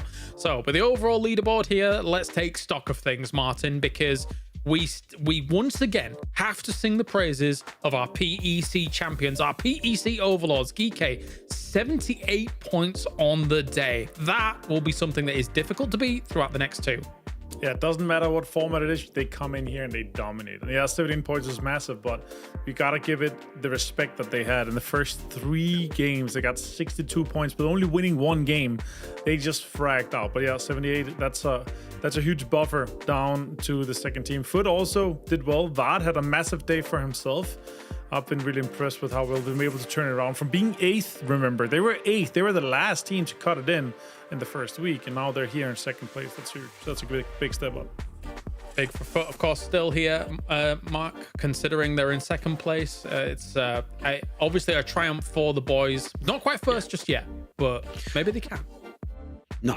And do you know what? It's consistency, which is looking quite good for Foot. They've done really well. They was obviously able to play in the end. And actually, that last game was really impressive. They didn't really have much. The zone keeps on pushing away from them. But for some way, they find themselves in, using explosive material to get in there. Great use of util from Blue Zone nades, all the way through to mortars.